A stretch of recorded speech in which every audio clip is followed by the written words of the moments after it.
キラした瞳でさあ遊びに行こう。一緒にいればもっと輝けるよ。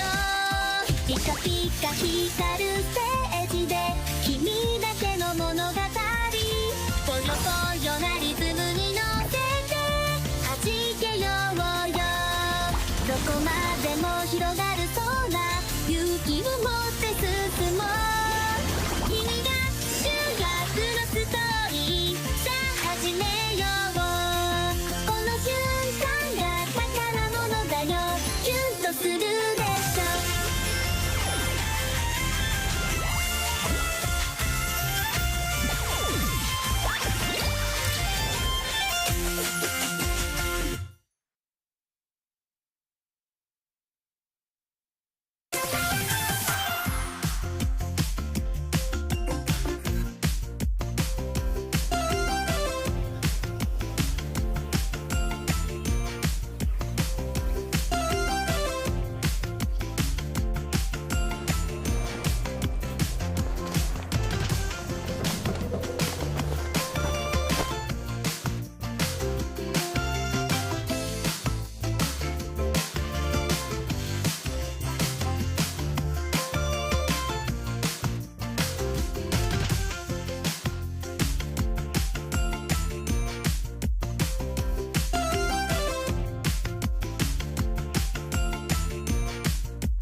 去浪淘尽，千古风流人物。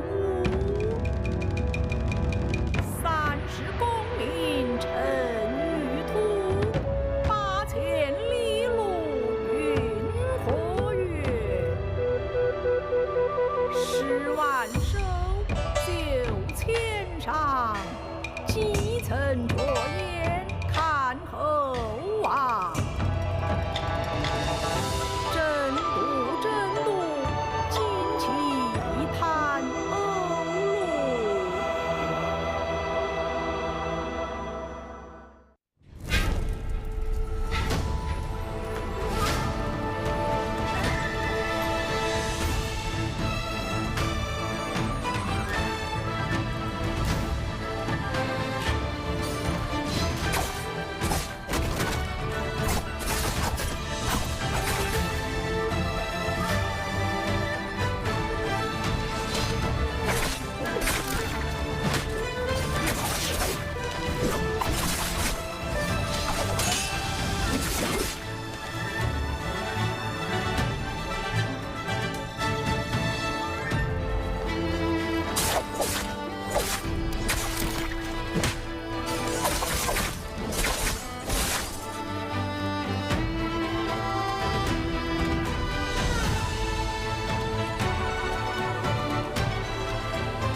我是真一，欢迎来到新一期的赛季前瞻栏目。永劫无间第16个赛季燃耀将在4月1日正式开启，和大家保证啊，这可绝对不是愚人节玩笑。在本期的前瞻中呢，除了已经在测试服与大家见面的新武器飞刀之外，我们还准备了更多的内容爆料。毫无疑问 ，S16将又是一个量大管饱的赛季。如同集齐7龙珠就能召唤神龙之力那样，我们也将在接下来的节目中为各位玩家点起7把火，期待他们能像赛季名称燃耀一样，点亮这个永劫无间迄今最燃的赛季更新。有请主策划飞鸿老师为我们带来游戏内容的重磅爆料。嗨，大家好，我是永劫主策划飞鸿。近2个月的版本更新中啊，游戏内容的释出节奏稍微有所放缓，有玩家可能会怀疑啊，开发组是不是在摸鱼？也有不少人说是不是在憋个大的？老实说，我们确实还需要一些时间。进入25年以来，我们正在紧锣密鼓地开发一个内容量远超新地图的全新游戏内容，并将在周年庆的裂缝事件中与大家正式见面。而在即将到来的16赛季，玩家们将体验到另一个重要事件——日火。我们将跟随车三娘的话语，逐步揭开祭沧海背景故事的新篇章。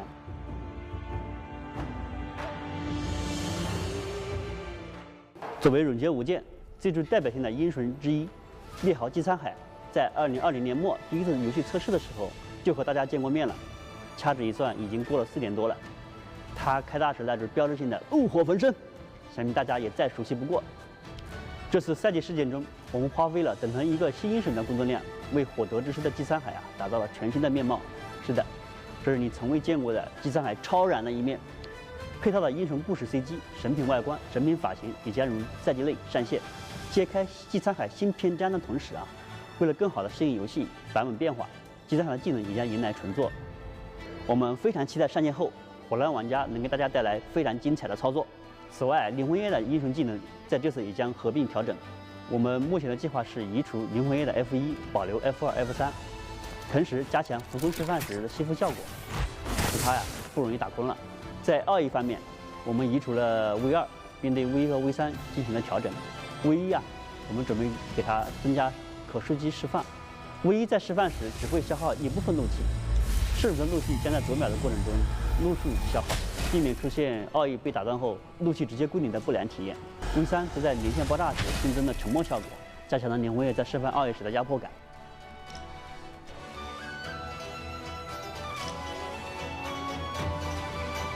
还有一些其他英雄的平衡调整，欢迎大家在后续版本的测试服中亲自上手体验，并与我们分享看法。大家提出的每一条建议都是这些英雄调整最终成型不可或缺的助力。新武器飞刀上线测试服以来，引发了许多关注和讨论。各位先锋瑞士团的热心玩家也为我们提出了很多实打实的建议。没错，作为永劫首款真正意义上远近皆备的武器飞刀看起来确实格外与众不同。一方面，我们希望这些设计能够丰富对主的可能性，同时呢，我们也未曾忘记此前新武器上线的教训所以评估这次新武器新基地的时，我们会格外的谨慎。正是基于这个考量我们决定提前1个多月将飞刀放入测试服，留出充足的时间供大家仔细的体验，也让我们有机会打磨修改。我重申一下飞刀不是如人节整活。对于这个久违半年多推出的新武器，我们是认真的想要把它做得更好的。在这儿，我也想给大家分享对飞刀初步调整的一些想法。结合目前测试服的一些数据表现我们在考虑减少右键正击的前摇，增加后摇。此外，按键截断普通攻击的效果也将不再打断钩索飞袭了。以上调整内容将在3月26日的测试服中实装，有待大家进一步的体验和检阅。在同期的测试服中，我们还将加入飞刀的惊魂润。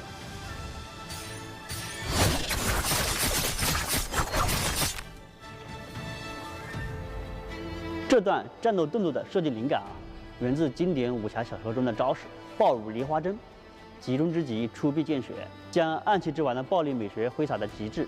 如果你也想要拥有这份天下第一的潇洒，就别忘了在测试服更新后亲自上手测试。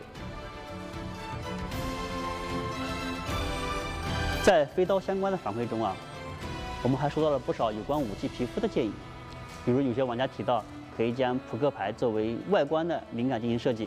这其实和我们正在开发中的内容不谋而合。在去年12月的53联动宣传片中杰洛特曾有一幕靠丢出纸牌化干戈为玉帛的画面。不论多久，大家也能在游戏中像这样4两拨千斤般的丢出飞牌了。如果有更多关于飞刀玩法的和外观的建议欢迎大家在评论区或弹幕告诉我们。6月初，真神之路的全新篇章将和大家见面。而此前我们曾透露曾在6月上线的全新战斗道具，也在我们的努力下反向跳票，至4月和大家见面了。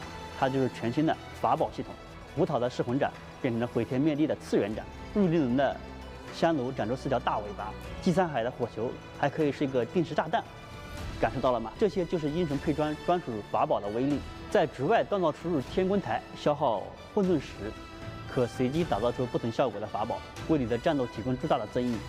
除了前面提到的英雄专属法宝，还有其他一些增加灵连上限、强化灵连打击等等的效果的通润法宝可供打造。你可以为锻造出来的法宝升级和觉醒，使它进化并获得更强烈的效果。法宝锻造材料的混沌石主要获得方式来自全新的烽火百炼玩法。在百人洞地下的炼心渊内英雄们需要击杀藤鬼，将藤鬼上层的精气注入丹炉内，来维持混沌天炉的运转，帮助天炉进阶。积攒进度并成功守卫天炉进源后，便能收获满满一篓的战利品混沌石了。烽火百炼玩法和法宝系统将在每个真神赛季的后半程上线，并随着真神赛季的更新而重置。而且每个真神赛季都会推出全新的英雄专属法宝和通润法宝，力求让大家玩得更爽。另一个重大内容更新，就是在6月上线的真神之路全新篇章。从这个真神季开始，英雄们的对手不再是万象，而是天海大师口中并非无敌的影族人。本次新关卡将随着苍蓝特莫尔的脚步来到长生寨，而在那里等候他的是曾经目睹300年前苍蓝部落兴衰的黄月，一位身披蓝皮的影族人。苍蓝王对草原的统治为何惨淡收场？亲眼目睹过不求灭族之力的黄月，而今面对重新卷入纷争的苍蓝王后人特莫尔，又会做出如何反应呢？风吼阵的故事新篇章或许能给大家带来解答。新赛季当然也有全新的玩法。此前远程武器在真神之路里的定位一直略显尴尬，虽然也有诸如火蓝双风暴、灵魂夜冰无眼春的玩法，但比起近战套路远程一直不是主流。而在这个赛季，我们为远程武器量身定做的全新的战斗模式神射系统。首先，远程武器将可以震刀了，使用鸟铮弓箭的英雄将获得全新的震刀招式，怪物天脸也不用担忧了，震他个措手不及。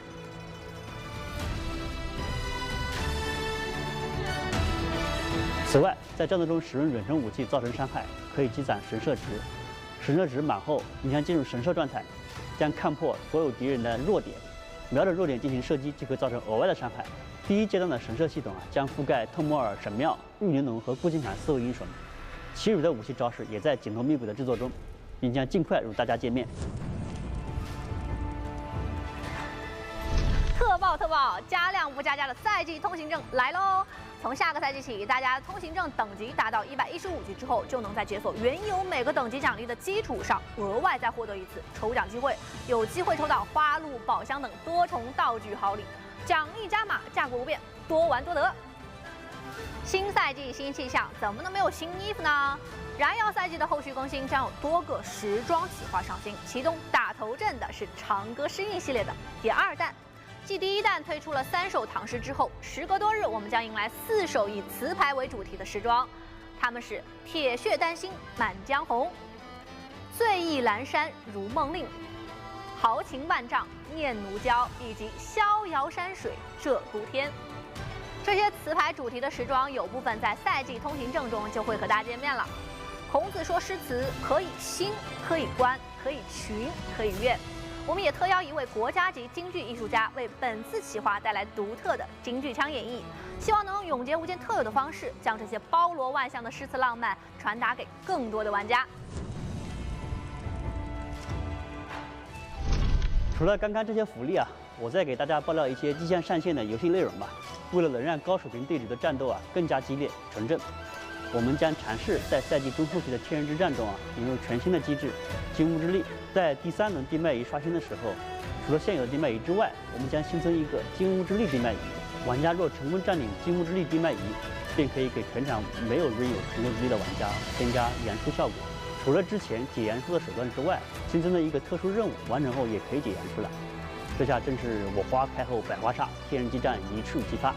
今年的泼水节，一窝蜂的特殊形态一窝水将再度回归。别担心，我们参考了去年同期活动大家的反馈，一窝水的主力效果投放概率也得到调整，并增加了将其可以投入熟人井的功能。盘南岛的捷宝球也将变身为水球，碰撞后有概率获得兑换奖励的活动道具。还有一个大家呼声很高的瑞山 PVE 变身皮肤也将在燃耀赛季登场。这一次，瑞山将穿上一副荆棘编织的盔甲，每一颗荆刺不仅是强攻的利器，也是守护的坚盾。相信它能与五位侯披坚执锐、一往无前的将军之姿相得益彰。我们已经推出2款神品发型，也听到了大家对于发型配色方面的诉求。新赛季更新后神品发型都可以通过消耗染膏来解锁其他3种配色，适应大家多样化的装扮需求。新赛季还有更多的新联动吗？有的，赛季第1天就将有一款重磅联动与大家见面，请看图。这款联动内容很快就和大家见面了，预知后事如何下周2就见分晓。在上期新春前瞻中已经预告过的一款联动内容，也引发了大家踊跃的猜想。我在这里多透露一条线索吧，请看提示。感谢飞鸿老师带来的第1手开发情报。燃耀赛季的前瞻内容就先分享到这里了，希望这些内容能为大家燃起更多游玩永劫无间的乐趣。永劫无间现已入围2026年的名古屋亚运会电竞项目，而就在这周四，3月20日，永劫无间 Nbpl 春季赛也将火热开战。18支联赛队伍将争夺春季赛的冠军，职业老将能否再续辉煌，又是否有黑马突出重围呢？这周四前往各大直播平台，我在 Nbpl 等你哦。大家对赛季内容有任何想讨论或者想吐槽的点，欢迎在评论区跟弹幕留言告诉我们。那我们下次前瞻再会喽，拜拜，拜拜。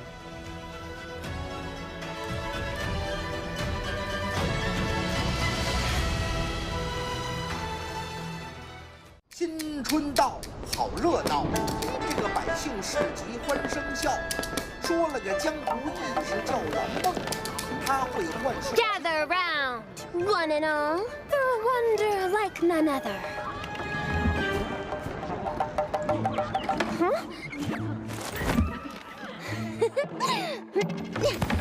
Ah, we have an audience. Behold my mystical talents, passed down for millennia. Watch closely now.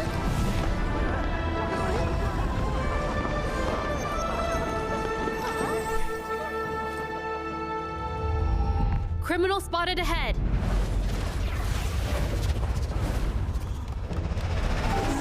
Me?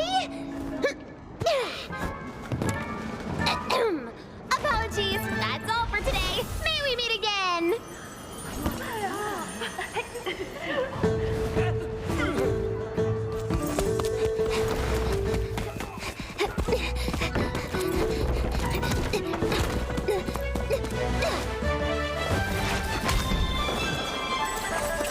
Catch!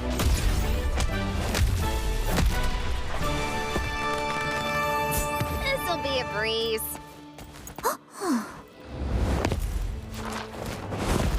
Case closed. Maybe we could just talk this over. 咱们是喷乱一口烟，2个人影都看不到边，为什么小时代大，像你也逃不出我的手指间。一个丢两，一个 Ooh, look. 我人性无电，一个是左右摇摆青丝。 Give it up, miss. Take a breather, would you?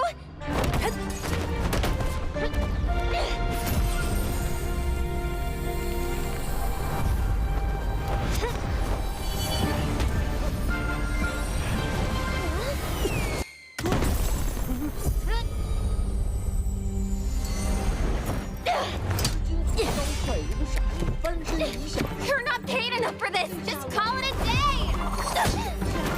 打正看，可这位轻低头看，哎，那个大活人上了哪处？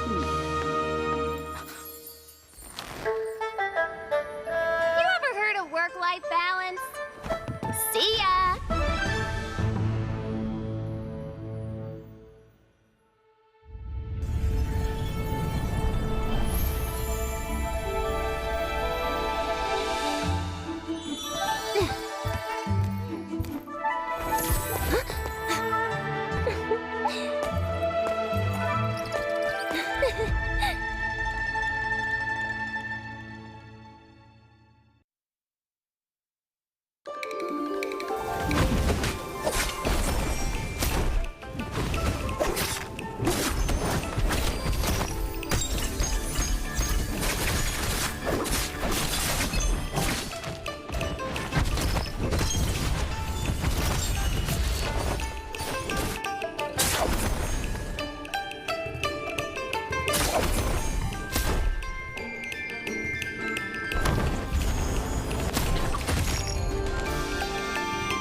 するステージ視線を集めてキラキラした瞳でさあ遊びに行こう一緒にいればもっと輝けるよピカピカ光るステージで君だけの物語ぽよぽよなリズムに乗せて弾けようよどこまでも広がる空勇気を持って進もう君が主役のストーリーさあ始めようこの瞬間が宝物だよキュンとするでしょ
Hello and welcome, ladies and gentlemen. We are here welcoming you to the third and final day of a Trio's Biweekly 2 group stage. The last chance for all of these teams playing today to make their way into the Biweekly final. We are your hosts and casters. I am, of course, Dunkin' Donuts, joined by Creatives, the GOAT. We're going to be taking you on a journey today, and it's going to be extremely exciting. Creatives, it's been a long time since you casted trios. You've been you've been doing the solos for a while. Have you got any first impressions on the trios? Have you managed to catch any of it so far?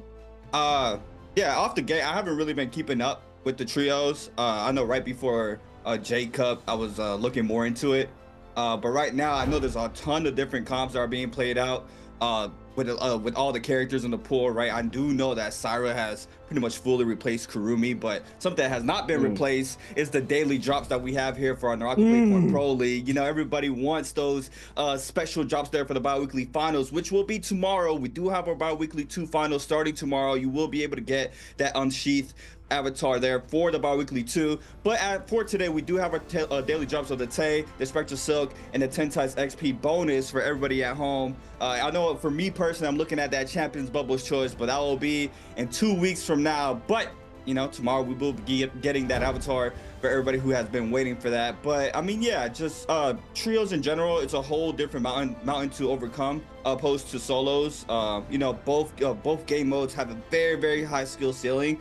Just in trios, I mean, there's just so many more elements that I can think of that just makes trios what it is, right? I mean, being able to manage your money and how you're gonna approach Yang, and I mean the crazy end circles that trio has compared to solo, it's just a lot more hectic than when I'm watching solos. But I mean, I'm very excited to watch to see, you know, what's the differences that have happened here between these J Cup and now, how everything has evolved. I know teams have been shuffled around, players have been in and out of the league as well. So I'm just excited to be here and see how trios is looking now. Yeah, it's definitely changed a little bit. I mean, we've Hardy is gone. You know, he's just disappeared, which is you know, nice for a lot of people, mainly the players, because Hardy Cube was rather obnoxious, wouldn't you say?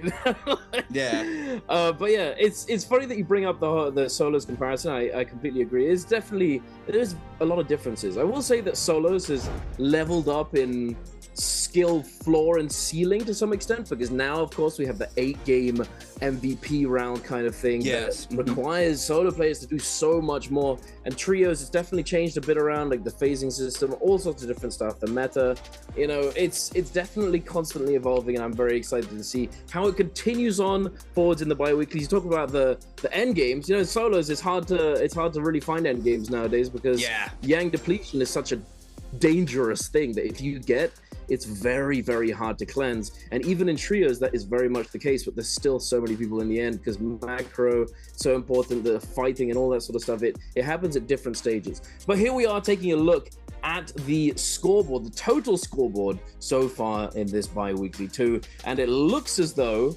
FPX is going to be the sort of the line, right?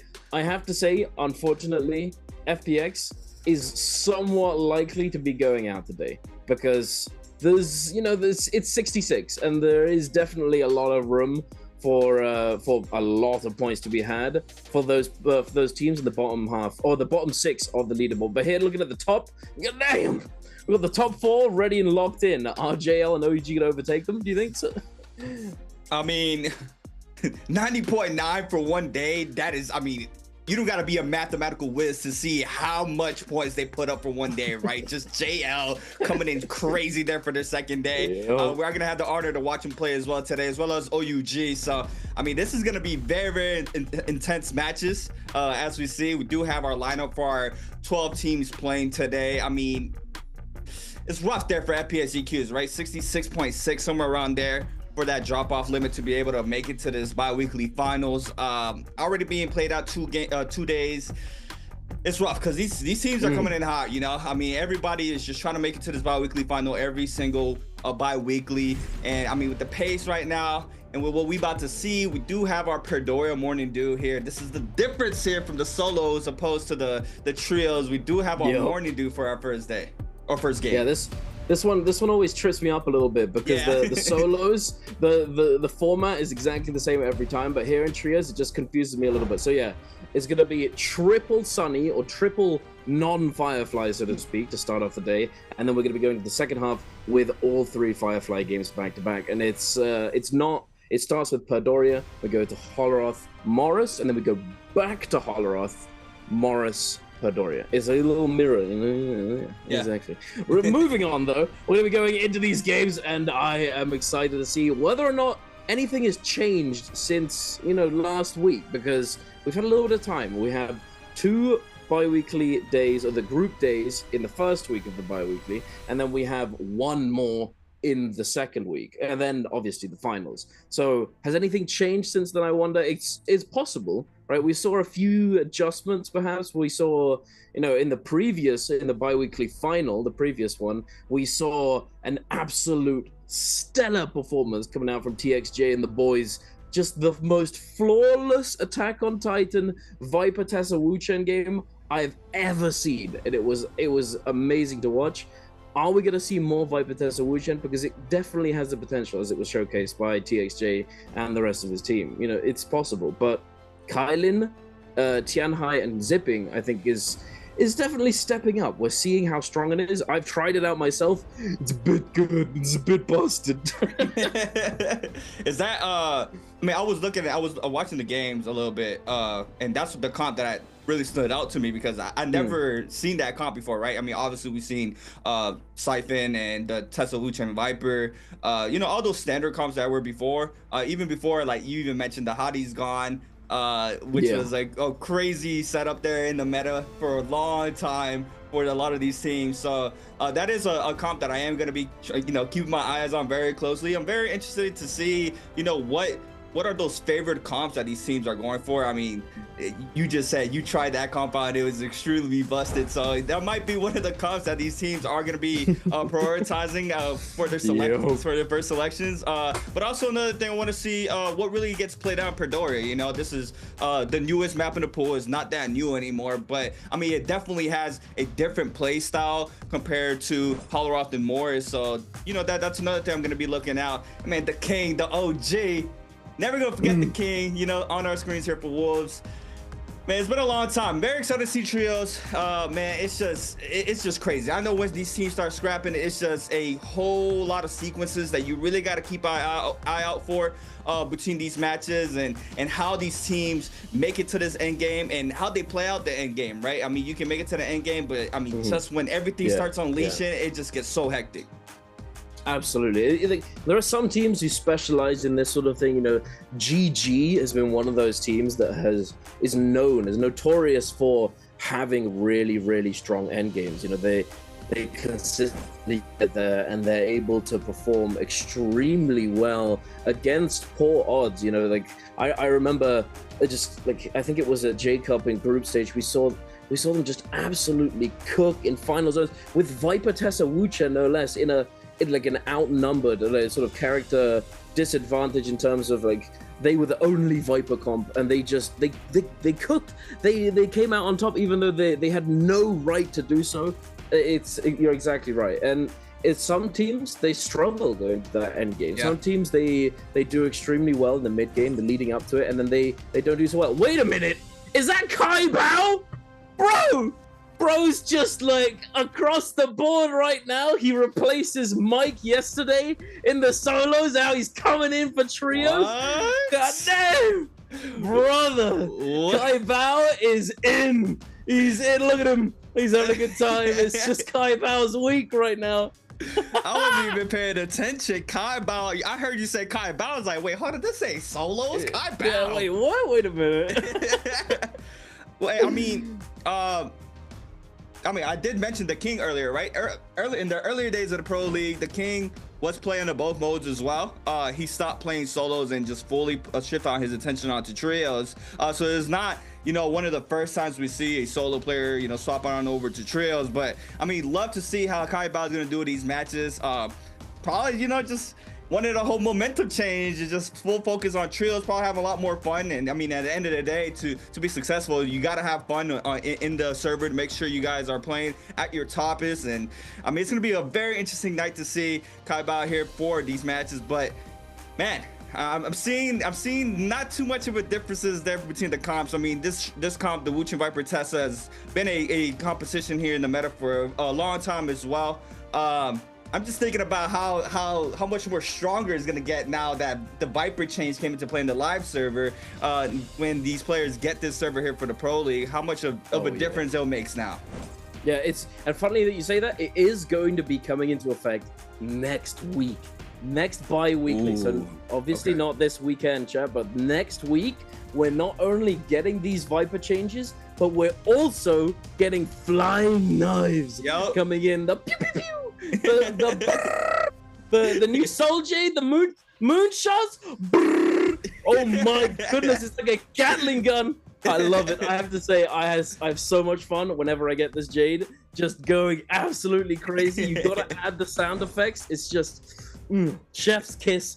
Excellent design. We love to see it. It is very unique weapon as well. Like, there has never been a weapon that has had this much manual aim incorporated into it. Have you had a go with it, CA? Yeah, I have, and I've seen some crazy extensions as well there for the infinite 1v1s. Yeah, I've seen the crazy extension. The Clink on blue, right? I mean, that's just that's a big game changer. I mean, with distance, just in a trio setting, you can see how much of a peel weapon that will be and how strong it will be just off of just seeing and how much I've used the weapon. I can see how well that weapon can do. I mean, in trios, it's very favored with those long range weapons. I mean, if you have Jades with a staff, or pole swords are very strong. So having a weapon where you can have like a clink potential. I mean, in my mind, I would probably put that on like the healer, on a Syra, being able to play her spacing correctly and having that ability to clink, if anything, with a weapon like that. I mean, it's gonna be a very, very crazy sequence to see once it comes into play next week. We do have confirmation. Duncan just said coming in next week, so I'm very excited for that. I mean, it's just the game always evolving, right? I mean, I feel like I haven't seen trios in a long time, so off of the things I'm gonna see tonight, I mean, I know I'm gonna get baffled. Yeah, I'm hyped to see Kai Bao pop off. Let's see it, bro. Yeah, he was doing pretty well, considering that it was his re-debut into solos yesterday. What's he gonna look like coming into trios with the rest of OUG? It's hype. Let's get it. And oh my god, see, this is exactly what I was talking about, CA. So in the past few bi-weeklies, we've seen Syra be picked across the board for phase one every single game, or pretty much almost every single game, unless it's towards the later half of the day where teams don't have hero points. So to see not 4 Syras get picked up here, and we see the Kylin, Monk, I was gonna say Kurumi, zipping, coming through, and now we've got 5 teams running this. Is this the downfall of Syra? Because she's definitely been an extremely strong presence so far throughout these bi-weekly games. I mean, yeah, even I mean, she's gotten tweaked correctly. Wait, she's getting picked up in last as well. I mean, what's crazy to me is how long we had Kurumi in these comps for a very long time. I remember all the comps had Kurumi. When Zapine got released, she was getting dropped into that Siphon comp with the Takeda and Tomochis, where she gave that the value that she gave from that composition. And then Syra got released, and I started seeing a lot of the Karuns being replaced, as well as the Zapings. Even though she got tweaked, I still saw her being played out in a lot of these comps. So I don't know when this composition came in with the Keelan month. It has to be new, right? Yeah, it kind of came out of nowhere, I have to say. I hadn't really seen it too much before the first bi-weekly. I hadn't really seen much of it, but it's just exploded, and it's really, really good. Like, the main synergy being that the Kylan and the Tianhai are able to essentially just rejuggle over and over again. You know, the Kylan sets up for a grab, or the monk just gets a grab on his own. Then Kylan slashes through the air, rejuggling the player that gets slammed into the regrab, and it's reminiscent of the Valda monk combo with the V2 when you get the slam, you throw the spear where they're gonna land into the regrab, etc. And it's strange though. I've been remarking at this so far throughout these bi-weeklies that Valda has no presence anymore, even though she was getting played a decent amount in the previous season. Yeah, and I see it. It's the V2 on the. Okay, I see exactly what you're saying. I mean, off of that alone, that sounds toxic. I'm not gonna lie. I do not want to be in this server. I do not want to be in this server. But you know, the other, it's not new anymore. But the other comp that started getting information is that Xiphon, right? Just playing that Zai was very, very strong right before J-Cup, right? I mean, just being able to get so much output damage with that character. But now with Zyra in the mix, I'm trying to see how well she does. I mean, I could already imagine just the dazzles that Zyra can do for like a Zai to be able to get more outburst damage and just potentially just kill, you know, make it a 2v3 situation a lot faster than going on with a 3v3. Man, everything is so much more oppressive now here for these matches. We do have our drop-ins here for our first map. Once again, this is a morning dew, so no Firefly maps for the first 3 games of the day. But man, Duncan, I'm excited. I mean, what do you gotta tell me? You gotta tell me what teams have the sauce right now. I mean, I did look at the scoreboard right there. I did see OUG. Yeah, I mean, you get a somewhat of an impression. I mean, WBG has been performing extremely well. You know, we see the YZG, who has TXJ having moved over to this team. They're the team that won the first bi-weekly final. You know, in the first bi-weekly. So they're definitely they've got something to prove. And TXJ being on the team is a secondary, you know, thing to prove, because TXJ is widely considered as just the genius, the genius within the competitive scene, because of how much prowess he has, not only in just fighting and capability mechanically, but also just how enormous his brain is. And like, this guy is just creative. He's creative, he's tactical, and he does so much for the teams that he's on. So he's definitely got something to prove. Alliance has been doing reasonably well. We see like so many teams are doing extremely well, and it's extremely competitive at the moment. But we are gonna be diving in, ladies and gentlemen. We've got a few kills going down in the kill feed for the side of Wolves, it seems, but we're heading on over to OUG, OA, and WBG, all sort of floating around Arcadia here. OA, in fact, I would say, is also a team to be watching out for. They're a sort of somewhat of a new organization that has sort of popped up. We see Wang Liang, who is now recently changed his name to Edward, who's going to be playing. He's playing for OA in the solos, and OA in the trios has also been doing relatively well, especially considering they got 72 points on their first day. Yeah, I mean, that is just a crazy amount of points. I'm also looking at SR, right? SR, a new Oregon in the league as well with 109.3. So, you know, I'm looking at the left-hand side. We did have the fight going towards Wolves' way against TE. TE still hasn't resurrected yet, so they're probably looking for a better place to find a better loot path. But right now, DRG, I mean, this is standard, right? Everybody's trying to loot it up before they start going for those fights in the beginning. We do have DRG here on that new monk comp. I'm calling it new for now because, like I said, this is all new to me right here. The Killing Monks of Pink composition.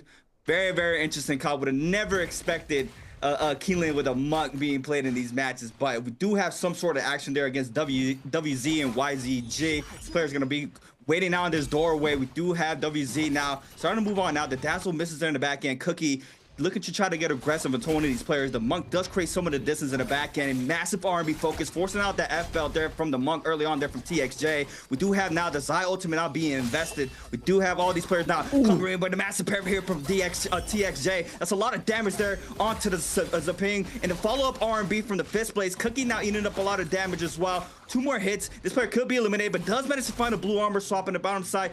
We do have the random arrows here from this era, shooting down some of these players as well. TXJ still trying to get some sorts of damage onto Cookie. Cookie is going to have that Matari invisibility there for now. He looks like he isn't going to be able to kite this out for now. The FL called in once again. Overholds, eats up the damage off the R&B. Now in an isolated 1v1, we do have Cookie trying to create the distance there in the back end, trying to go for a quick reset, and TXJ is going to have their Karma reset, but it looks like we're going to go ahead and swap on over to OUG against OA.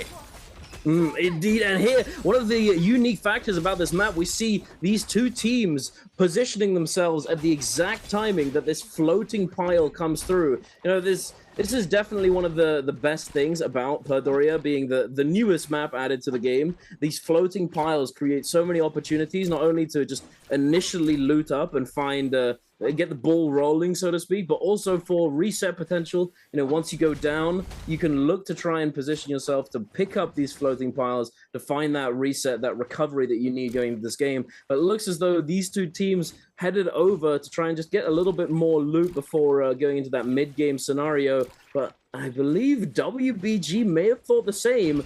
A bit late to the party, but they might be able to take advantage here, as OAPP does not have that Syra ultimate. They do have the Zai and the Matari ult ready to go. Jing dropping down from above with that F1, looking to find an opening, but oh no, he's taking too much damage. Buddy gets the ult off. Can we get out of there? The Moonbane comes on through, so that was the plan. They had to delay. He tried to jump in and just stay there, stay standing, and hold on to them while the Moonbane gets put down. But unfortunately, he's just not able to stay alive. The Moonbane, ooh, spooky. Does not have a repeat of yesterday, as I'm sure you were there for, C8. The 1 frame 1 shot from full gold armor. Good lord, I will see that in my nightmares for the rest of my life. Oh, it was rough. And you know what else is rough? Leo just getting absolutely cooked there. Not able to get that Temi off. Not able to get the Sandstorm down. Yeran now left in the 1 versus 3. Gonna try and make something happen, but it's not looking good. He's only got 20 seconds to salvage this. I mean, this is rough, right? You dropped the Takeda very early, and that Takeda it's a very important character in this composition. In the 1v3, Yuran trying to stay up here in the situation, gets parried off of that as well. There goes the F from the Syra, sends it again. Just for giggles, but the Bane being the third party there does get a little bit of damage there onto OA, but OA is going to be coming on top here in this situation. And I mean, yeah, I don't know if it's this season of the Pro League now, but it feels like the secret agent in these matches is the Bane, right? Just the Bane being able to get so much damage onto a lot of people in both modes. Tesla Ultimate already invested here for Bada, though we do have some scrap off against YZG in the back end. Now the Tesla enchantment is going to connect. Looks like they are going to be focusing the healer here. There's a ping in the back end. GG does manage to back on up. The silence there onto the Keelan does manage to get 2 hits off that F though. Since the R&B focus there from the max damage or max distance, now these players are still trying to stay up. Bada does not have any ultimates currently here in the situation. Jing though is going to use that F to appeal for his teammate. Overholds the LB focus. The Viper now trying to create the distance, but it looks like that's going to be a lot of damage in the back end. CXZ now it's going to fall here from Jing. Massive musket shot, and now Weechan F blades coming on in. Another elimination comes into play as well, and Bada there with a nice cleanup against YZG, making sure they can stay on top. Gonna go ahead and pick up all the resources that YZG had in this situation. And now with 2 ults online, it does not look like any teams are gonna be coming in for a third party as well, but we are gonna be having a realm in a couple of minutes as well. So this is where these teams are gonna start, you know, getting the last amount of resources, last scrap house off to start moving on into those realm of Yangs. I mean, the buff that you get off of those realms is just way too important for these players or these teams just to be able to get all that. But do have OA. Oh, looks like we are gonna have the Volpine here for the Zai, and I mean that's insane, right? Having it on the Zai is different. I would usually see it on a healer, but I mean it just makes complete sense, right? You get that super aggressive Zai in with that ultimate, making sure that even if they drop very low, they still have that ult online. They can continue the aggression against the opposing team to, you know, even out the fight. Whether if it's a 2v3 or a 3v3, just being able to have that second life on a character like Zai, I mean, it just looks very dangerous. Yeah, you're absolutely right. The being that position 1, looking for those meteor F2s to jump in, you know, you do have a lot of self peel with this F2, and of course with your ultimate you can sit in that gold focus forever, basically. But yeah, you can still take a lot of damage, and if you get caught out and you don't have a combo break, it can be very dangerous. Having that Volpine essence or that safety net you're absolutely right. It is definitely worthwhile because she just functions as that position one, that carry for the team, you know. And this composition, we've called it many a time the budget comp because it functions very easily off of just having one purple armor on the Zai. As long as the Zai in the front line is able to stay alive, you are chilling because there's not going to be too much that they can do if there's like, what can you do against the Matari who's just going to disengage? And now the Syra as well. We've got this shield that comes through with the ultimate. But Speeder coming through. We're coming through into the realm of Yang. We've got Wolves going up against 521. 521 has been showing up pretty well. They've been doing. I mean, it's standard, not too great. I mean, obviously they're still a relatively new team into the scene. They're an SEA representation, you know. But you know what we're taking a look at right now? It's Kai Bao. He's diving in, and look, this is exactly what we were just talking about. This is exactly what we talked about, CA. The potential to just get absolutely cooked on the stagger. Oh no! Okay. That's not looking. That's not so great right there, unfortunately. I mean, that's just so much damage, right? The opener tries going for the F2. I mean, just not being able to stay up.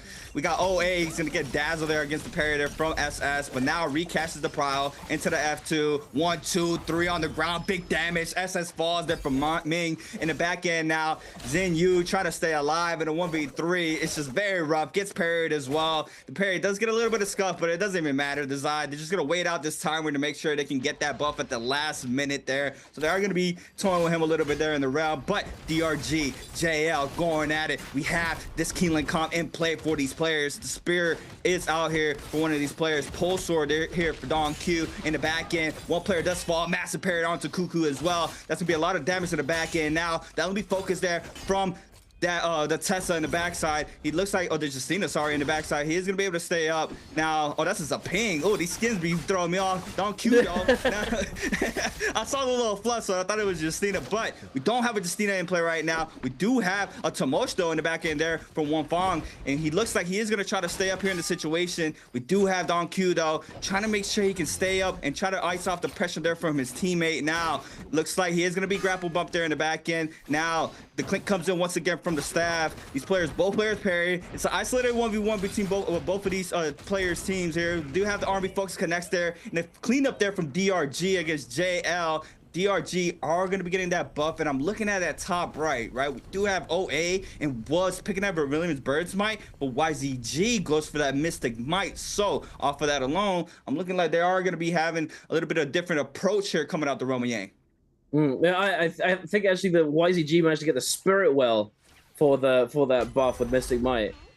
We've got the 3 of a million Birds Might coming through, but the instant fight coming out of the Realm of Young. Wolves having won their fight against 521. XEM popping that V1 is going to be able to stun NHQ here, but he does have that ult online. He's not going to be going down just yet. The immortality is going to remain in effect, keeping him alive and on his feet. And Jing, it's going to get absolutely exploded. The Kylan car crash dashing through, crashing through the windshield, the blistering edge, just slicing the steaming hot blade cutting through this team. And there we have it. Wolves are not messing around. Wolves are on 10 kills, 10 eliminations already. Wow. After first Yang. OA, the only other team who's remotely close to them, who are sitting on 8 right now, who also won their Realm of Yang. These two teams looking very strong right now. 5-1 on the outskirts of the map right now, having lost their Realm of Yang. Unfortunately, 2 Wolves are going to be able to find a weakened OUG who also have Yang depletion,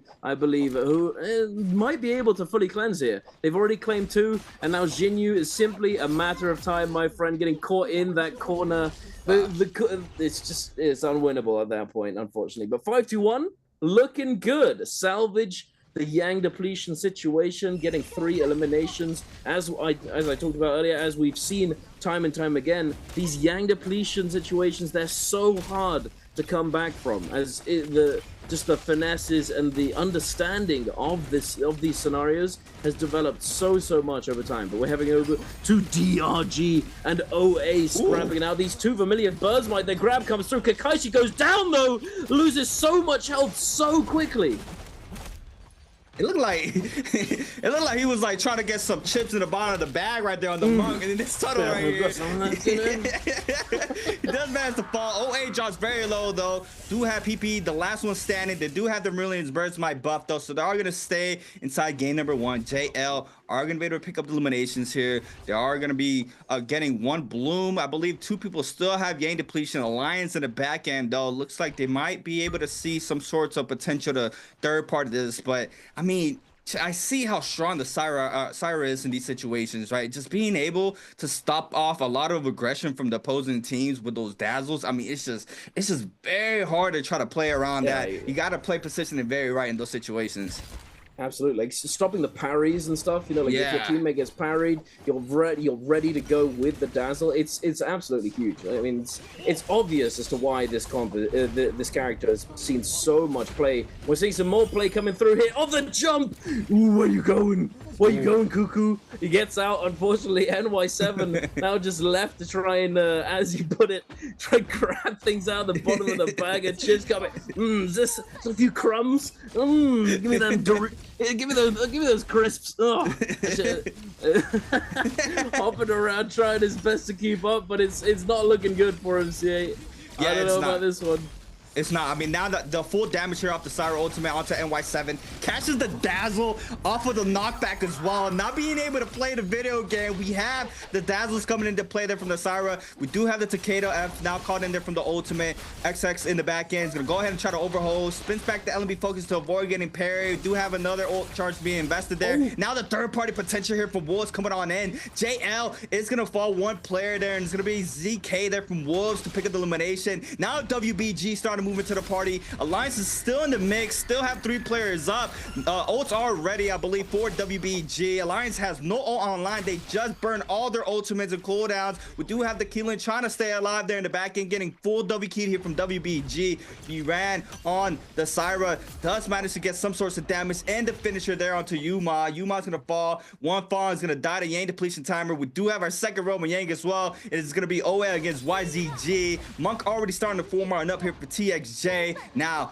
the grab is very important here in these situations. He managed to find one. He does onto PP now, trying to see what's gonna be the mix up here for TXJ. There goes the F called in to avoid any sorts of knockback. They're from the Keelan here for YZG. Now in gets re-grabbed there mid-air. PP now might be in big trouble. Overholding Ming. We do have him in the bottom side. Doesn't eat the 3 charge, but eats some of the damage off the R&B focus there on the backside. Now gets re-grabbed out. This time around it's gonna be OA's Meng, and that's just big grabs here from TXJ. I didn't see the Keelan ultimate come in line, but the Zai ultimate has to be called in here for OA. The F2 or any source of stagger back does not manage to catch anybody, but catches behind the pillar. Those chains doing a lot of damage there onto TXJ. Monk ult down. No, pretty much all the ultimates are down for both squads. Now the only 2 remaining is going to be the Zai and the Keelan here for YZG. To be able to weave that second dash through there from the Keelan. Overholds, no burn damage. Nice peel there from the Keelan to avoid the damage. Now the second one connects as well onto the Zai. Full focus in the Zai to make sure he gets no value. The LB Prior as well, trusting for the grapple bump, and in the backside, a focus connects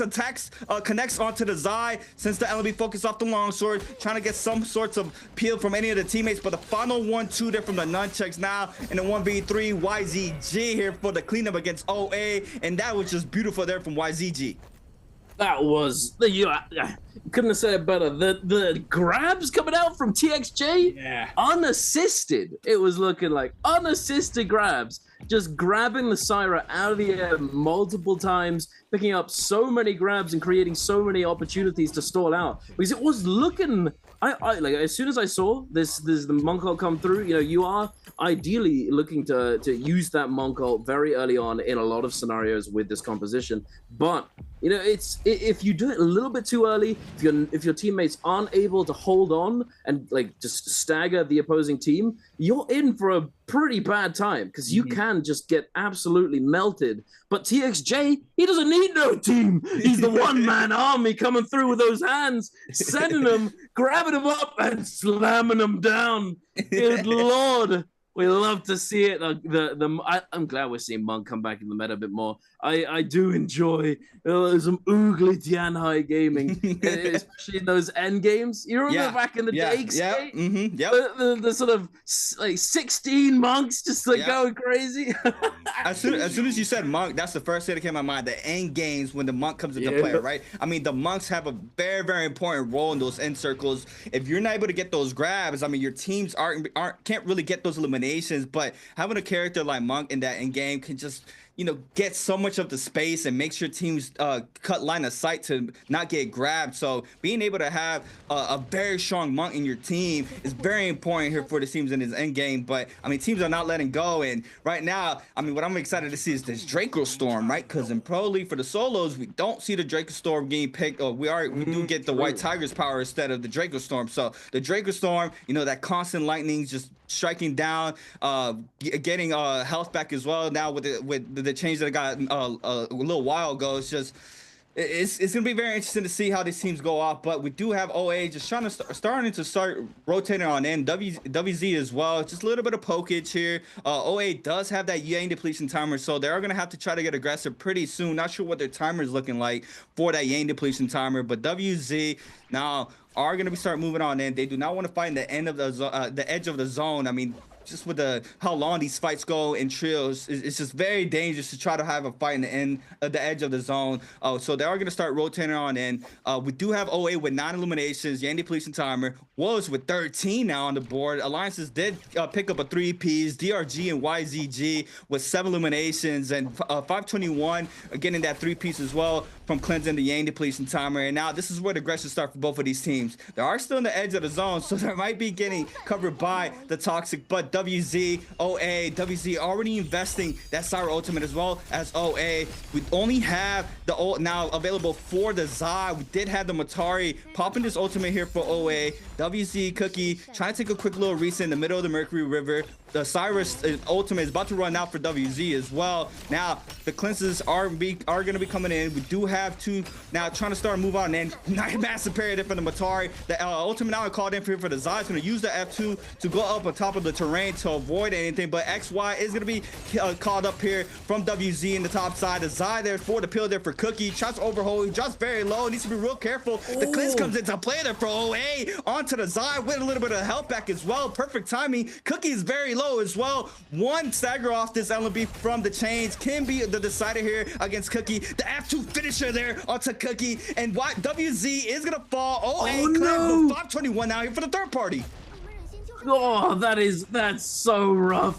They come in, they clutch up the fight, and it looks as though they're just going to get picked apart at the edge of the storm. But 521 might be getting a little bit of their own medicine right here, as WBG and TE and Wolves are all circling, waiting to try and jump in and see if they can take advantage of the situation. 521, also something to note, being the only unique composition in the lobby. There's something that we didn't really get much time to talk about earlier on, but they are running this cannonball variation, the Syra, Justina, Feria, the frozen microwave, whatever, what have you. They are on 4 eliminations, and they're not doing too badly, but they're in a bit of disadvantage. As you know, CA, you know, this is something that's very prevalent in solos. In trios, it does happen, of course, as well. You know, if you're a unique composition, unique characters, you get spotted out, and you don't have other characters that are the same. You know, it's gonna be a really hard time to actually recover. And it looks as though OA, unfortunately, weren't able to recover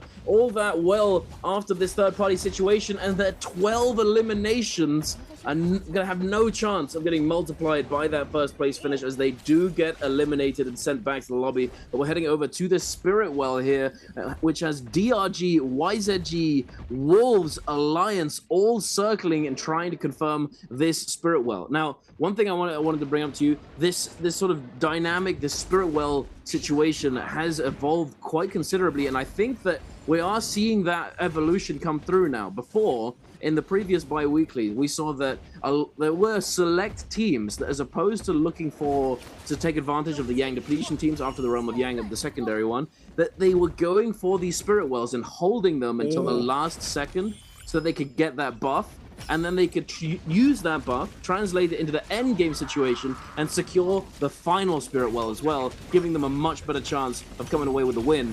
But it looks as though the teams have adapted and look to stop this from happening in future, as we can see a massive scrap-off taking place here on the Spirit Well. Yeah, I mean, everybody investing everything for the Spirit Well. Wolves are going to be coming on top there, picking up that Draco Storm. First one in HQ, trying to see if he can find some sort of damage onto WBG. Does manage to get some sorts of slashes there onto one of the players. This is the Takeda, the Calvary movement in the back end there from Yi Ran. The Draco Storm, though, is going to be able to peel a little bit of that off there. And HQ now is going to start moving on in closer to his teammate. They do have Zing very low here for WBG on the Takeda. Still trying to fall down the bottom of the mountain. He is going to be able to scare rush around, trying to cut off a lot of this pressure here from Wolves.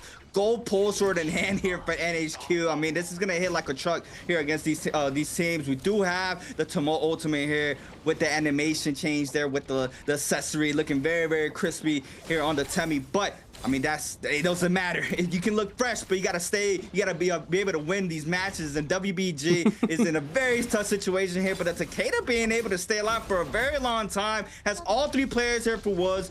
Finally does manage to fall. I kind of just, cast the curse him there because he was moving on them. But Wolves are going to be picking up another one on the board. That's going to be 14 here for Wolves. Doing a really good job here. And, I mean, they still have 96 seconds on that Draco Storm. DRG trying to get active. Another member there from WBG. You ran very, very low on the backside. We do have Wolves in the mix as well. Try to cut up this pressure. Oh, my God, the Bane there from WX. He does get rebounded into the second one. Oh, my God, he manages to weave it though. Don Q, the full W key there against WX, and now YZG as well, trying to see if he can find some sort of damage here with the cannon. We do have the 1-2-3 here from Kakashi. He is gonna be able to get the damage on the gold Hong, so but they're looking for that player. Everybody's looking there for the right hand side. 521 hiding in the bush. Not sure they're gonna check it. Yep, they do. They are gonna be able to they're gonna be forced to scatter on. Now DRG is gonna claim this area of the map. All these players and teams are gonna start rotating on in. We have 26 seconds for the zone to start closing up.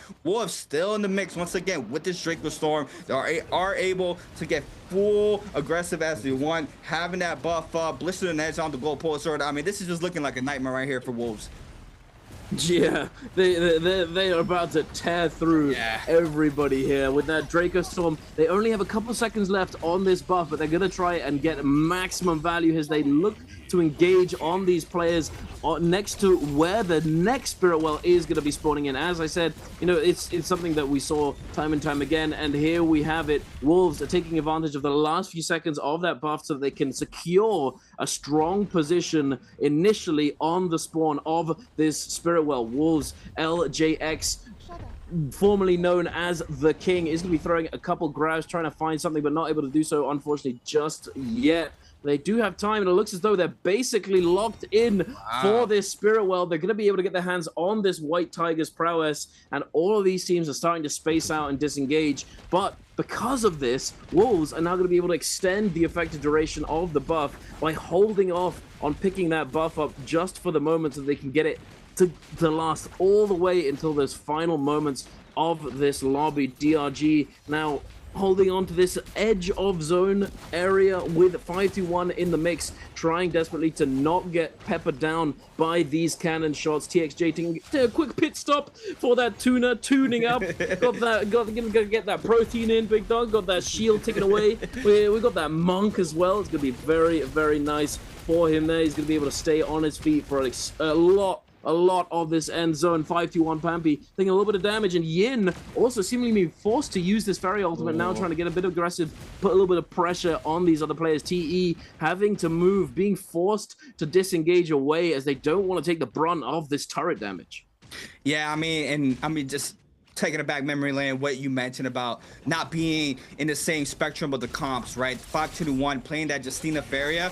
Right after that ultimate gets is completely done there for the Feria, they could just get full focus here in the situation. When you have Wolves, they're already starting Wolves. First one against at 521. They do see the comp here in the backside. Feria ultimate is gone. RB focus there from LJX onto Yin. Yin's gonna fall there, and oh my god, that's exactly what I was picturing. As soon as that Feria ultimate was gone, just full aggression here for Wolves. And Wolves with that White Tiger's powers, being able to get that extra damage off an elimination. A lot of these teams are going to start feeling this if the circle gets a little bit more smaller and that buff is still online. They aren't going to be eating up a lot of this damage. TE, though, in the mix, Cannon still a staple here for the trios to be able to get that range damage for a lot of these teams.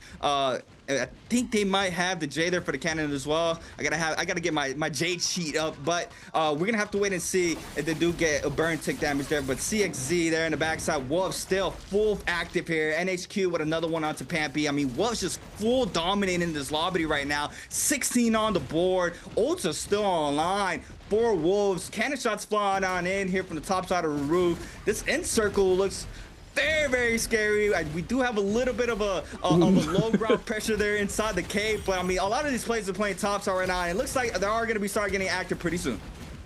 Oh, absolutely. It's getting oogly real fast here. Yeah. Hey, Kakashi, let me down.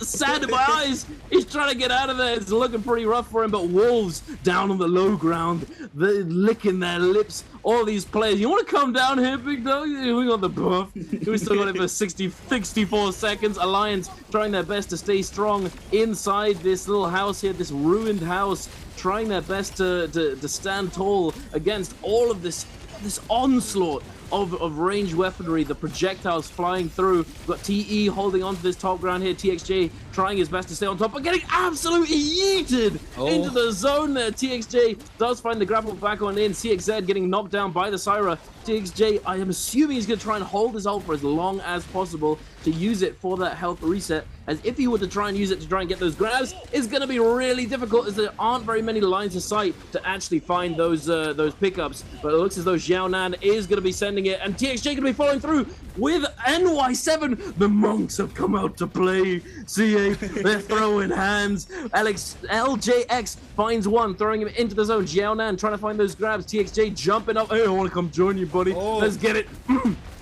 Yeah, hop, skip, and jump. Get out of here, buddy.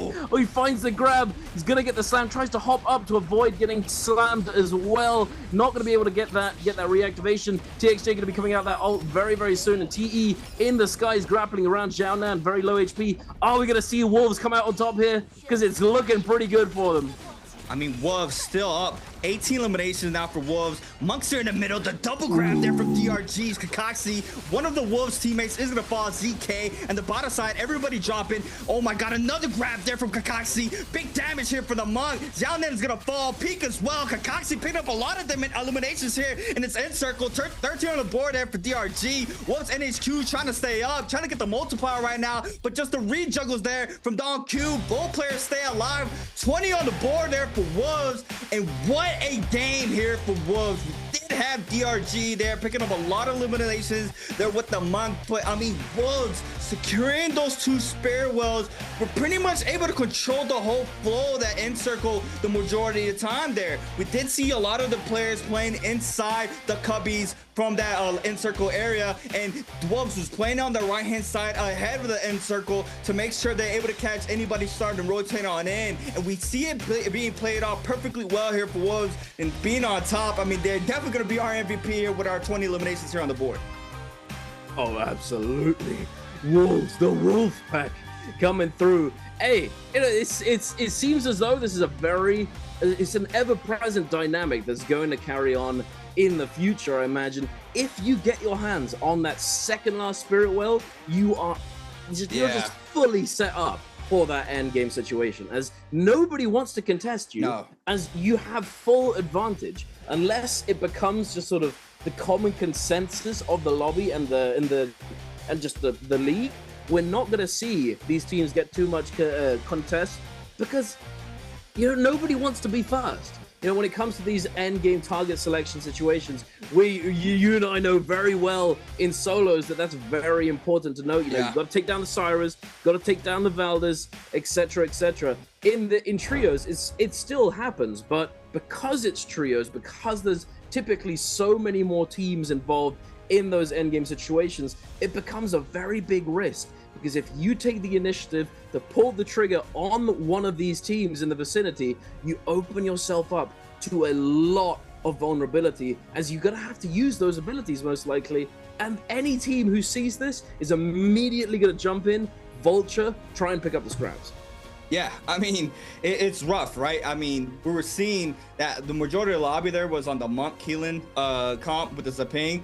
So it's kind of, you play that kind of like outfit switch, right? If you have no buff. But one thing that we are going to be having is the answer for treasure for everybody watching on Twitch. If you guys are on YouTube, make sure you guys swap on over to Twitch. The first question of the day will be, how many players chose Syra in game 1? I mean, answer A, 4, answer B, 5, answer C, 6, and answer D, 7. I mean, you can eliminate one off the rip, you know, or 2 off the rip. I mean, she's pretty much in every comp right now, how strong she was. But you know, we are gonna get a little bit tricky there for our first question. You guys gotta be paying attention for these matches in order to win a special gift box here for the spring split. But I mean, wow, crazy game 1. Wolves coming up on top.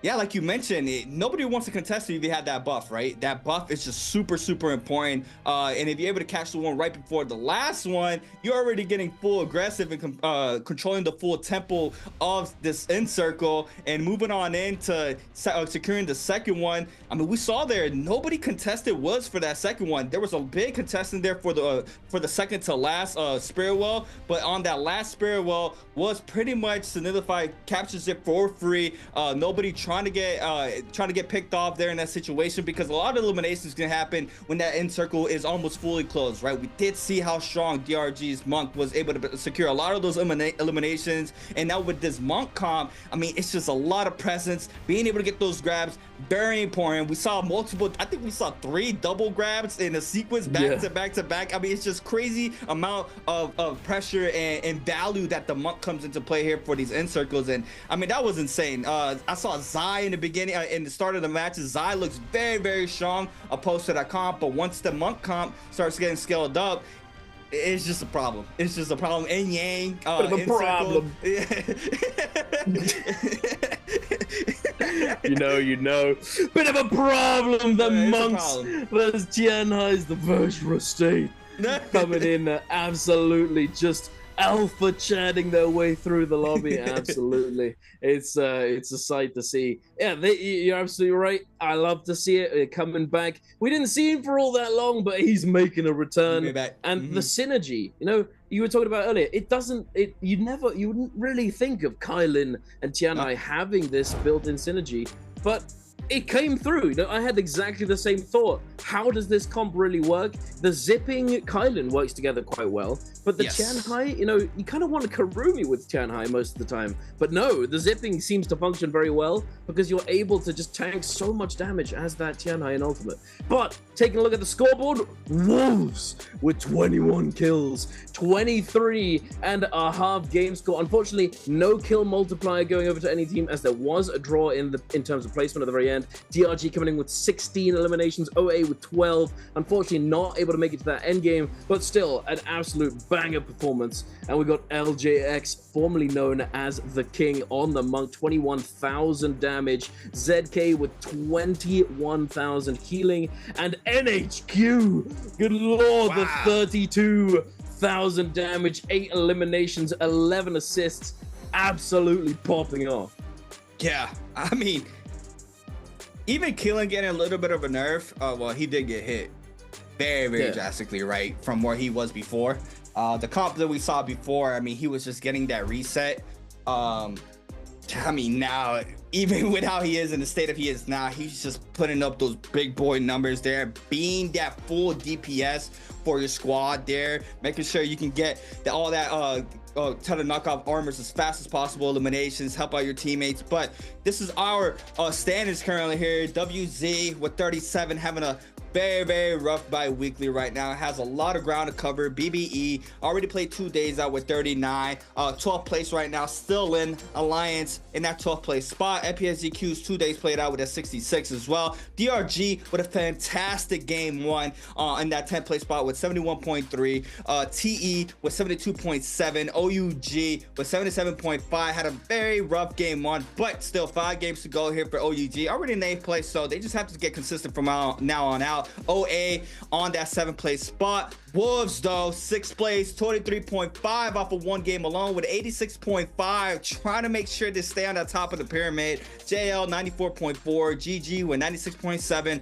SR 109.3, SS1 112.9, but ASC with a massive amount of points there with 137.2. And I mean, I think JL might have the potential to here to overthrow ASC for the first seed of the bi-weekly, but we're gonna have to wait and see how our remaining of our matches go here for our bi-weekly day 3 trios. We are gonna be taking a quick look at the highlights here for our first game of the night. Bauda coming in strong here against YZG.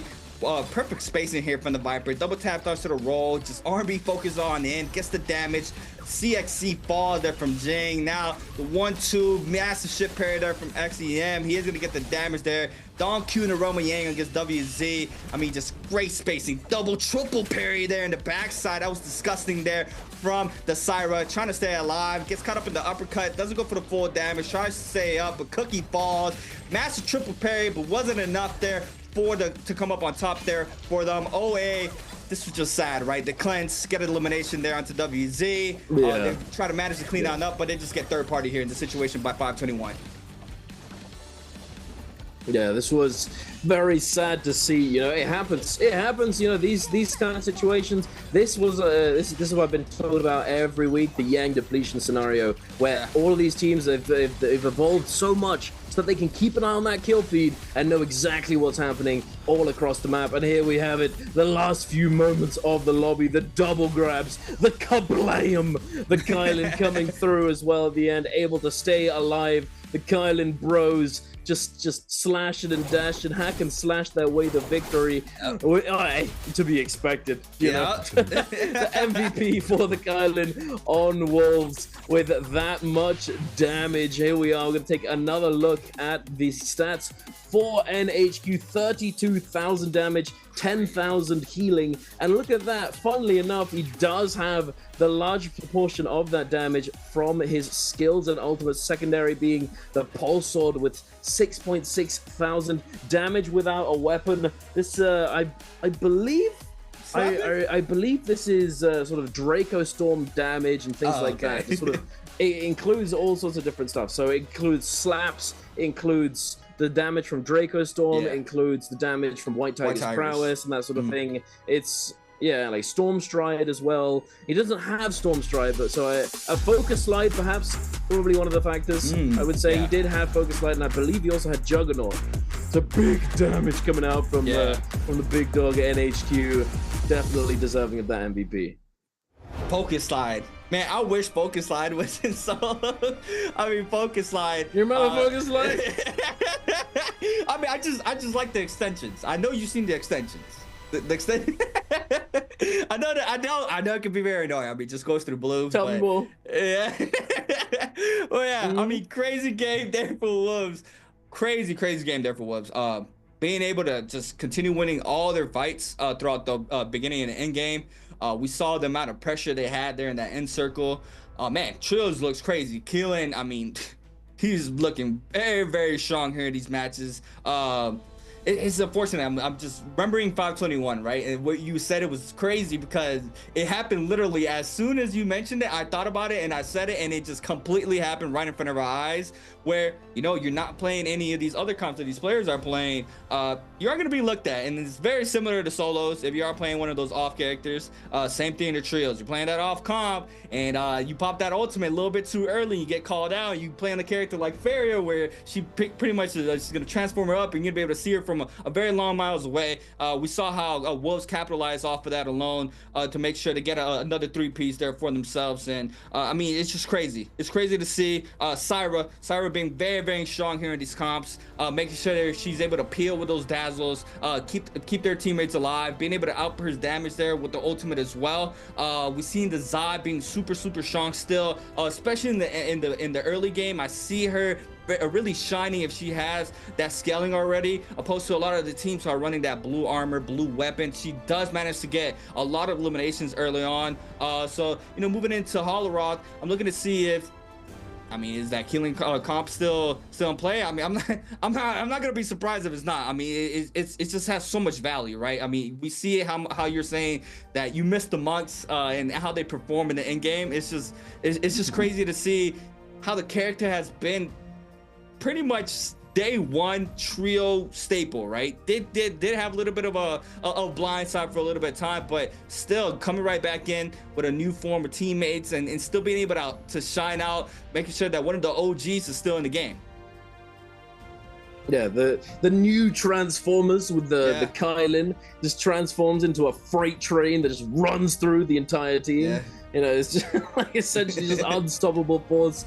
It's definitely coming through, and I think that I had a feeling that the Syra, of course, is extremely strong. We saw it getting picked up 3 times in that first phase. We saw it multiple times getting picked up in that last final phase as well. But the monks seem to be like creeping into that sort of top tier spot right now with this new composition. I don't know. I mean, we're gonna have to see. We're gonna have to see what happens. Perhaps the Viper changes that come up in the next bi-weekly that we already have on live, but are gonna be coming into the Nbpl in the upcoming bi-weekly. Perhaps they actually just sort of cut down the monks. Put them in their place. Hey, you settle down, big dog. Hey, we back. We coming in with the Attack on Titan. You going down, buddy? It's possible that this will be the last few days, last few games that we actually get to see this much Tianhai, considering what may come in the future. But we'll see. As you said it, as everyone said, with the trios meta and the meta across the board is ever changing.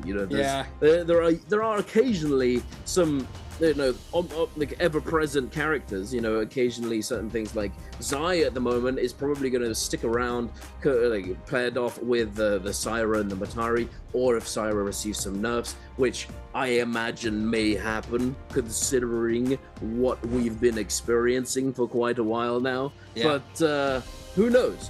She might get replaced with the Matari, the zipping of the Karumi. We might see some Sand Siphon go back towards the zipping of the Karumi with the Takeda Tamolk. And you said earlier, like going on to Holoroth, we might still see these monks. And I think that Tamolk has always been a pretty popular character on these Holoroth games because of that open space. Yes. Like having that cage to put down protects and also isolates players when you're trying to take them down effectively. Yeah, I mean, the Temmie, I love Temmie.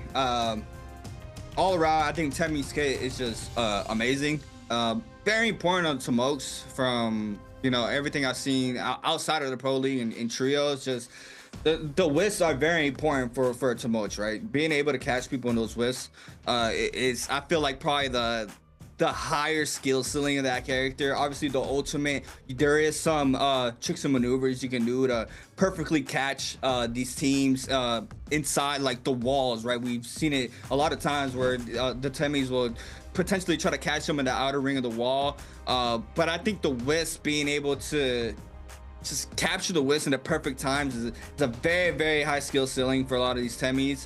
And like you mentioned in Holoroth, Temmies has been a staple, right? Whenever the Temmie Siphon came out with the Takeda, it was a very, very strong comp and still is to this day. And we see how much value that comp has had throughout the years in NARAKA. Just being able to keep being in these games is just, I mean, it's crazy because I remember seeing the Valda comp, and I mean, now I'm not even seeing the Valda. And before we had a lot of Justinas too, and only 521 was playing Justina with the Feria last game. So, and then that kind of, to me, from what I've seen, not any other team picking a comp like that, it might be a little bit of a little trick maneuver they're playing out, trying to test out. But a little quick little highlight moving on into our first game.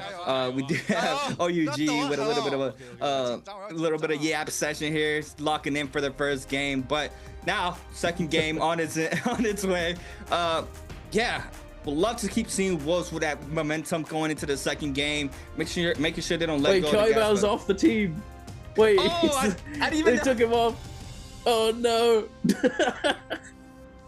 I didn't even notice. He was like, "Oh no! I need a 20-minute break. I just need you to cover me for 20 minutes. I'll be right back." But yeah, let me lock in real quick. Oh, I respect it. Hey, you know what else is quite funny? In that little highlight that we saw, you know that little like soul bloom icon, the white soul bloom icon that's next to someone's name, when it means that they haven't played on their account in like a couple of weeks or something. He had it there. Oh my goodness! Oh, cinema, absolute cinema. That's crazy. But yeah, game number 2. Holleroth. Here we go. First round selections here for our teams. First pick for Alliance, the Xiphon. Coming into play, super strong comp. Another pick there for Wolves as well on the Xi comp. Sand Xiphon for DRG, as well as for YZG. So it's a 2-2 split for our first round selection for our first 4 teams. Now our second round selection. We do have these teams ready to lock in their comp positions for our second game. Not too surprised that, oh, there it is. JL bringing in the Monk for this game. So that's 521. Sand Xiphon for Balda. WBG on the Monk Keelan. So 3 round selections here for the Monk comp for our second round selection. Now, last 4 teams ready to pick here. Wow. It's not looking any too different for our first game from what we've seen. We do have 3 Wuchen Viper Tessas, Attack on Titans, for our as you say selection. That. Yeah, right. It's always the case, bro. It's always happens. Like, oh, it's looking like this isn't gonna. Oh, okay, it just happened. My bad. I'm sorry, guys. That's happened to me so many times. It happens. It's the cast a curse. You know, that you just cast a curse on yourself. The power of casting. Well, hey, we're gonna be loading up, ladies and gentlemen, into our game number 2.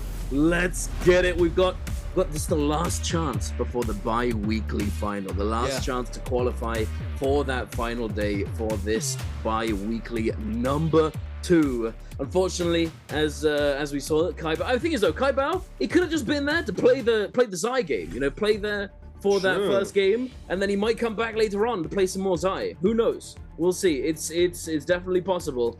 OUG, what exactly they're playing the Tessa Viper Wuchen, so perhaps that is exactly the reason. You know, maybe he comes back to play the next Xiphon composition later on in the day, but who knows? For the moment, though, we are taking a look at these abilities, and as per usual, nothing too crazy is going to be coming through.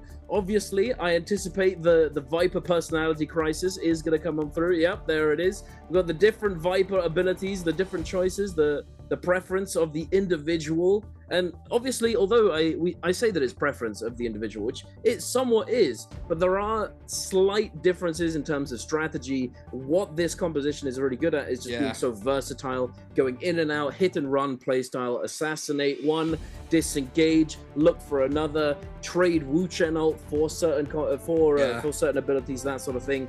And so, depending on how you really want to look at the game, how you want to look at the lobby, and how aggressive you want to be potentially, or how you want to play it out, you can choose different abilities for the Viper so that you can meet those strategic goals.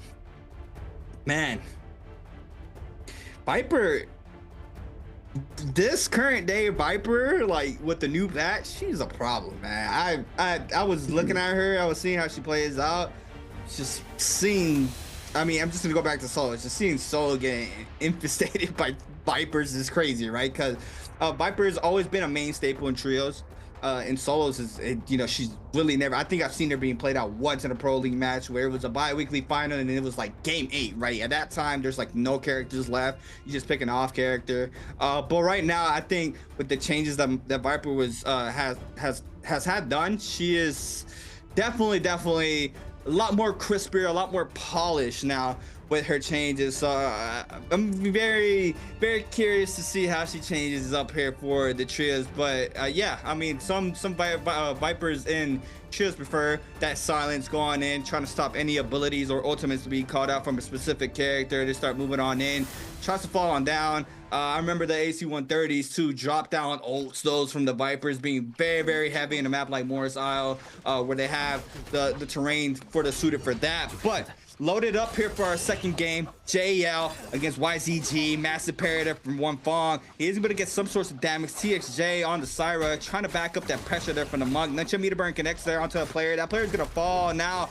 JL do have the man advantage here in the situation. Parry's a little bit too early. TXJ now is going to eat up a lot of damage. Nice hits there from CXZ as well. And the second one goes down, and JL turning the front. Oh my god, grapple parry there. Oh my god, YZG going crazy right now. XX1 is going to be able to back on up. TPs, the follow-up RMB gets a little bit of damage onto TXJ. Does have that ultimate there for the Keelan. He's going to try to respond off of this. Hold on, in the 1v2 situation, TXJ is trying to back on up. Grapple is on out. Does manage to get the first connection there off the slash. The F caught in there for the Sara. The Temi try to peel. Now TXJ trying to back on up completely. Now the ultimate still up. The Temi ultimate called in, I believe, but that was just a whiz. And what WZ are going to pick up an elimination on the kill feed as well. Now XX1 is going to be able to back on up. The ultimate is run out. The Temi Wish drops down, does not connect. In a 1v2, 1v3 now. YZG running it back. XX1 trying to back on up. Does have the F for now, but just a little bit of hits there for elimination. And I mean, that could have been bad there really quickly. Oh yeah, absolutely. That Kylan ult was looking pretty spooky for a second there, but no, it is not to be. The kiting, the bait and switch, going to be able to get one reset and then cover for the player that was getting chased down by the Kylan ult. Very nicely done by YZG. TXJ, the GOAT, coming through with those parries early on. But here we are taking a look at TE going up against this team. I believe it is in... Wait, is that Wolves? No, WBG. It was a W. I couldn't see, unfortunately. TE up against WBG. One player down for TE. And now instantly, Peak and Xiaonan immediately following suit. And WBG going to be able to secure those 3 eliminations on this composition as well. Is a really good start to the day. Really good start to this game. They're going to be able to get that ball rolling, get that scaling going. As we've talked about countless times, being able to scale up on this sort of composition with the Tianhai scaling both off of shield and off of that weapon, the Kylan scaling off of that weapon, damage for his ultimate. Very valuable for them moving forwards. And here, WZ, it looks as though they've managed to catch out a lonely member of JL. Cuckoo 2, unfortunately being left as the sacrifice for his team. Cut off the arm to save the body, as JL are going to be able to continue on with and potentially find that rebirth charm later on in the game. Alliance now having been caught off guard potentially and dying early on to who I believe it was WZ, I think, early on in the game, are finding their reset. They've got all triple blue armor, few weapons, and thankfully they are playing this budget composition as we tend to call it. If they're able to find that purple armor for the Zai, we will likely end up seeing them go into that realm of Yang. That's pretty much all they need. Anything more is always nice and is definitely a good advantage. But you can make it work with simply 1 purple armor. Now 5-2-1.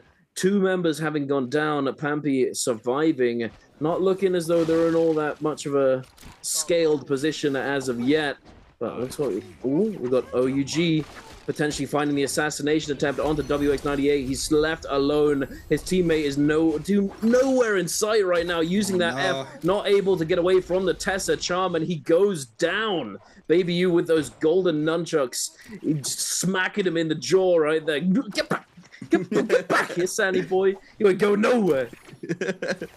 I mean, this comp, right, still very, very strong. You cannot get caught lacking, right? You are going to get Tesla ultimate off rip, and you are going to get silence as well. So it's very, very rough to get caught up. Kakashi drops very low. Syra ultimate now called in here for DRG. Syra, Baby U trying to stay close up to the Syra to make sure once that ultimate goes down, the damage can come into play. It gets a little bit of damage there onto Baby U. Only drops 1 bar of that blue armor. Access starting to move on in. Tesla ultimate called in there in the back end. Now OA starting to move into the party, and OA already has 5 illuminations on the board. OUG currently only with 1 headshot there in the backside. The Syra drops very low, still up here in the situation. DRG's Kakashi trying to stay alive. He is going to be caught up there by the scare rush there from OAs and Baby U. Now they're arguably having this Bane. Tesla ultimate called in there onto the Viper, I believe. He is going to be getting, oh, that's the Syra, sorry. The overhaul there, the Wu Chen, sorry. Big parry there from Baby U behind the back. He is not going to get the full capitalization off of that, but the Bane, they can play around his Bane's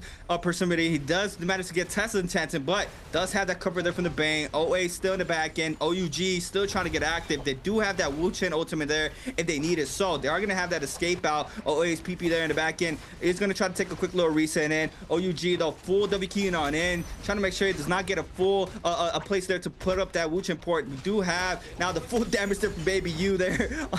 Just being able to apply the pressure, forcing out that Wu Chen. Oh my god, the must make there from 2. Oh my god, Baby U there onto 2. He is gonna be able to get the elimination now. 1 player's gonna fall here for OA. Now another team moving on in. I believe Alliance here on the Keelan comp trying to get active against, I believe, OA. They're just passing through, I think. I'm looking at the mini map. They're like, yo, watch out, just trying to pass through. They're gonna be able to get. You go. Let me get a piece. Let me get a piece, buddy. That looks delicious. Just eating off that plate right there. Just, oh, let me get a chip or 2. Thank you, bro.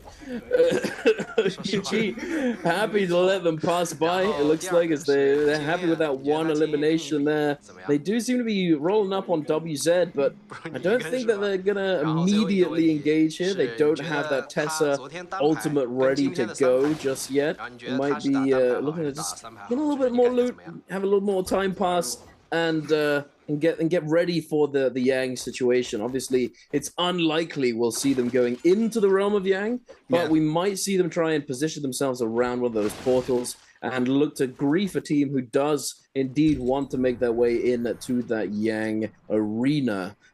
Speaking of, I believe that Bowder is certainly going to be one of those teams. So they are running that Sand Siphon, another team composition that sort of needs to be scaled up. You know, that Takeda, we talked about it a lot. For those of you at home who haven't played Takeda V3, this ultimate, this character requires not only himself and his teammates to have more, more scaled up weaponry, so they can scale that ultimate and get it into that legendary state, so it can have the most amount of power possible. But it looks as though we've got Alliance jumping in onto OA, and DRG also in the mix. I believe that Tutik was just the lonely member of OA caught between 2 teams. That's not what you want to be. Yeah, I mean, DRG sort of move on in. Alliance trying to back on up, probably looking for that realm, trying to buy up a little bit of resources. Wolves as well. Bawada is gonna wait this out. Already posted up for that first realm of Yang. Wolves trying to scale up a little bit more, trying to see if they can get a little bit of upgrades. A little purple dagger here for ZK. It's gonna turn into a fan here on the side on the Zai. They're all gonna be able to start rotating on in. It's gonna be a little bit of a tussle here against Bauda. Just gonna wait this out right now. Respecting the Yang, they do manage a little handshake. In. Yeah, like, yo, we good? Yeah, we good. We'll fight a Yang. We're good. Wolves though against YZG. First one with Yang. Do have the Matara a little bit more scaled up opposed to the remaining teammates here with the Jade setup, but now drop down for ZK. Temi ultimate very early into the Takeda ultimate as well. Everything invested there for YZG. We do see them being able to kite out this Tomok ultimate. NHQ though drops very low on the Matari, trying to stay alive here from the Syra. It's gonna be able to get a lot of that white health back. Scare rush here from the Takeda. ZK now is gonna be forced to pop this ultimate, trying to get the damage now. Doesn't seem to find anything off the first burn. Quick little reset here for himself. Gets caught up once again. Now the peel here for the Takeda in the back end. Was ZK trying to stay alive. F2's on up. does manage to get dazzled as well. Big damage here from the, oh my god, to the Scourge Rush there from the Tomoe. That's just a lot of damage there onto the Zai. Now QGG trying to stay up on the Takeda, does manage to find some sort of little bit of damage here. Now in the one, oh my god, NHQ falls down in the 1v3. Just YZG there with beautiful textbook there, popping that ult very early, being the aggressors here in this round, setting the tempo. I mean, that's just very rough to try to play against. Gets caught up there off the dazzle into that Scare Rush there from the blue pulse sword. Blue rarity still manages to get that source of damage there off of Scare Rush. It's just insane to watch. We do have 521 winning the Roman Yang as well. It looks like Bauda is winning the Roman Yang as we see in the kill feed. A team posted up for the Spirit Well. It's going to be TE. They are going to be trying to take that Spirit Well. 521 now starting to move on in. Gold weapon there on Ivan there for the Gold Halberds. Do have Pampy on the purple armor purple fan here for the Monk for 521. WBG might be resurrecting in a very close proximity here from 521, or they could be running into DRG. Bauda now coming out of the round. They did win their round. They are going to be having that Vermilion's Birds Might on the Sand Siphon comp, ready to try to get active as well. And here it is. Ooh. Our Spirit Wolf fight TE against YZG. They're stacked up in the corner. Wait a minute. QGG, that big Takeda ultimate is going to be able to section off this fight. Oh my goodness, absolutely bursting down. Jiaonan, the Viper goes down. It's a disaster. It's not looking good for TE. YZG on a tear through this lobby. Peak gets the ult, but it doesn't matter. And there you have it. YZG on picking up their 9th elimination of the game. Absolutely rolling through the competition at the moment. Now Wolves, it's as though they took it upon themselves to spawn up here and see if they could potentially get their hands on that Spirit Well, but no, instead they are, oh no wait, they did. So they stacked up the Spirit Well, sent LJX to go forward, put the Matari on, and then capture the Spirit Well, picking up that White Tiger's prowess. A team with Yang depletion and White Tiger's prowess. I don't think I've ever seen that before, I have to say. And LJX now popping that Cyril, pulling the trigger, sending out the beam, the microwave, rolling through. QGG getting locked up against the Buttery Rocks. TXJ next on the chopping block, gonna be able to beam him down. The tracking, the blam coming in, and there he is, LJX with the Syra. The Tumulk ultimate was not enough. They did not have that Takeda ultimate on lock, ready to go. And Wolves are going to be able to fully salvage their game in game number 2. That was clean. That was like big brain right there.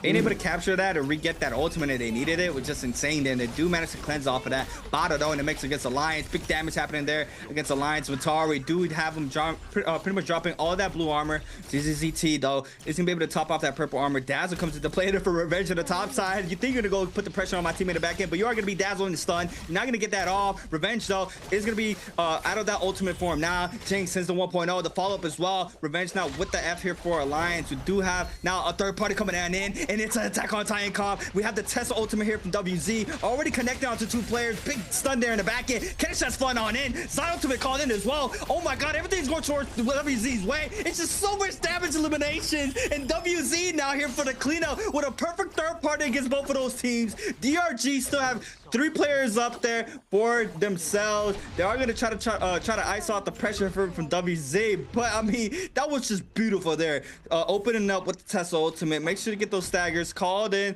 Some sort of damage in the back end from Azai as well from DRGs. Even though he did not get the elimination, went towards WZ's way, they did manage to ice off a lot of the pressure there to stay up. But now OUG are going to be able to get an elimination here, or they are going to fall 1 player here in the zone. WBG gets the kill. Tesla ultimate down to Yiran in the back end. Now the Viper called in ultimate here from Baby U, but the Monks will be able to iframe this, staying safe inside the zone. Baby U very low on the Viper, gets grabbed as well there from the Scout Rush. Yiran just waiting this out. He's gonna be like, okay, you're mashing now, slam, gets the damage in the zone, still gonna be taking that white health. We do have WBG's Takeda in the back end, raw uppercut into the 1.0, big damage there. They are gonna be getting the elimination there from the Keelan Sorry on this comp. I mean, wow, just in the zone, very strong pressure there from WBG. Being able to iframe that Viper ultimate there with the Monk, it's just been a staple here for these teams. Every single time the Viper can drop down, but you're not able to get the stun there onto the Monk. Don't get no value off the Viper ultimate because they will be able to peel for the squad. 521 though, still in the mix. Full ults online. WBG trying to start moving on in outside the zone. This could be bad for them. I believe they do not have Monko yet as well, so we do have them trying to get some sorts of this rage back. In the backside, we do have the King ultimate called in. Zing though is gonna eat up all the damage. They're gonna fall. And 521 with perfect third party as well. Now with 6 on the board, doing a lot of damage onto WBG, and WBG is gonna fall here for this game number 2. That is insane. The assault smolder coming through as well, just to top it off. 5-2-1 on 7 eliminations. That's what we like to see from the boys of SEA coming in. Let's get it. Are we going to see them qualify into the bi-weekly final and do well? It would be a sight to see, a sight to behold. You know, the SEA teams have been a part of Nbpl for quite a while. They obviously had their presence at J-Cup as well. Yeah. But and they showed up in the grand finals too. They almost took it. We saw them get to that match point really early on, but unfortunately they weren't able to take the cake. But who knows, moving forwards things may change and the scales may tip in their favor. But here we are going into that secondary realm of Yang at YZG, going up against DRG. Syra grappling up in the air, trying to find that stagger, eating a bit of a start focus coming down on the ground, but immediately combo breaking out. The Syra ultimates do get pulled out. Now we got that gold weapon damage for the Syra ultimate for YZG. TXJ just beaming through, trying to find some kind of value here, regardless of that Tumulk ultimate. Both Tumulk ultimates now have been sent out. The Takeda ultimates are going to follow through now. WX on the 8, extremely low HP. The RMB coming through from that hang sword is going to be able to catch him now. The jump RMB to finish him off. YZG now in the driver's seat, going to be able to have full agency moving forwards. DRG in the hot seat. The no armor on the side of Kakaishi, but they just got to cover a move. They've got this one in the bag. That focus side. What you gonna do, buddy? There's nothing you can do, bro. You can't escape. Now 5-1 in the realm of Yang. Pampy taking so much damage. No ultimate on the side of the Tianhai. It already gone down, and now Bowder. Oh, the parry could be turned. Yin looking to try and salvage the situation, but I don't know if it's gonna happen, buddy. It might be over. CA 5-1 looks as though it might be cooked for them in this realm of Yang. Yeah, I mean, 1v3 is like, if it's not impossible, it's nearly impossible. It's super hard to do. But JL getting active close to the outside of the ring. That's a double grab here for JL's one Fong, but does not get the slam there. The Wu Chen port does manage to stay up there for WZ, so they're going to be safe in the situation. OA starting to move on in. JL drops, I believe, all 3 ultimates here, and we do have the Tesla O online here for Meng. He could be able to potentially use this for an opener, but I mean, YZG in that realm of Yang, they did it again from that ult pop strat in the beginning of that round. They're popping that Temi ult very early, making sure they get the lockdown, forcing out any sorts of ultimates that they need from that situation, and they just come on top for the second time, and just that pressure there from YZG in that round. Currently with 12 eliminations on the board, I mean, it's showing up for them. We see how strong they are on that sign siphon in the round. Been playing that perfectly out. Draco Storm is out though for Wolves, Bada, and YZG, so these teams could be the ones that are getting mad active, and the first ones that are getting active is going to be Bada. We do see them chasing down JL. The Monk is barely back there from the squad, doesn't even have ultimate as well. If they do get caught up, it could be a big problem. It's going to play inside of the zone here, but Bada sees this. We do have one Fong trying to back on up here, trying to cut it out, but this is bad. Gets caught up. Armor pierce there is going to get a little bit of a knockback. F caught in there for the bell, sends the 1.0 big damage, but doesn't even matter. The musket shot there from Jings, there from Bada. They are going to secure the elimination there onto one of the members from JL, and that's just unfortunate, right? We do have the Monk going down from this squad, which in this end circle, you need to have that Monk to try to stay up against all these Temis, right? I mean, we have all these smokes still up, as well as the Attack on Titan squads are still in this game as well, putting up those pressures outside of the round, making sure that you're able to get those third-party actions. And now DRG starting to move on in. 521's Pampy is going to start forward on up here on the Monk. We do have DRG trying to kite out the pressure here from the Monk to reaggress after this Monk ultimate is down. We do have no line of sight here for Pampy. Doesn't really get any sorts of value here off this ult alone. A little bit of scrabble inside of this building here from DRG and Ivan, but it looks like they are going to back on up. DRG potentially going to reaggress this. We have Kakashi already starting to move on in. Does manage to get inside a little bit of a cover there from the wall. Pampy does form down, and now DRG first one's in, started to get this aggression there onto 521. Pampy has gold armor, so he's going to still be a little bit, he is going to be healthy here. Ivan's going to get parried in the back end. Kakashi now with the Sara ultimate. Takeda ultimate called in as well in the backside. We do have 521 dropping very low. We do have one member, Pampy, trying to stay up here for the squad with no online. Yin does have that ult online there for the squad. Kakashi though applying lots of pressure. The 3 charge there from the beam is going to be able to kite up a lot of the pressure there from DRG. We do have him getting dazzled, double dazzle stun there. Now the F caught in from the Keelan. The takedown there from the Takeda as well. A big scrabble. 521 now with the Cavalry Bloom trying to stay up here off the gold dual blaze. Does manage to proc it. Does manage to get the parry as well. That's a massive parry there from Ivan, and they're able to stay up. That's one player down there for DRG. Now Kakashi now is going to get a parry there. Pampy with a massive jump parry there onto that player. Still trying to stay up. The Takeda one shot. Pampy falls. 2v2. Now quick little reset from Ivan. Scrap on still happening there from Kakashi and Yin in the backside. Goes in for the uppercut, but the Cavalry Blue peel there from Ivan. That player is going to fall as well. 521 with no Monk online are going to be able to stay up here. The Supreme does have Yang depletion timer, but Don Q comes on in, and that's the cleanse there for 521. And what a beautiful showcase here for 521, making sure to stay up here in this fight. Let's go, C8.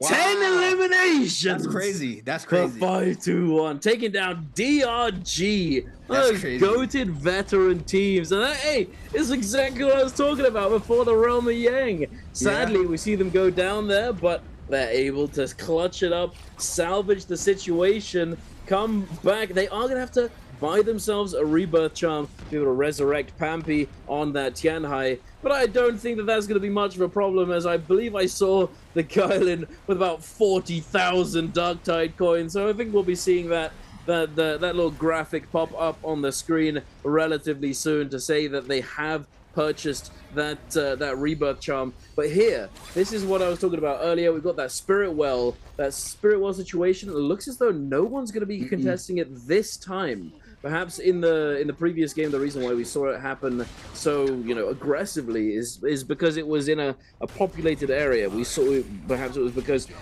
a lot of people just happened to be in that area in the first place, and that's why it got contested so much initially. But if they're able to secure this, we may see that scenario happen where the second or the very last Realm of Yang, the very last Spirit Well, just simply goes over to the captors of this Spirit Well by default.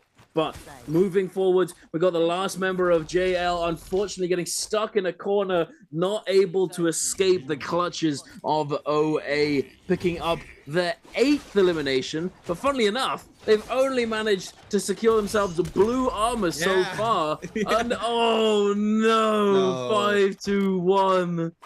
They go down in the open. That's not what you want to see. That's unfortunate there. They did manage to resurrect their fallen member, but off of that alone, Ivan does fall there in that situation there for 521.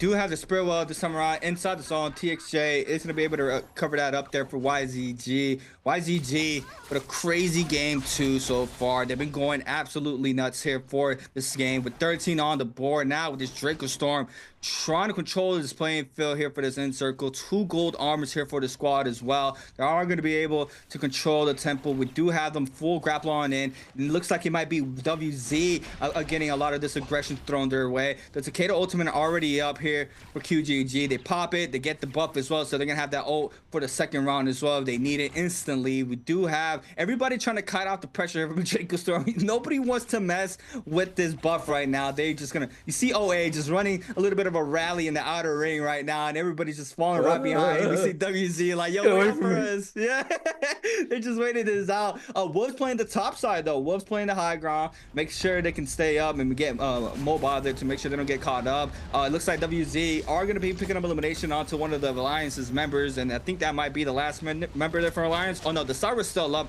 Revenge falls, but now WZ in the mix. 11 on the board as well, with a massive amount of eliminations. 521 with 10, YZG with 13. Then we have OA with 8, Bautas with 7, and Wolves with 4.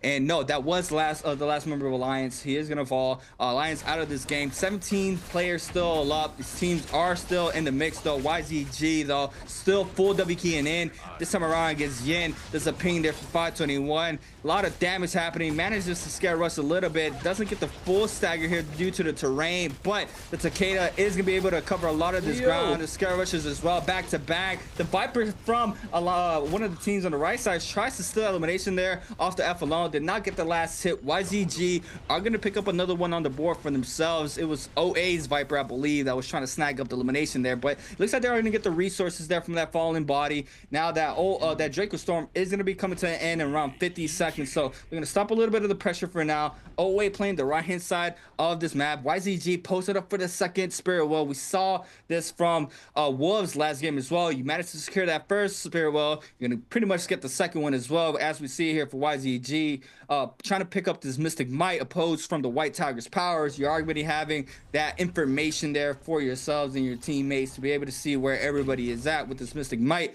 But now, last one standing is going to be, or last one staying up there is going to be the Takeda. We do have now YZG, full W key in. Sour ultimate up already here. Same strat, right? Pop that ult, get the buff, get the ult right again, and this is where we can get active. Dazzle down to Cookie. Big damage there onto 2 players as well for Xiao Yu. Now, we do have a Viper ultimate happening in the back, and it's just so much happening right now. The Dazzle doesn't connect in the back, so yes, it does. 3 players get caught up here in this corner. The 1.0, big damage there from TXJ. Cookie's gonna fall. Another one falls there from WZ, Xiao Yu, and now YZG picking up 2 eliminations there off of that alone, and that's how important these Spirit Wells are. You're able to control this end-game tempo, and we see here YZG doing a really perfect job doing that, so with 15 on the board. Absolutely. And you know, Mystic Might is not the most popular buff out of the ones that you can choose from, but it can be pretty helpful, especially when you're looking to chase down players in these end circles where there's a lot of terrain, a lot of nooks and crannies that you're trying to hide in. You know, you're trying to stay away from that buff team. Mystic Might will do the job and allow you to keep track of everyone in the vicinity, as that circle is pretty much, you know, it's pretty much entirely covered by that Mystic Might AoE sort of like radar that you get with this buff. And the the damage reduction buff is also pretty helpful on top of that. OA, unfortunately, having lost 2 members, 2-tick now on his own. He's gonna have to try and salvage this somehow. It looks as though Wolves may have spotted it out.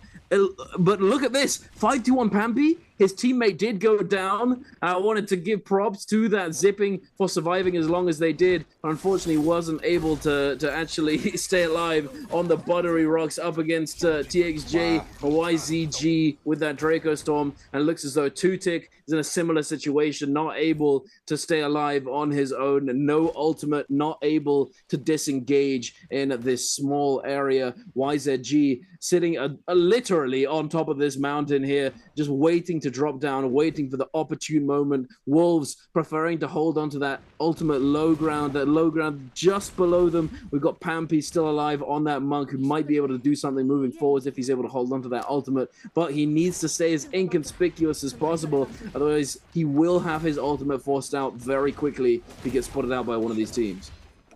Yeah, well, here we go. We're gonna have our end fights here happening pretty soon. Bauda trying to play in the left-hand side of this map right now, of this end circle. YZG still in the high ground.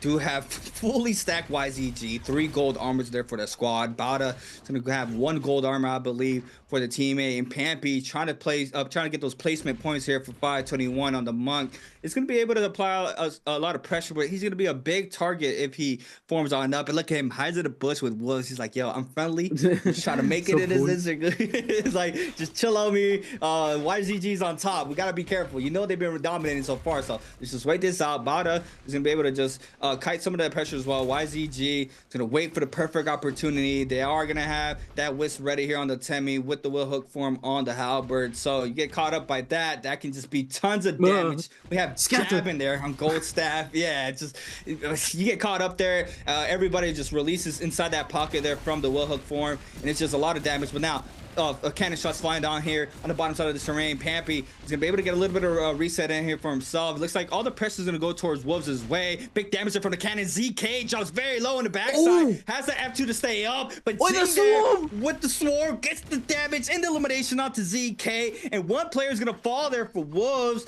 and Bada's being able to secure that elimination. YZG was not able to get that one, but still with 15 on the board, they're looking very, very good here in the situation. Now scrap offs unfold. These teams are dropping down now. YZG first one down. Pampy still on the edge of the zone. You don't see me. You don't see me. Wolves goes up. Bada as well. These players playing the top side. TXJ is gonna wait for the perfect opportunity there on the Syra to make sure he can get some sorts of damage there with that gold staff.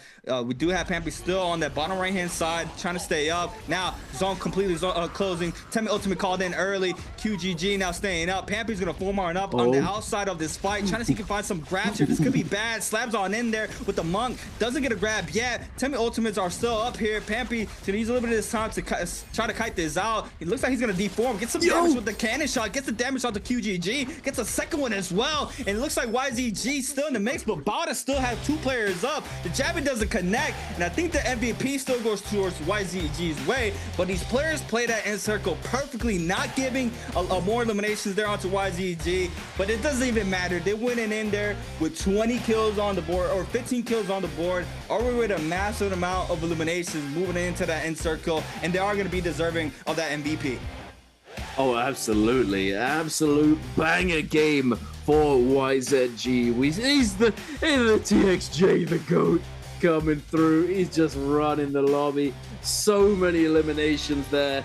Able to have the forethought and get their hands on that buff. The Draco Stormer into the Mystic Might. No, it wasn't like it was the Draco Storm, or it was the White Tigers. Regardless, I think it was the Draco Storm. But able to do this, I think this is where the meta is heading. We're going to see potentially some teams avoid going to the Realm of Yang when they typically would normally go to do that, and instead position themselves to go for those Spirit Wells, so that not only could they potentially get their hands on it and then get their hands on the final Spirit Well buff, but also to prevent these teams from doing it exactly that. That's not what you want. You don't want teams just going into that end game and just winning by default. But regardless, YZG, a massive performance from them, as expected. I may say so. They're pretty stacked. There's a pretty stacked roster right there, and they're the bi-weekly one winners of the trio. So they've got something to prove, absolutely. But Pampy, hey, he's just can I chill with you guys? Ooh. Okay, let's hide over here. And bro survives into the end. He doesn't get any grabs, unfortunately, but he resets that health bar with the ultimate, and then picks up another couple of eliminations with that cannon fire. Massive from 5-2-1. Absolute stellar game from them. Yeah, I mean, that was high risk, high reward, right? Right there, he still had half of that monk ultimate health up, so he could have stayed in that form a little bit longer, but he saw just how these players were just, it was just not working out for him. He cancels the ult and just starts raining down fire there with the cannon to get those eliminations. But another answer for Treasure for everybody at home watching. If you guys are on YouTube, swap on over to Twitch in order to win a random gift spring split box here. The question will be, how many kills did OUG get in game number 2? A2, B3, C4, or D5 here for the question of game number 2. But yeah, 521 Pampy being able to stay up there in that high risk situation, doing those micro decisions there to make sure he can pick up more eliminations on the board for his squad, picks up a better placement as well, being a lone wolf in a circle like that, which is insane there from Pampy. Comes up on top, gets a good rest of game number 2. But now our overall standings here for this, this is just a scoreboard for game number 2. YZG 16 kills on the board there for YZG, taking 18.5. Bauta with 12, 521 and WZ as well with 12. But the point differences for the game score is a little bit different. 0.5 more from 521 onto from Bauta against 521, and 13 there for WZ. OA with 9.5 game score, Woes with 8.5, WBG with 6.5. And I mean, look at the damage here from the Syra, the TXJ there on the Syra for YZG, getting those triple beam damages there with 22,000 damage. The Takeda with the pills with 15,000 damage, and it's a Moke with the lockdowns there with 17,000 damage. And I mean, just the way YZG was playing those rounds was just insane, right? Wall dropped, they popped out Temi ult instantly, frame 1, locked down the majority of the opposing team towards the wall side. They unleashed everything they have. They popped that Takeda ultimate to make sure they don't get caught up by any restands. The opposing team is forced to match the ults during that situation. They managed just to get the more damage throughout the whole rest of that, and they are able to secure the realm of Yangs, just playing that perfectly well there for YZG. But our overall standings here, BBE with 39, WBG with 46.5, WZ with 50, 521 with 56 now, Bauta with 57.5, FPACQ already out of the game. And this is what Dunk was saying, that he doesn't think FPACQ is going to make it. And I mean, off of 2 games alone, they're already out. Yeah, it is what it is. You know, you don't manage to stay in, you're not playing on that final day. You have to just pump. You have to get those numbers on the board and secure that placement. But unfortunately, it wasn't to be for FPX. On the other hand, it certainly was for this top 4. ASE, SS1, SR, and GG, all very comfortably sat in first, second, third, and fourth place. JL now, unfortunately, not really sort of emulating their first day's performance, it seems, having only managed to get 5 points on the board in 2 games. So they're gonna have to, you know, step it up if they want to try and at the very least emulate their first day and get as many points as possible, because not only are these games, these group stages, the points for qualifying into that bi-weekly final, but also you carry forward a percentage of those points into that bi-weekly final to start off with. But here we are taking a look at some highlights off the back of game number 2, brought to you by China Unicom. OA scrapping it out here in the city of Tang up against Wolves. A beautiful parry coming out from Tutik. The charm comes through, and the rest of this team falls as expected from that tested charm. If you find those parries early on, you are going to cook. And this one, C8, this massive third party coming through was actually insane. Yeah, the third party there from WZ. I mean, that was just a Tesla opener. 521 though against DRG. They dropped the Monk ult pretty early. They didn't even have it in this fight. 521 with Roast behind their back, still manages to stay on top against DRG. They make it a 2v2. Kakashi gets caught up there in the corner. The server doesn't even have time to pop that ultimate, and they get the last elimination as well there for the team wipe there. 521. OA here getting called up. YZG with crazy opener there for the eliminations at that corner. That was a triple dazzle stun there from the Syra to secure those kills there against WZ. YZG being the last one standing there for the MVP. The Takeda is going to be our MVP for our game number 2. I mean, wow, what can we say? That was just beautiful plays there from YZG all around. Everything outside of Yang, inside of Yang, in game was beautiful played out. But YZG's QGG is going to be our MVP with his second MVP. 15,000 damage here on the Takeda, 7 eliminations on the board, 6.3k damage on the fan, 5.8 there with the longsword, 2.3 with the bow. Staple F1v3 with a Takeda trio setup. Soul Wow, wind spout, that's why he was running that fan. Has Sky Pillar as well if he had a staff in hand. Scatter shot, Juggernaut fire arrows for the bow that he was running, and the Soul Shadow Nether Step there for his last Jade. And I mean, what can we say? Oh my lord, he's stacked.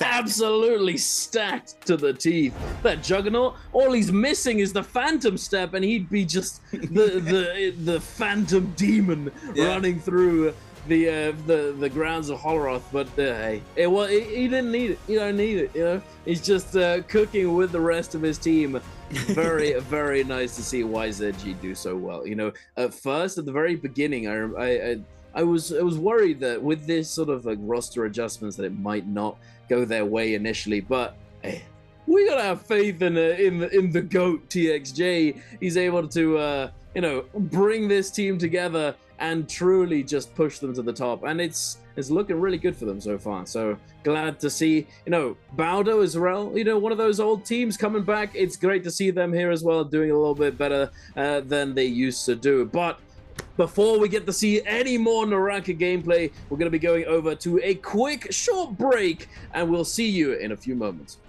适应系列的第二。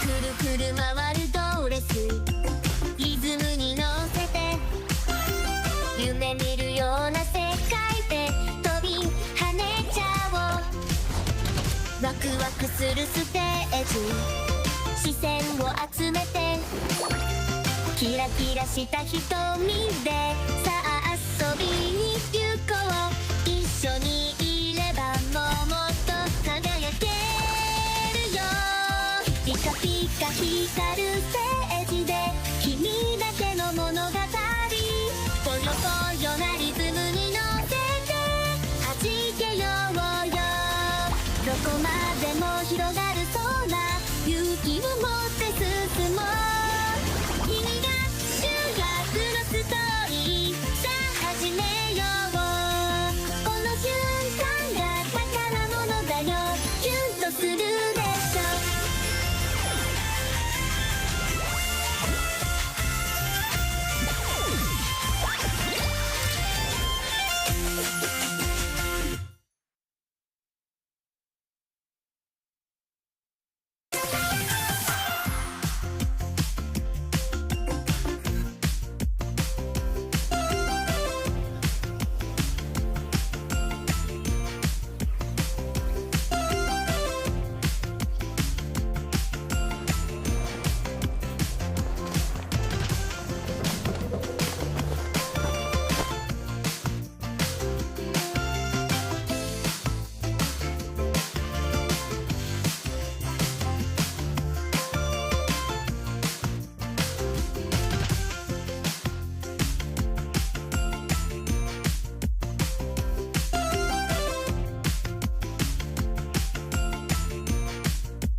Welcome back, everybody, to the NARAKA BLADEPOINT Pro League. Day 3 here for trios. My name is Creatives. I'm here with Duncan. We have watched 2 games already being played out. Game 1 winners Wolves. Game 2 winners YZG. I mean, off of game number 2, I mean, even game number 1, we've seen how strong it's been securing those spirit wells into that end circle. The teams who are securing that second to last one are coming up on top and securing that last one where they're able to controlled the tempo for all the remaining of the game, and we see how strong it's been there for Wolves. We saw how strong it was there for YZG. We saw crazy interactions outside of the realm with how the Attack on Titan does in third-party situations.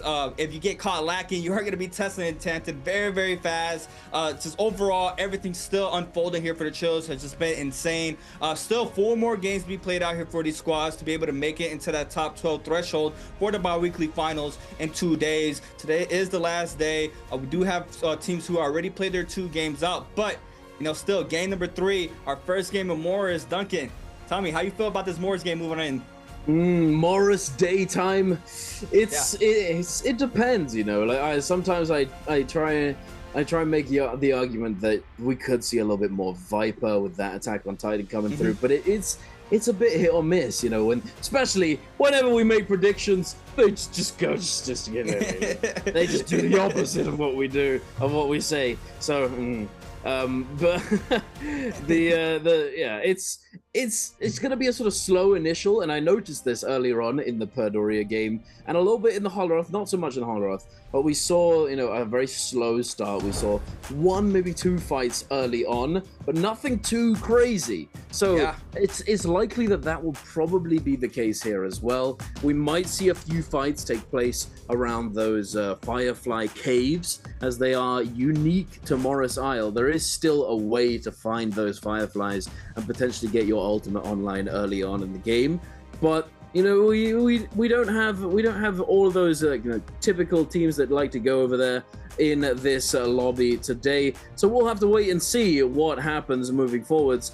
But you know, it's the standard map. We might see more just of the same. I've been expecting to see potentially a little bit more of a variety, but I don't know if we will. The only thing that I expect may happen is we might see a little bit more of that cannonball variation that 521 pulled out in game number 1.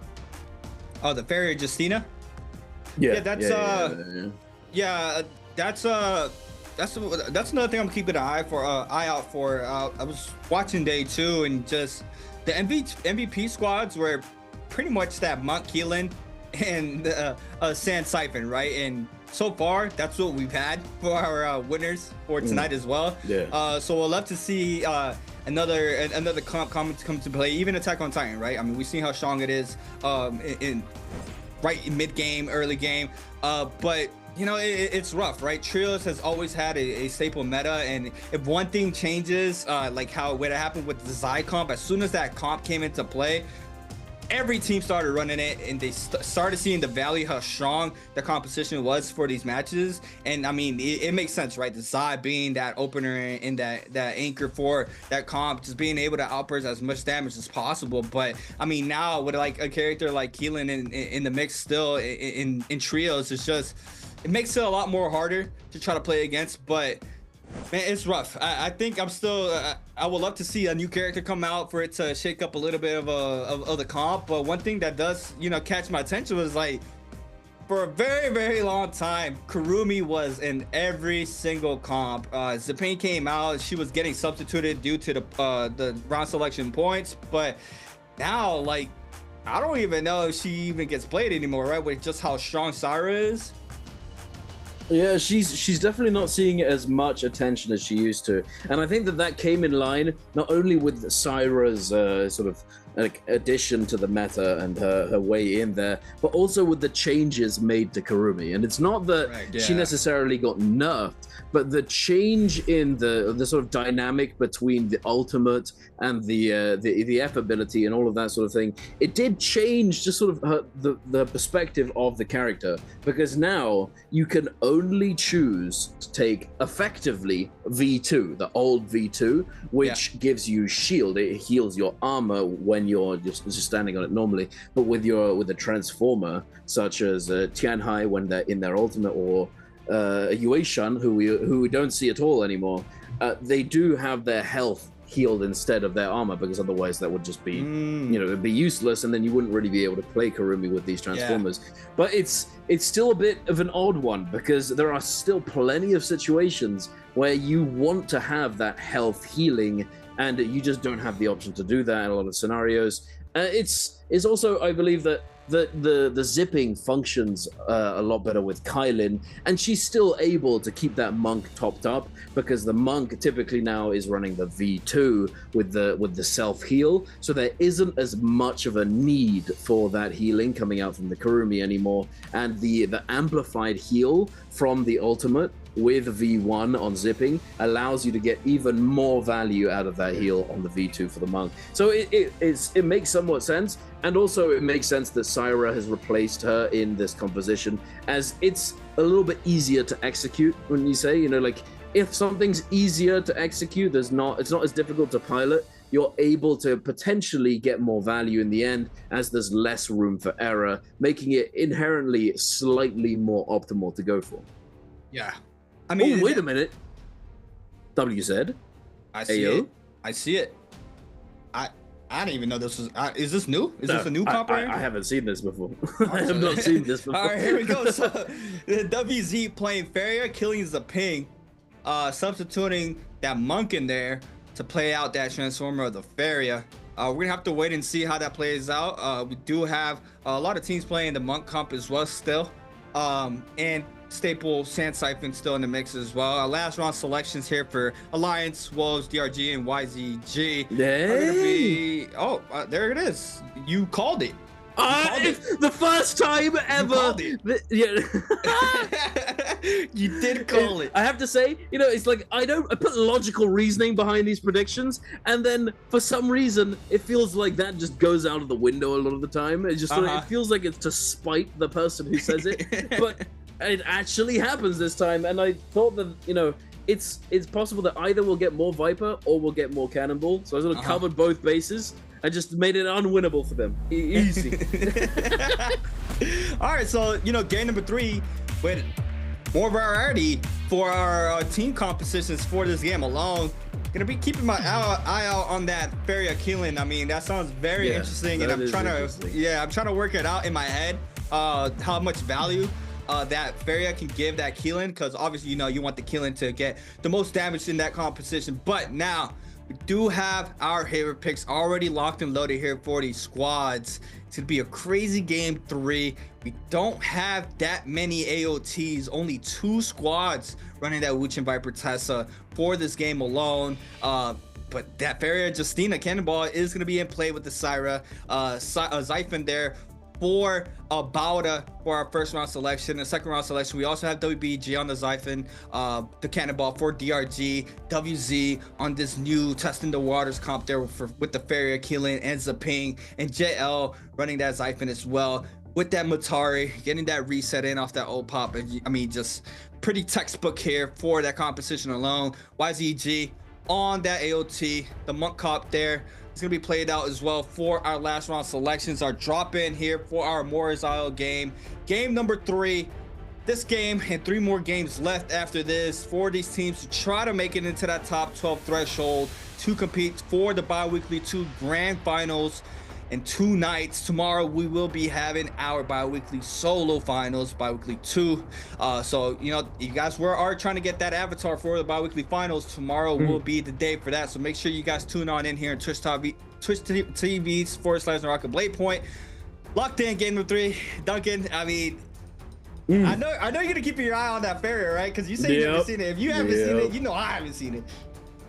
Yeah, it's an ugly one. It's a spicy one, to say the least. Yeah, like it kind of makes sense to some extent, because, you know, my initial perspective on the Kylin Tianhai zipping composition was that, like, you know how when you make compositions for trios, you typically look to include like this duo, like an established duo. Correct, of yeah. characters. You know, like you've got the Viper Wuchen, the Kurumi to Tianhai, etc. So the Kylin zipping functions very well together, so it made sense. But then it ended up being a sort of Tianhai Kylin duo, and the zipping was just sort of like an extra to go on there with the synergy. But now that we're getting a Feria into the mix, it does kind of confuse things now, as you're missing out on that synergy between the Tianhai and the Kylin. And it looks as though, unfortunately, we're not going to be seeing them do all that much early on in this game, as they do go down to, I believe, Alliance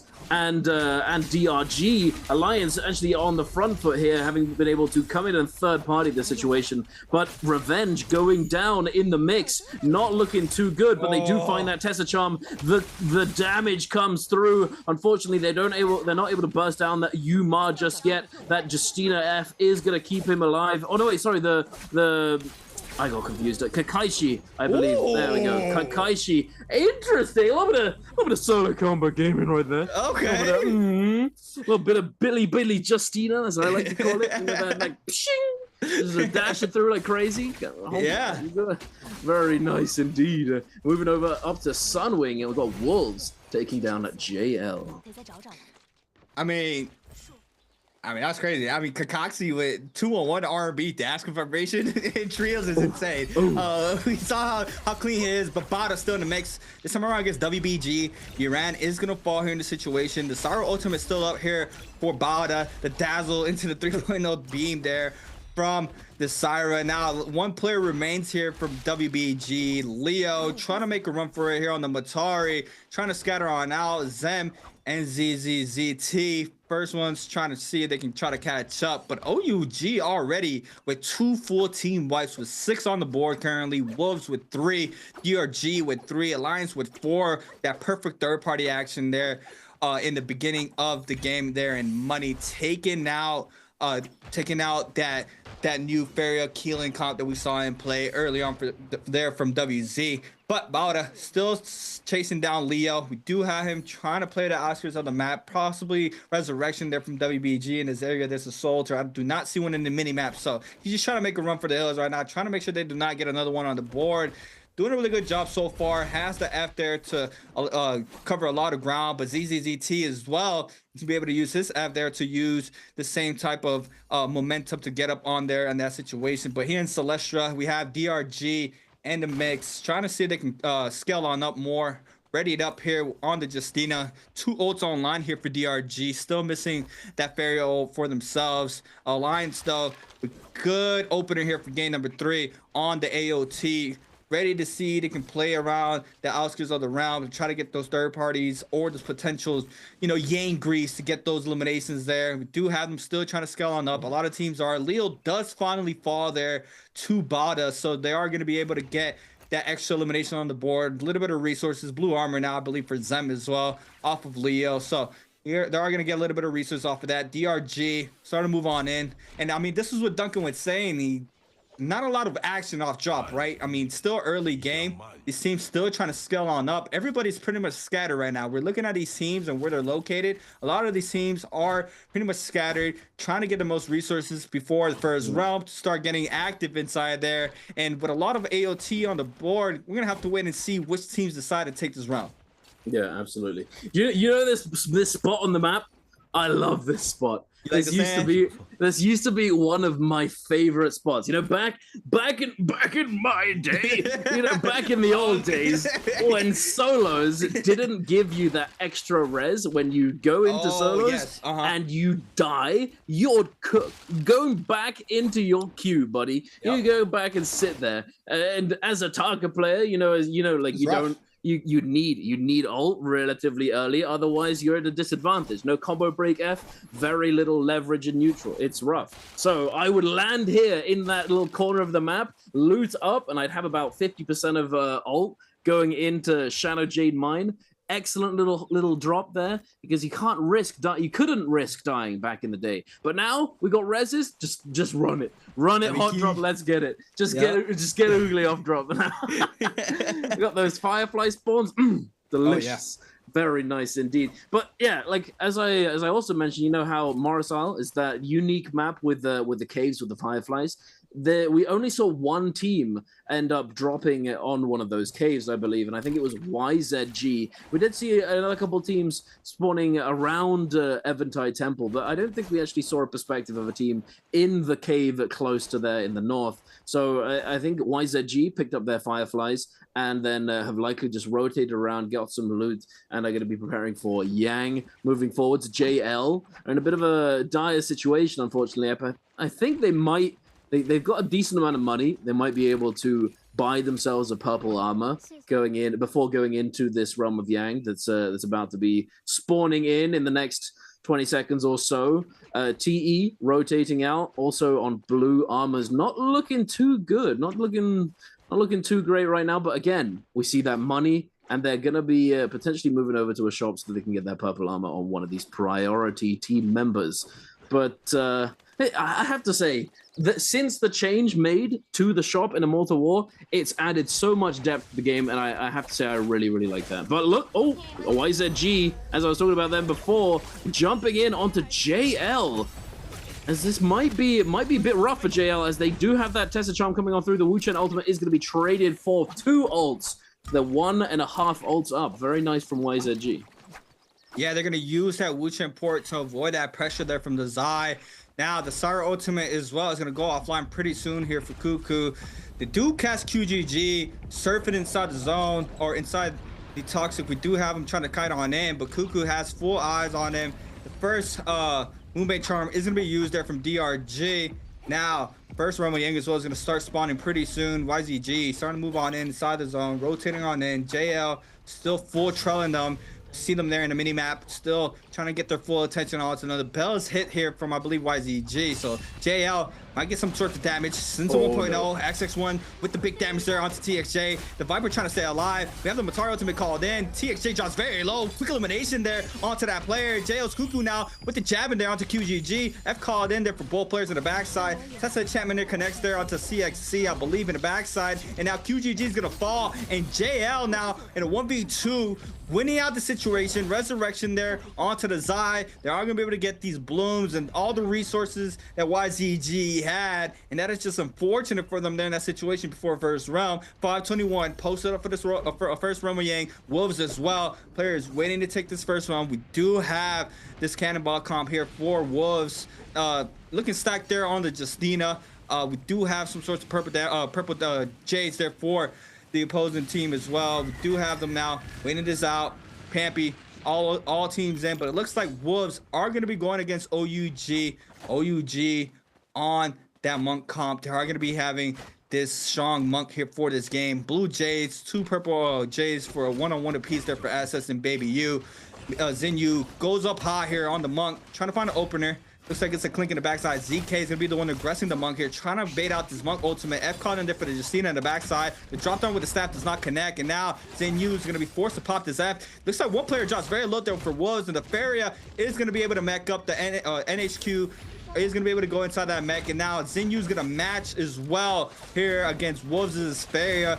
Try to see if he can get some sorts of grabs in the situation. There goes the first stagger there off the missile. Does manage to ice up a lot of the pressure, but he's a big target trying to schmoove around the pillars there to avoid a lot of the damage. No grab. Oh, yes, he does get some grab onto ZK. Now, looking for the slam, trying to see if he can get the damage, but the damage is going towards Zenju's way. He is going to be eating up a lot of damage. Has to de-monk here. Does manage to do so. Now, ZK is going to go ahead and pop the Justina ultimate into the freeze. R&B focus there for the elimination onto the Monk. And now, Wolves have full capitalization here off of this situation. He's going to be able to get these resets off the double dashes as well. Looking for the second. Doesn't get a reset off of that one. SS gets staggered. 1.0 there from the Hong Sword. F caught in there for the Keelan to avoid the pressure, but SS is going to eat up a lot of damage to the backside. 1.0 follow up LMB as well. Just a lot of damage here from the Hong Sword. The Keelan trying to stay up there from Baby U. He's going to eat up the damage off the dual blades as well, and he is going to fall now in a 1v3. Wolves looking to take this realm of Yang. They are going to be coming out successful in this realm pretty soon.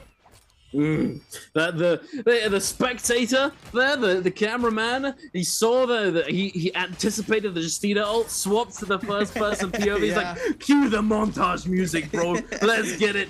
Billy Justina incoming. We see him pop off, secure those freezes, and just carry the team to victory there. And speaking of victory, we do see 5-2-1 coming out on top of OA in the Realm of Yang as well. I believe that Bowder was also successful in their attempts in their Realm of Yang alongside the Wolves. We're gonna get that triple Vermilion Bird's Might coming on through for these teams, with WZ also in the mix, having picked up a White Tiger's prowess from a Spirit Well elsewhere. Now, we're going to be going into this sort of period of the game where 3 teams with Yang Depletion are going to be rotating around the map and attempting to find an optimal fight to third party, or simply, you know, like going to find each other and then fighting each other for those cleanses with those soul blooms for that Yang Depletion. It looks as though Bowder with this buff may have spotted out Alliance. Alliance having hidden in a bush,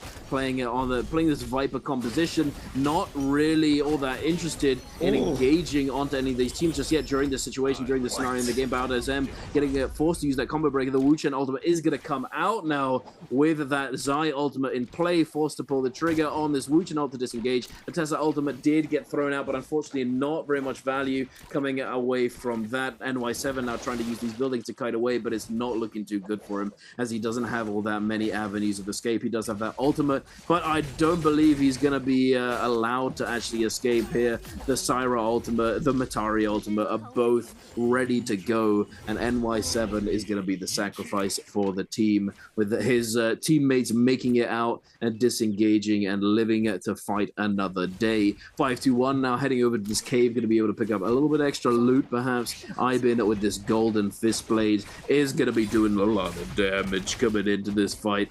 The Bowder getting third partied here. That monk transformation immediately into the double grab, the kablam coming through, the rejuggle. XEM, where you going, son?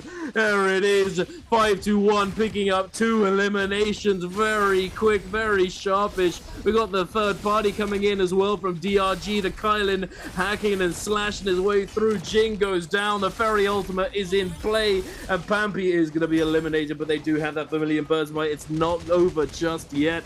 Yin is the next focus. The Fairy are going brrr, trying to take him down. I've been looking to peel as much as he can, but it's not to be. I believe he is going to go down regardless, and there it is. Ibin, just let it happen. Just go down, big dog. Don't lose. There it is. Optimal swaps to the blue fan just in case he gets parried. Love to see it. Optimal gaming coming out from 5-2-1.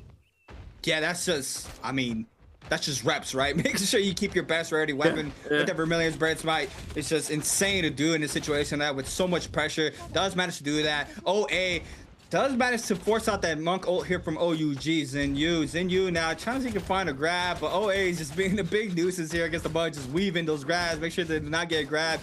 Now musket shots, repeating crossbow shots. Last hit there from the Porcer there from Mang. They are going to be picking up elimination there onto Zinyu. I mean, and we've seen how drastic it gets there when all these teams have that Yang Depletion timer. One fight unfolds and everybody somehow finds their way to that. We've seen it time and time again here for game 1 and 2 already. These teams are ready for the aggression outside of the realm. They know these teams with the buff are going to be getting active, and they're using that for their advantage to make sure they can try to cleanse those Yang Depletion timers. And OA still have 2 players with Yang Depletion timer. Wolves still in the mix against OA. We do have NHQ in that Fairy mech trying to get some sorts of damage onto OA. PP's gonna get dazzled there, big damage there onto him. LJX as well is gonna get hit with a dazzle in the situation. It's a battle of the Cyrus. You see them floating around. LJX now look at you try to retrieve. The Fairy ult is gone there in the back end. OA now as well, it's gonna get rid of this Syra ultimate. They are gonna be starting moving back in. Wolves in the mix. 521 moving on in here for the third party. Second Roma Yang starting to form on up here for our game number 3.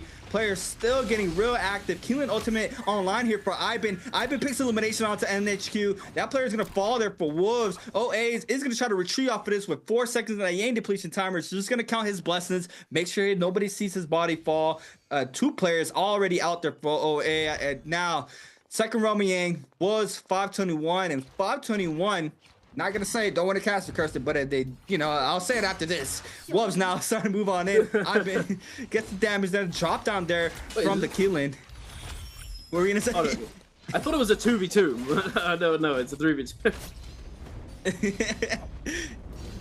We do have Wolves though. Do drop 1 player pretty quickly there, the Faria. 521, he's gonna eat up a lot of the damage. The Wingus connects, and I mean, there it is. I was gonna say 521 has been immaculate in the realm of Yang.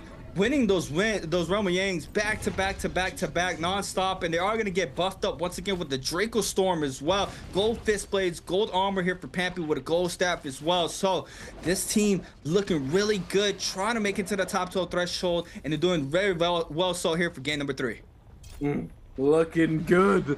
We got that Draco Storm on deck as well, along with the WBG and TE. All three of these teams with the Draco Storm going to be tearing through the lobby. I believe one of these teams did manage to secure that for free, uncontested, as I believe there's only one team in the lobby with Yang depletion at the moment, and that being Wolves there with only 2 members alive. They are going to have a really troublesome time recovering from this one. They may have enough money to be able to buy back the Farrier here, but it's gonna be difficult to salvage just in the end. And it looks as though DRG, speaking of rebirth charms, is gonna be purchasing one of these to try and resurrect their Farrier. The Farriers having gone down, come back Farrier. We're gonna see them coming back into the mix. Moving over to a WBG, who are sitting on the outskirts here, trying to find any stragglers, perhaps, you know. Rotating at the edge of the storm is a very viable strategy in this scenario, as there's a lot of teams who just don't really want to be in the mix, in the fight, as they know about this Yang depletion scenario, and that there are going to be teams desperately trying to create an opportunity to claim some soul blooms and cleanse that Yang depletion. So, but it doesn't look as though WBG is going to be finding anyone just yet. Alliance sitting on top of this cliff face, just chilling for the moment, not a care in the world. Wolves, on the other hand, they need to make something happen really, really soon. I think that was a rebirth charm on the floor there, actually. Yeah, where the spirit well was, I think it was actually, yeah. Yeah, I think that was a little rebirth, so they're going to be trying to resurrect here. Ivan, this was a moment right before the second round. He picks up the elimination. There it is. Like Duncan called it, there was a reborn jump, but no, TE's starting to move on in. This could be bad for them pretty quickly, but no, it looks like ZK is gonna be able to snag up that soul bloom pretty quickly, but gets caught up here in the situation. Bow shot, headshot there, double as well onto ZK. They are not missing there in the back end. He's gonna be forced to pop the Justina ultimate, and this is a Draco Storm team. He has to use this a full retreat, using all dashes here to create the distance. Xiaonan in the back and still try to lay it down. Don't wait, he doesn't cleanse. No, they can't cleanse just yet. I don't think they're gonna be able to, unfortunately. I thought he got the soul bloom off of that. It does not matter to do so. Was forced to pop the ultimate. Now running into 521, another Draco Storm team as well. Wolves still not finding the opportunity that they need to try to stay up here in this game. 3 players are still up. Only 1 player, the Fario, without that Yang depletion timer on the back. Pampy in the mix right now. Yin does have a gold rarity Jade for the Zapine. Pampy fully stacked up here on this gold armor, gold staff as well. We do have him starting to see if he can find sorts of team to get some aggression on. We do see them spot OUG in the back end, but TE and Wolves still getting at it, and HQ is gonna fall here in the situation. The 1-2 there from TE, and they're gonna snag up another one on the board, and that's gonna be their second elimination, I believe, of this game. Their first, actually, as we see it in the bottom left-hand side corner. LJX, though, with 1:49 on the Sara. Gold longsword, good weapon to have, but nobody around, and the only teams that are around are going to have that Draco Storm. Oh, it's pretty much gone now. Wolves, though, still in the mix, though. They're going to have to see if they can try to find some sorts of third-party alliance starting to move on in. A lot of these players moving towards Celestia now, with the zone spreading right now, zone 3. 31 players still alive. Big in-game circle looking like here for this game still. Now, we do have LJX. Wait this out. I mean, it's looking rough for them. Not having any sorts of value here to make sure they can try to cleanse. Alliance are going to be having that AOT online. I think they do spot the no ult zone in the back end, so they could be rotating towards that way. JL, though, against WBG. WBG only has 1 purple armor on one of the players. Everybody else has blue. WZ inside the zone in the backside. JL playing a little bit more conservative side, waiting for that perfect opportunity. Bauda, though, still waiting this out. Do have them scaled up. Replay quickly here from our second Realm of Yang. This was Bauda against DRG. DRG gets caught up in the back end Kakashi, I believe. Saro ultimate invested there from both teams as well. We do have the Zai trying to find some sorts of opener. Gets caught up in the top side. The Syra, no dazzle connects there in the top side. But the Farrier does manage to mech up here for DRG. The big stomp does not connect there for the missile shot, but ZZZT manages to kite out, gets caught up with the dazzle into the freeze as well there from the Justina. Does manage to pop the Zai ultimate. Now trying to take a quick little reset and no pressure thrown his way. This could be bad here for DRG. Gets a triple burn off of that into the F2 LMB. That's just a lot of damage there from the Zai. And now Bauda with the upper hand.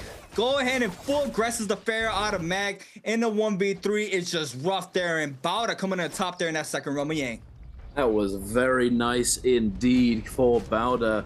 ZZZT, or Sleepy T as I like to call him, because saying 3 Zs is a bit much, I'm not gonna lie. Yeah. Very, very nicely done. That Zai ultimate getting a lot of value. Excellent to see. And you know what else is excellent to see? 5-2-1 looking pretty strong right here, yeah. Sitting on this spirit well, and they are indeed going to be holding off on capturing it, as we've seen it time and time again, to extend the effective duration of the buff. Now, if they are able to secure this, then it may mean that they are going to go entirely uncontested moving forwards in that final spirit well of the lobby. JL, because though they're giving chase to a WBG here, Year Run, getting up onto this tower. DRG also in the mix. There's a lot of teams close by. Alliance, OUG, all of them are very, very close together. I believe I'm not too sure if this is deliberate, because it doesn't look as though they're committing, deliberate to try and avoid the team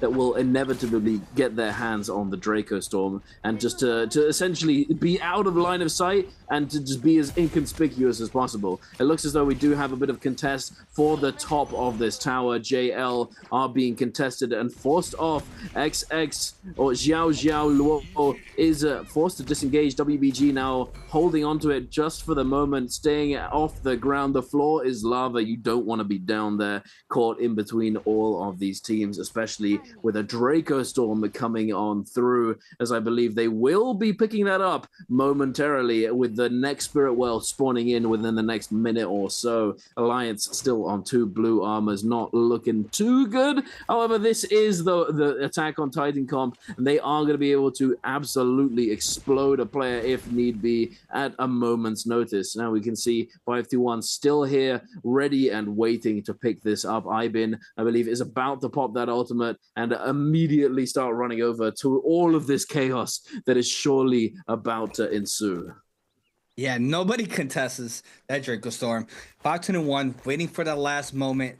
Think they do manage to pick it up now. They are going to be going to start rotating on in. All these players playing on the outer ring on the right hand side of the zone 4, zone 5, starting to move on in now. We do have the Spirit Well collection here from 521. Full gold armor 521. Grapple on in. Do have O online here for the Keelan as well. These players are ready to get aggressive against all these squads, and they see everybody, just look at everybody in the backside moving. They do not want to get caught up by this Draco Storm, but it looks like Alliance is in the back end, caught up in this hut here in the backside. This could be bad with this Keelan O online here for these teams. He's looking for the perfect opportunity, making sure he's a little bit of passive, doesn't get caught up by a potential third party. OA looking for some aim shots there on top side. Cannon shots flying on in there towards Alliance, and Alliance eating up a lot of pressure here from a lot of these teams. 521 still up. They are going to be able to get a little bit of reset there with their cannons. Alliance could be the ones being picked up here from 521. We do have everybody just out. They do not want to get caught up.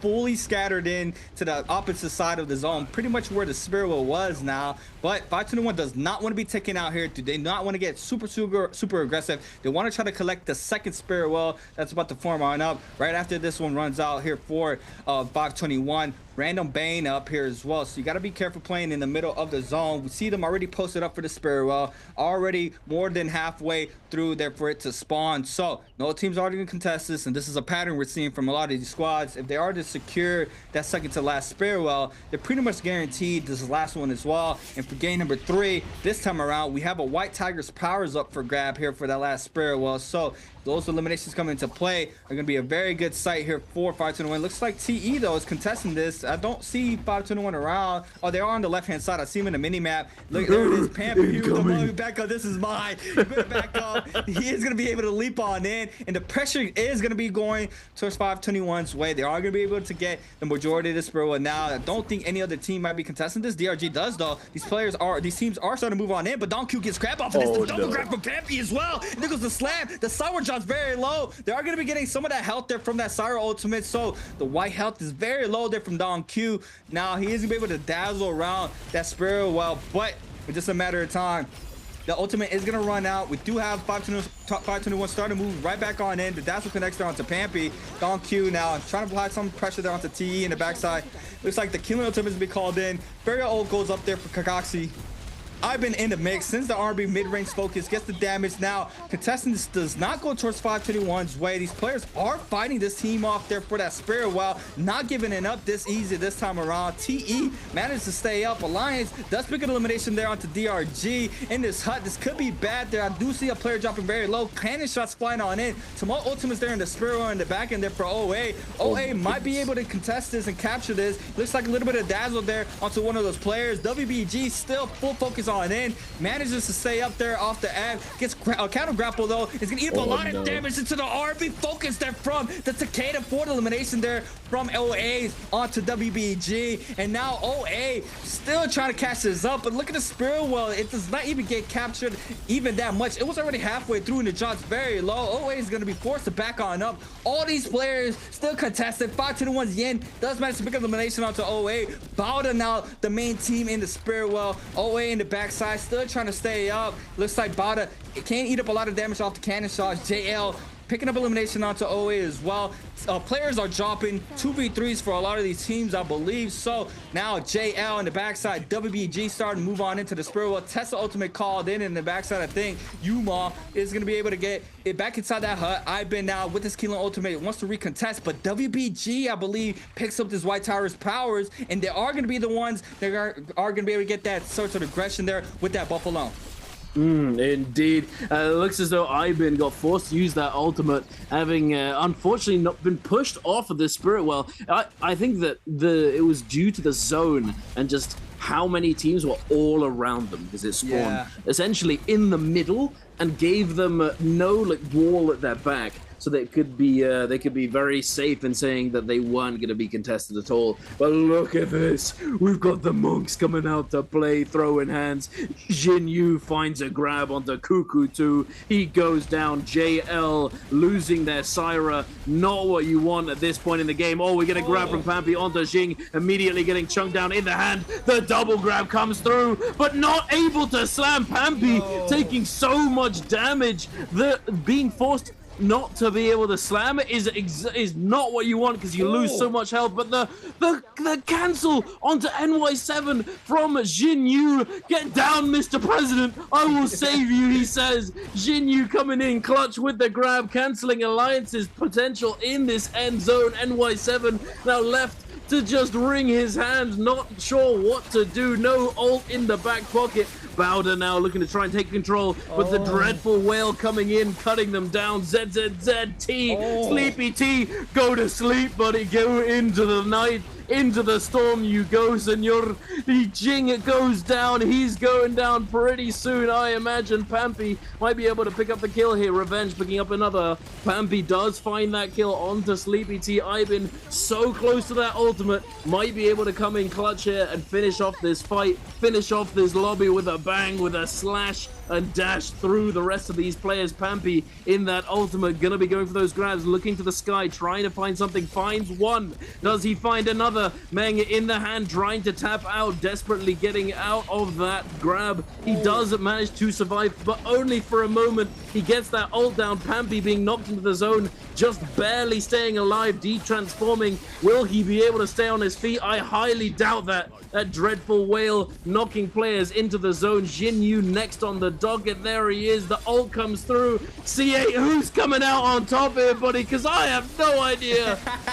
Jin Yu with a perfect grab off of that monk as well. Gets a double grab, doesn't get the slam, I believe. Players are dropping. OUG manages to stay up, picking up pretty much all the eliminations. Alliance does pick up 4 as well. Oh my god, it went both ways. But OUG and Alliance pretty much matching themselves there with the eliminations, picking up 16 apiece there in that end circle. And that dreadful well was just so much pressure there for these teams. I saw a player eat back-to-back dreadful wells there. That is just unfortunate off of that situation alone. But I mean, that's just how important it is to be fully scaled there for those end circle moments as we see there. But OUG still coming up on top here for this 3rd game of the day. And that was insane off of that alone. Getting a nice bounce back from their previous game, being able to get this 1st place here for this game alone. But 521 with a good game 3 still, and good pacing to make it to that top 12 threshold. They're still winning those Realm of Yangs. This time around, Spirit gets contested there for the last one, so they weren't having that free pass like it was for game 2 or 3, or game 2 and 1 for those opposing teams that are able to get that second to last Spirit Well. But needless to say, they are able to get good amount of eliminations, but coming up on top is going to be OUG this time around. And they're like, yeah, we had to drop Kai Bao. I mean, we just had to get back in the mix. We just had to get back. We had to make up for these points for this game alone, as we see them looking very, very sharp. Still, the monk being a staple here in these end circles, being able to form up, catching double grabs there when everybody is congested in those end circles. It's just a massive amount of power to be able to unleash if you're a monk, and those grabs are very important, as we see there. Just crazy plays overall from all these teams. OUG being out the ones coming on top, but Alliance as well. I mean, I have to re-see the highlights there because we did see a lot of eliminations going towards OUG's way. I thought they were picking them up, and out of nowhere, I see the kill feed, and it was just straight Alliance, just going back and forth to these teams picking up those kills. But what an end game there. Crazy sequence there for our 1st game of Morris Isle. Wow, and now we're moving into Firefly maps for game number 4. I mean, that's where it gets a lot more aggressive off spawn, right? These teams trying to contest for those early drops there for those Fireflies, being able to get that rage up as quick as possible. Already on top of that, getting that having those raids set up there for their glyph board. Getting that ult very early is a good potential for them to get those kills earlier, opposed from these first 3 games that we've seen a lot more slower start in the early game into transition from that 1st round, where these teams start getting a lot more active. Now for game number 4, Fireflies, I mean, this is my favorite, you know. That's when we get aggressive. Yeah, any mode. I'm exactly the same. I'm Firefly connoisseur. I am an enjoyer, as one must be if you are a Taka enjoyer as well. you gotta know what those Fireflies are, because if you don't, you're not a character anymore. Yeah, that's true. That is true. You know it. You know the drill. But hey, here we are. Take a look at that scoreboard, and you're absolutely right. Alliance. What a performance, coming in clutch at the end. 16 eliminations, but unfortunately not able to secure that top spot, as they did not survive until those final few moments. OUG claimed that title, 1st place finish, getting that kill multiplier, taking their points up to 23.2. Alliance on 18.5. 5-2-1. Let's get it. Another 12 kill game. They had the same performance in the previous games, I believe. Yeah. There we go. Massive from 5-2-1.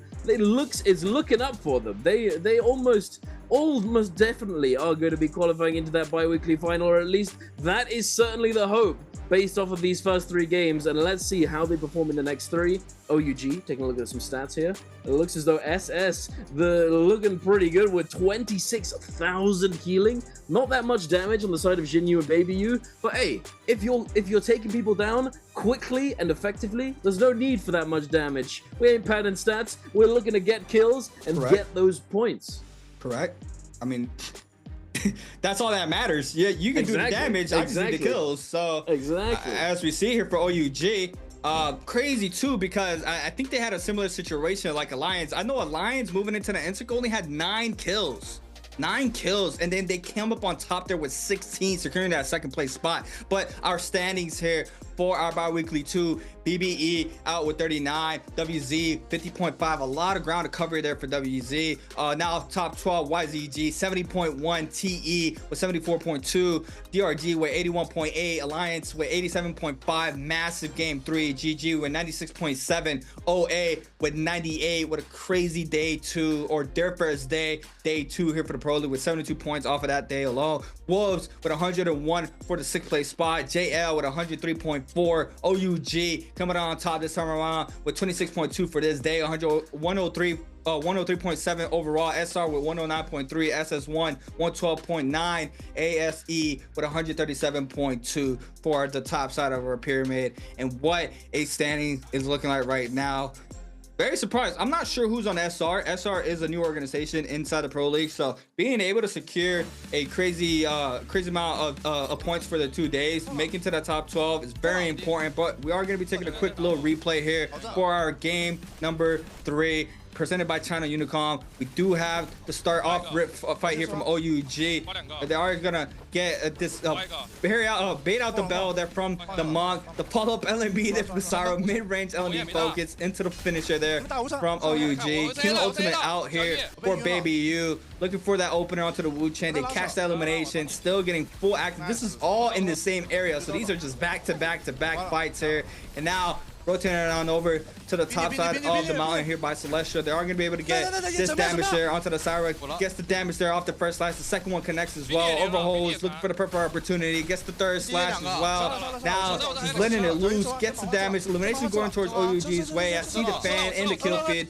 Making sure they burn out the Brilliance Bird's Might. Now in the Temple of Celestia. Big parry opening there onto the Feria. Quick little elimination there. Super hype. And this is what you need here from these teams. Being vocal and having that hypeness for them to get that momentum going. Playing the top side here on the key lane. Pops the ultimate with a drop down. Comes on down. This is where he gets all these eliminations. He does manage to get those final slashes for the eliminations. The Viper pops the ultimate, but I believe it's just a little bit too late there. The Viper is going to fall. That was a massive way to end game number 3.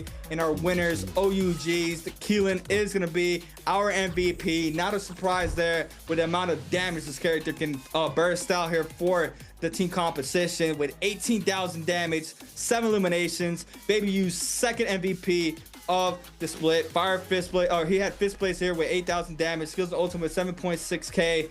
Dual halberds, just 1,000 damage on that weapon alone. Assault smolder, 3 standard damage reduction J's. Juggernaut there as well as attack for the last J there for Baby U. And I mean, that's just insane. That's all you need. That's all he needs. Yeah. Juggernaut on something like Kylan. Ooh. Yeah. Ooh. You thought it hurt on its own? No, buddy, no. You're getting cooked. That is going to be doing a lot of damage. And on top of that, I believe, like, the healing, it doesn't scale, does it? I don't think, based off of the damage. I believe that it's a sort of base amount of healing per slash through, but still, the amount of damage you're going to be doing, slashing through all these players is extremely significant. And it's it's like the icing on the cake as well, because a lot of the time the Kylin, although you're definitely expected as the carry, you're looking to do a lot of damage, you're still functioning a lot more as a utility where you dash through these players and then you allow your teammates, either the Monk to get a regrab into a slam, into another rejuggle, etc., or you're allowing your zipping to come in with something like the dual halberds or the staff or whatever, a fan, something that has a high damage output like a pole sword perhaps, or a great sword. You're gonna be able to combo off of that slash, off of the juggle. But we're going to be able to hear from one of our players very shortly. We're going to be taking you over to a quick interview and then coming back for the second half of the day. Don't miss out. We'll see you very, very soon. Hi guys, welcome to the post-game interview. I'm Leah. So this time we have OUG Xinyu come to our interview. So please say hello to our audience first. xin宇先给我们大家打个招呼吧。大家好，我是 OUG 的新宇。 Okay, welcome. So good job for the game 3. Well, actually for the last game final circle, your team wasn't the biggest, wasn't the one who are very like powerful for the start of the final circle, but you got the MVP. How to do that? 那其实，在最后一把的这个决赛圈，其实你们队伍从一开始不是最有优势的那一支，既没有站到地脉第一个地脉，也没有站到第二个地脉。那最后是怎么做到拿下最后的 MVP 呢？因为我们本身装备很差嘛，然后我们就稍微运营了一下，我们一直在降低决赛圈的存在感，因为这把决赛圈人实在是太多了。然后我们降低存在感的同时，就是看有没有包舔，因为我们装备很差。然后舔完包之后，等他们打起来，我们就大包这个阵容嘛。然后我们立大，然后收人头，然后我立完大之后收完人头之后，最后一个圈，然后再就是保大吧，就张起灵保大。So actually for us, our equipment wasn't very good, and also we didn't have the spirit well buff. So at first we just want to let our exist in the final circle and trying to have take any chance like we have to get the other equipment from other bodies. And after that, we just use our ultimate to first I use my ultimate to keep my teammate alive. And also we want to keep Kylan's ultimate at last so that we can get the MVP. Okay, also like in game 3 when you face team OA and why your teammate choose to leave you rather than like fight with them. 那其实在第3把的时候还有一个小战斗吧，其实当时是面对 OA， 然后你们的队伍是选择把你们艾了，没有选择去跟他们正面硬刚，为什么呢？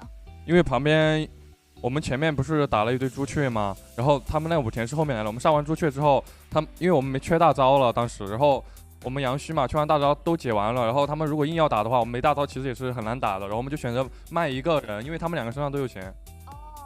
Because before that fight, we already did a fight with a team which had the Vermilion Birthmight. So after that, we didn't have any ultimate. If we just face 2 OA, and we will kind of maybe lose that game. So also for my teammate, they have enough money to buy me. So for that, we just choose to leave me, and then they buy me at the time. Okay, let's move on to our answer for Treasure, please. So this time our question is, which role did OG 星宇 use in game 3? 那这次我们的问题是，星宇在第3把选择了哪个英雄呢？ A 是子平 ，B 是张起灵 ，C 是天海 ，D 是宁红叶。So please count down the time， 也是请星宇给我们倒计时一下吧。3, 2, 1。Okay, screenshot everyone. And what's the answer? 答案是什么呢？答案是 C。Yes, the answer is C. Well. We still want to talk about Kai Bao. So how do you think about Kai Bao's performance for today's first game? 那其实我们还是要去讲一讲爆将军啊，觉得爆将军第1把的发挥怎么样？凯豹单排挺厉害的，3排可能就是因为玩的太少了吧，玩的有点就是一般水平，还有待提升。Okay, so I think Kai Bao may be more good at doing solo because maybe because he play Trolls game is not very often, so he still need to practice more. Also, well, after today's game, is there any possible maybe Kai Bao will like still playing on the stage? 那其实，在今天比赛过后之后，还有上场的可能吗？有的，就是只要我们常规赛就是冷静的情况下，基本上凯豹都有机会。Okay. 周决冷静的情况下。Okay, I think absolutely yes. Just basic on like how many points we get in the regular game, and we will consider about many things, and we will like think about maybe we will like 凯豹 play on the stage. Okay, thanks you for doing this. 也谢谢云来到我们的赛后采访，那祝你之后的3把比赛好运，好吗？ Okay, that's all for the interview. Bye bye everyone.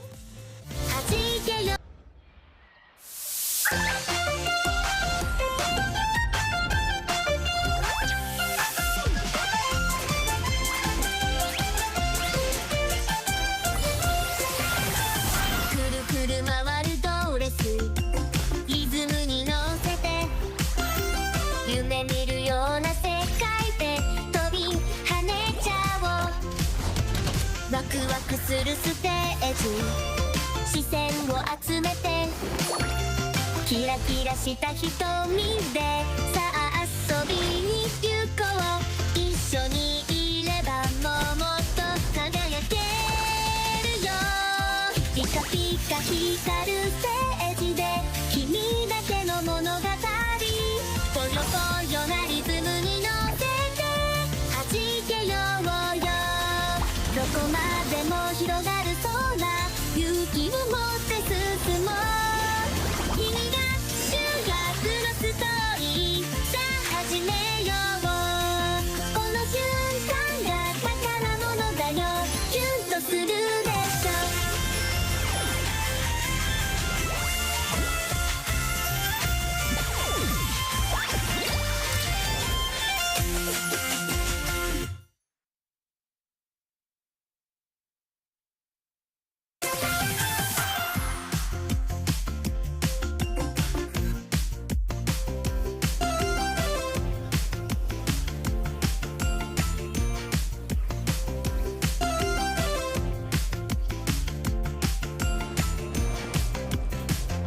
Hello and welcome back, ladies and gentlemen, for the Trios Day number 3, bi-weekly 2. We are your hosts and casters. I am Dunkin' Donuts, joined by the GOAT creators, and we're going to be taking you through the second half of the day today. It's about to get ugly, isn't it? We've got the Fireflies coming through. Yep.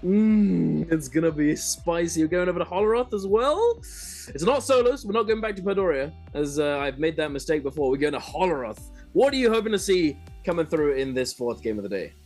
I mean, we see how strong that monk comp is, especially in the end game, right? I mean, OUG coming on the top there for our 3rd game.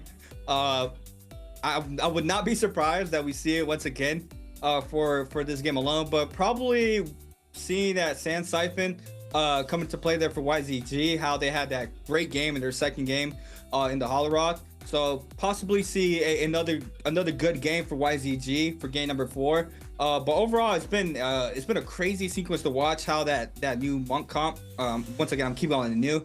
But I mean, I think 521 is the first time we see tonight playing that comp, perfectly executed. We did see a grab from the monk there for 521, and then the killing, catching that slam down into the restand there from the monk to get the re-grab. And I mean, we've seen how much damage that does alone, being able to get those re-grabs off the Keelan slashes and just looping that player over and over again. It's just a crazy amount of damage that is outputted. So we'd love to see more of those loops being played out for these 3 remaining games.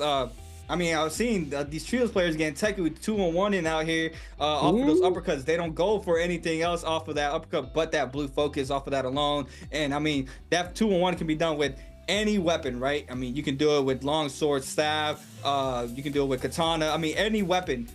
Pretty much, just obviously not like pole sword and stuff like that, but still, I mean, that the potential of that of the 2-on-1 just so much good, right? It's so good because you don't want to go for a grapple bump. It's just so much time that it takes for you to get the grapple bump into the 1.0, and matter of that time, their teammates are going to go for the peel. So if you have that execution of being able to get that blue focus as fast as possible, as we see it, these teams and players are getting active with that alone. 521 has been having a great sequence of games so far. They've been very consistent throughout their night, still doing a really good job. OGG bounce back, YZG crazy game 2, Wolves great game 1. I mean, it's just I love that it's not just one team fully dominating, right? We have a lot of these teams contesting, and that is one thing that I clearly saw in this season of the Pro League in the solo sides, where for a very long time we had those 1 or 2 players that were running the scene for a very long time, and now the skill gap has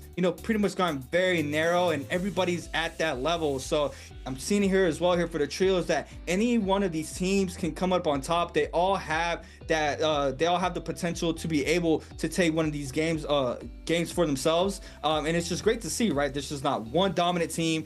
I mean, what else can we ask for, right? We have versatility of these teams here.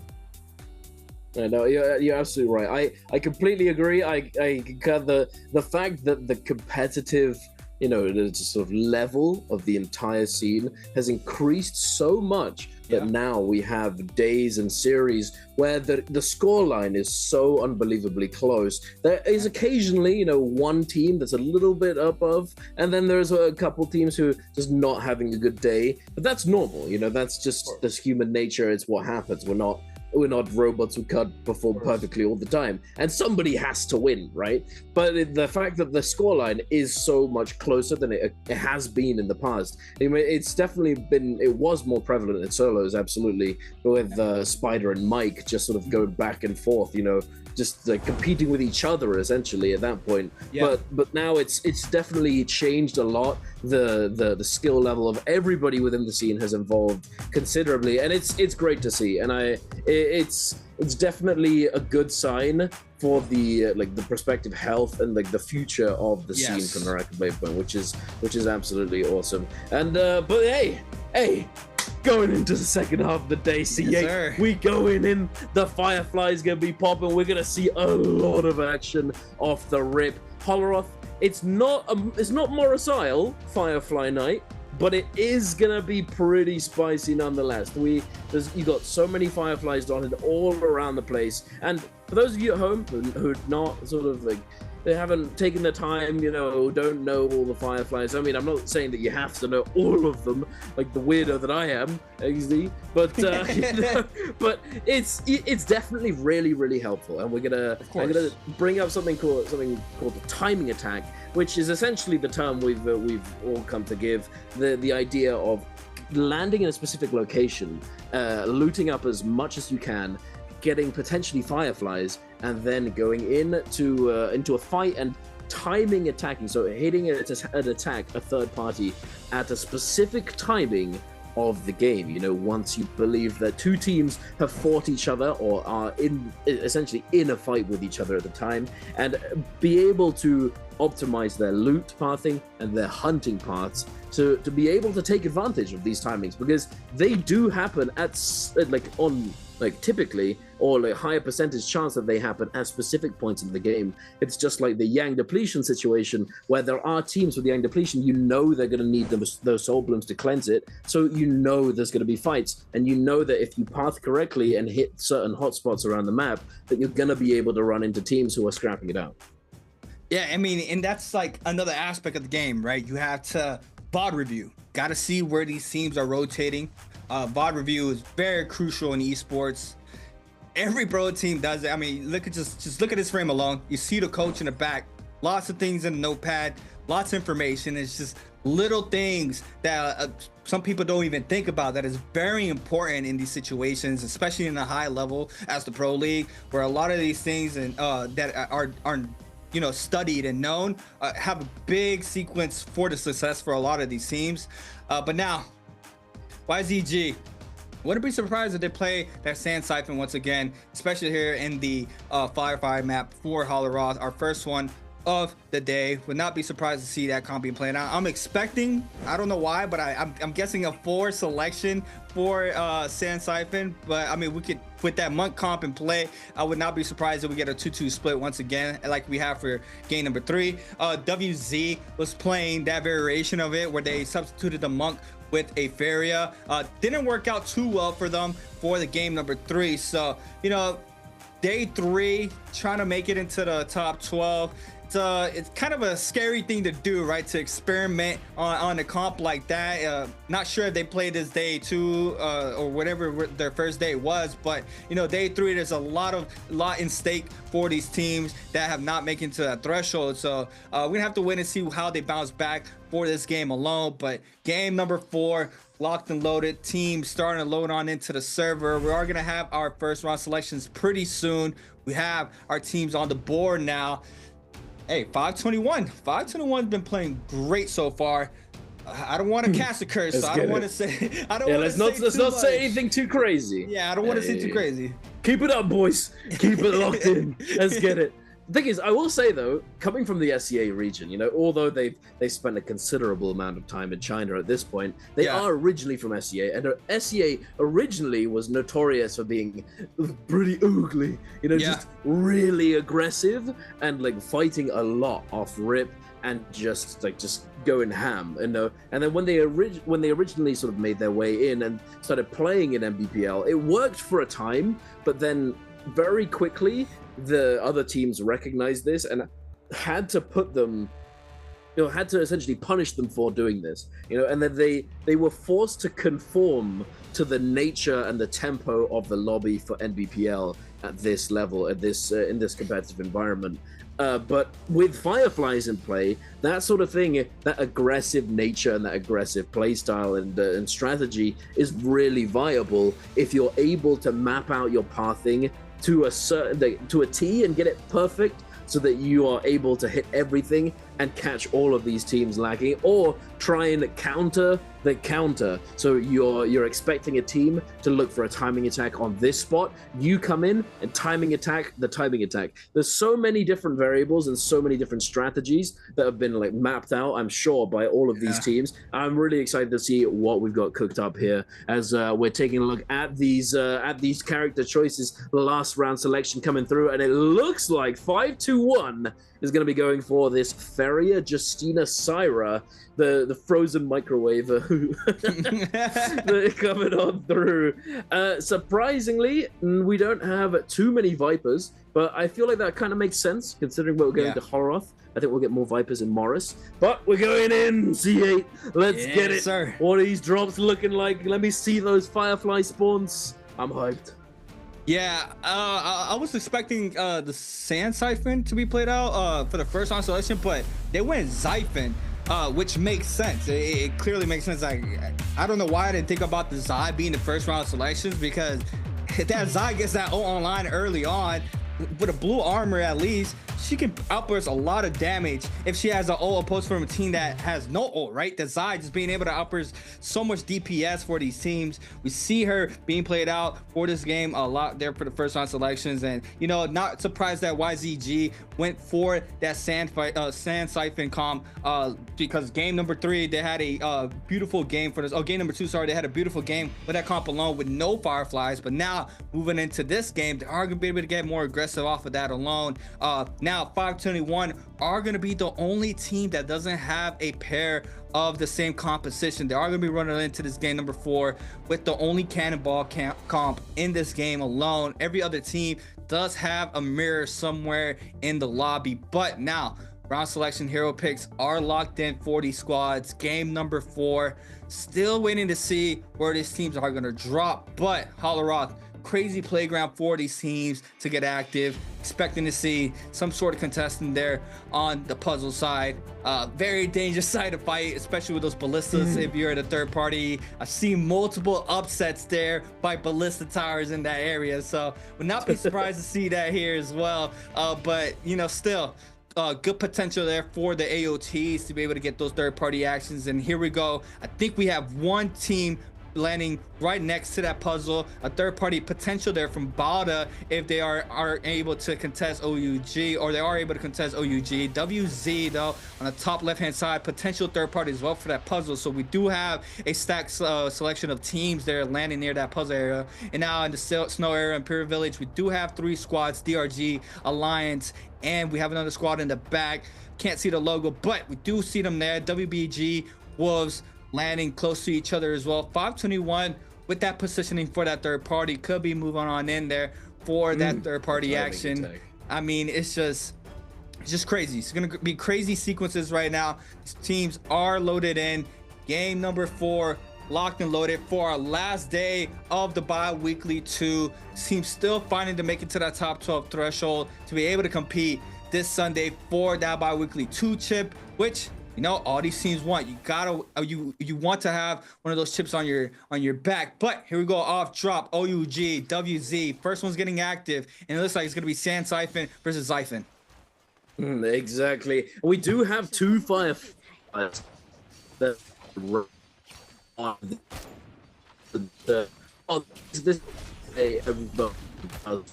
so it has not spawned this time actually, but we do have those 2 Fireflies as one. Just I mean, sadly I can't actually point it out all that easily, but there's 2 of them there. You just gotta trust me. Regardless, WZ scrapping it out against OUG. OUG on the front foot currently. Cookie desperately trying to disengage, kiting away with this greatsword. Some greatsword gaming coming in with a half charge RMB. Jinyu doesn't know what hit him, but it looks as though WZ's gonna lose 2 members in the process. OUG taking advantage of the situation. The RMB round the corner. He's not expecting it. Another one coming through. Cookie holding the RMB but not able to dodge away the end frames on the LMB RMB. It's a little bit too much there, unfortunately, for Cookie, but a valiant effort nonetheless. I believe that OUG will likely be heading over to this puzzle and securing that high tier loot from this Morris.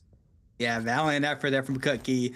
Had some good openers there against that 2v1, but was not able to secure the dub at the end. TE now posted up, trying to scale on up here in the early game 4 on that Xiphon comp. They are going to be able to get pretty much all the mats from that area. YZG already scrapping against JL. Keelan comp up online. Takeda ultimate already called in here for QGG. In the backside, XX1 is going to respond as well with a Keelan ult. Does manage to get one slash, but is getting full capitalized there from the Syra ultimate in the back end. Does get staggered as well. TXJ there with elimination onto the Keelan. Now QGG trying to stay up. I believe the ultimate is gone here for the Takeda. Drops on R&B focus, but Cuckoo was ready for that. He's going to get a massive parry there. QGG is going to be able to back on up, trying to play in the backside of this tower. Wonfong does not manage to find any grabs just yet. Trying to ice out some of the pressure there from Cuckoo to make sure he does not get full W keyed in. But CXZ as well starts moving on in. TE waiting, posted up for that third party. You see them lurking in the shadows, trying to see for the perfect opportunity to start moving on in.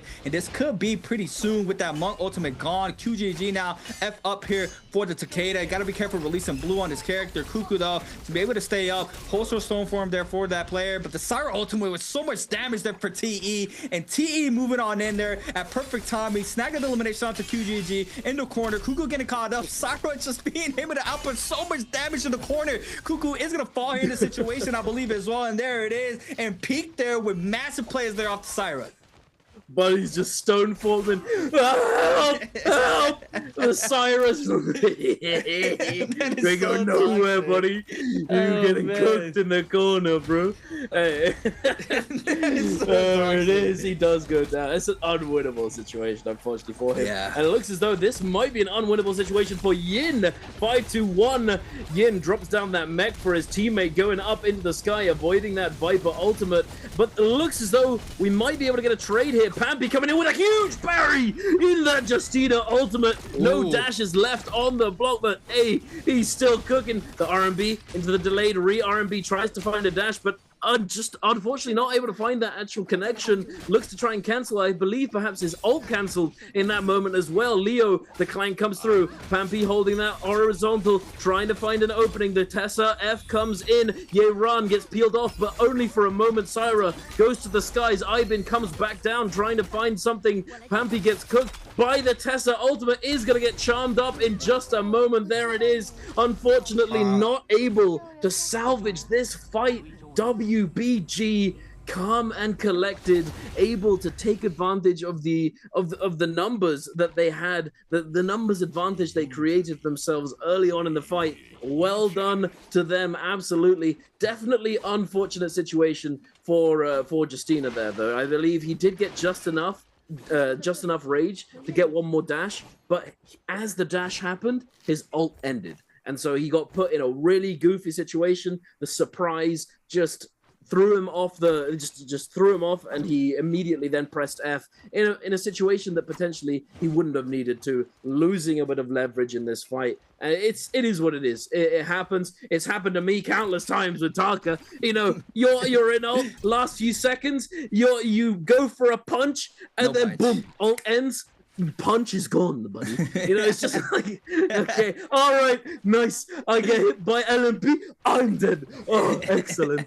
You know, it's just this stuff happens. It's just the way it is. It's unfortunate, but they do have their rebirths. They're going to be able to recover moving forwards. And considering they did get one kill, you know, not too bad. They're on 70 points, and they're very, very close to that qualification that they so desperately want to that bi-weekly final.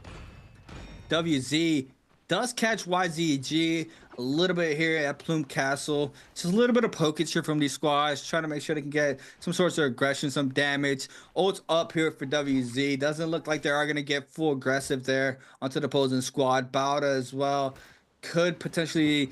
I believe this is Resurrection here for Bauda here in the Soldier. So trying to see if they can find more scale resources, possibly in the cave. WBG still getting active this time around against OUG. No ults have been popped yet, so we're going to be seeing this sequence pretty soon. We have Moonbane called in here for OUG, though. This could be bad for WBG. Lots of damage happening there in the backside. Looks like one of the players does get parried. The Syra there for OUG gets caught up there onto the follow, and Baby Jew is going to fall there from Zing. Big damage, even though they had a Moonbane. WBG staying up. SS is going to be caught up there with a Tesla Champion. Zinyu in the back end, trying to lay down the pressure off the Syra. Gets caught up. The Wu Chen port to stay up there for WBG. And that's a lot of damage there. WBG lives to see another day. It's gonna go ahead and take a full reset in, and that's 5 on the board, 4 I should say there for WBG. OUG are gonna be able to get the resurrection and still trying to get active against WBG. We do see them full grapple on in, and WBG need to kite this out to try to get that Wuchen ult back online. So they do not want to take this aggression onto that squad right now.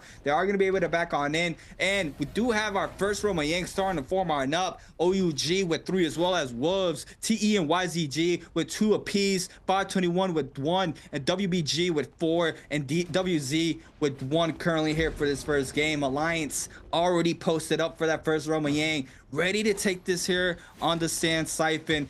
Beautiful squad to be able to use, or beautiful comp to use this in the realm.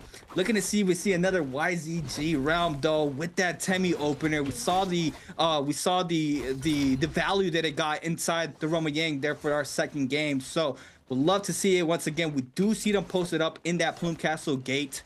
OA, Bauda, WZ, all posted up on that bottom left-hand side realm. This could be a little bit of aggression happening. It looks like WZ are going to be going for that Draco Storm outside the realm. OA laying down a little bit of pressure there onto that team, possibly just range pressure onto that squad. Bauda starting to move on in, and there it is. Yeah, it's just a little bit of pressure there from the range. Make sure they don't get the full thing for free. But it looks like Wolves going to contest this Draco Storm as well. Could be a little bit of backup. WZ are going to be able to back on up. DRG starting to move on in, and here it is. This is going to be a big fight here for this Spirit Well. 3 squads scrap off. Wolves does take the Roma Yang, or squad in the back does take the Roma Yang. Wolves still contesting this Spirit Well. Ultimate's called in. Tessa Chapman there onto Xiao Yu. They are going to be having that Zyra ultimate online though. WZ Cookie is going to be enchanted as well. Massive R&B focus. The click comes in. Massive peer there for that squad to avoid a full capitalization. Now Luye on the Matari is going to be able to dash around. The Zyra's still up, applying tons of pressure. Big parry there from ZK. That's going to be a lot of damage onto Cookie. Gets down to stun though. No follow-up off of that alone. And Cookie eating up a lot of damage. The Wuchen ports Wolves out, and now we have our first Roma game. Is going to be JL against YZG. Oh my god, that clank coming in at that last second was insane. Because if he got that focus off, the double charge R&B on the Hang Sword, bro was dead. They're dead. He was in the ground. But hey, huge clutch coming out from that other team. But here we are, as you said, we are in the realm of Yang. YZG up against JL. Kuku2 getting locked up for a moment, but a huge parry coming through on the backside. Eyes in the back of his head. He's ready. TXJ in that Syra ultimate, looking to make something happen, sending out these pulse shots, trying to find the dazzle. Oh, he does find one, actually. Kuku getting caught by the Tumult Wisp as well after the dazzle. Tries to get the 2-1-1, not able to connect it. Unfortunately, TXJ now forced to use that combo break to disengage. Zhao coming in with that overhaul, beautifully done into the follow-up as well. TXJ has nowhere to go, immediately getting tech chased down by those jump LMBs on the fist blades. Oh my god, beautiful. Lovely play coming out from JL, taking down one of the titans of the scene. YZG, the champions of the first bi-weekly, along with TXJ being just the absolute GOAT, the well-known genius of the scene, taking them down in the realm of Yang. Very well done indeed. And now JL immediately going to be coming out of that realm of Yang and finding themselves Alliance, who also have that Vermilion Bird's Might. A parry comes through. Oh, do we steal the weapon? I'm not sure if we did, but JL are going to be pulling the trigger onto that Tianhai ultimate. NY7 kiting back, waiting, biding his time, having used that F1, trying to find a way in with that fan. Catches Kuku2 in the wall. Do have that Tumult ultimate. It is doing work for them currently. One Feng still trying to find the grabs, finds one onto TXJ. Kuku2, 1 HP in a dream, does manage to roll away. That healing from the zipping is gonna keep him alive, but only for the moment. One Feng finds another grab. Yuma goes into the sky with that wisp and gets re-grabbed. Beautifully done by JL, picking up their 4th elimination of the game. Now Alliance 2v1 in Kuku2 here, tries to cross, not able to do so. The fist blades catching him at the end of the tap dodge. JL now in the 2v2 situation. NY7 has that F1 on. The slaps are coming out. It doesn't catch the blue focus from the slap, so it's exactly what you need to be doing against that Takeda F1. Beautifully done. Now One Feng pulling out the greats a little bit optimistic there. We've all done it. Send that R&B, gets parried. Alliance looks as though they're gonna Ooh, I don't know if they're going to be able to come out with this one. 1 versus 2 situation. The scale rush is coming in. NY7 trying to do something. Broken purple fan trying to find an opening, but he's not able to do so. And there it is. JL cleaning it up, going to 6 eliminations. Yeah, that's crazy. Both buff teams going at it there. And Alliance had a lot of the upper hand there for the majority of that fight. But once that monk came online there for JL, grabbing that Temmie there for the elimination with the follow-up off the killing, just turned the tables around there for JL, making sure they're staying up on top. And then they start up the 2v2 on the bottom side of the terrain to continue that momentum. And they are the ones coming out successful there in that fight against Alliance. But now JL, 75 seconds still left on the Brilliance Birds. Might not be taking any aggression yet. It could be running out pretty soon. We do have TE, YZG, both with that Yang depletion timers on their back. Now YZG still has to cleanse 2 on the board. Starting to move on in. They do see, I believe, one of Bowder's member of 521 probably potentially spots them there on the bottom side of the terrain. They do. They're going to wait for the perfect opportunity. They have to try to get active pretty soon to try to cleanse. But 521 is starting to move on in to the second round. Wolves as well. And this is a very tricky situation. We saw it earlier where the third party comes in. They did come up on top, but you got to be careful with those third parties. CTE starting to move on in, trying to get this fight started against 521. 521 on that cannonball, trying to lay down some of that pressure there with the range. Zai ultimate called in, I believe, or it was the F2 there from Youth. They're going to be able to start coming on in. Justina ultimate called in from Pampy in the backside. Could potentially go for those long range freezes off of that alone. The F2 there onto Pampy though. Big dazzle there from the Syra there to ice off the pressure there from Youth onto the Justina. Now gets caught up. WZ now eating up some of the damage, but it looks like Pampy gets caught up by the Matari as well. The Zai ultimate is going to be invested here from Youth. Dazzle's on up there from Peak to trying to stay up. Pampy in the backside does manage to reunite there with 521.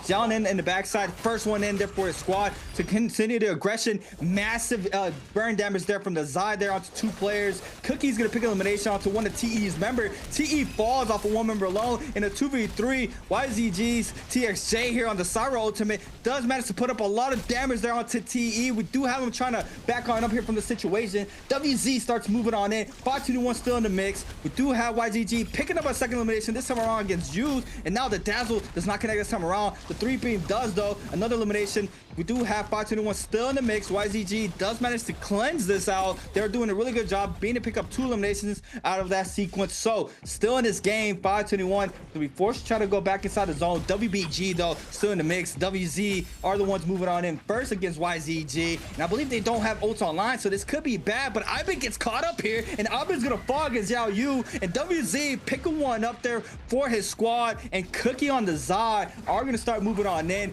potentially spotting CXZ. The Temmie here for YZG gets caught up, one to the 1-2 in the corner, just tons of damage, overholds. F2 does not connect, goes a little bit too overboard, but now gets caught up in the backside. 2 Temmie whiffs, or 2 connections on that Temmie whiff, and CXC is gonna fall there in that situation. WZ with perfect third party. QGG still up there for YZJ, but 2 players fall. Wills pick up the spirit well. The OUG is waiting for the second Roma Yang, and it looks like OA is gonna be taking it. We're gonna have our second Roma Yang pretty soon. It's gonna be spicy, this one. We have the rainbow armors on the side of OA. We've got gold, purple, and blue.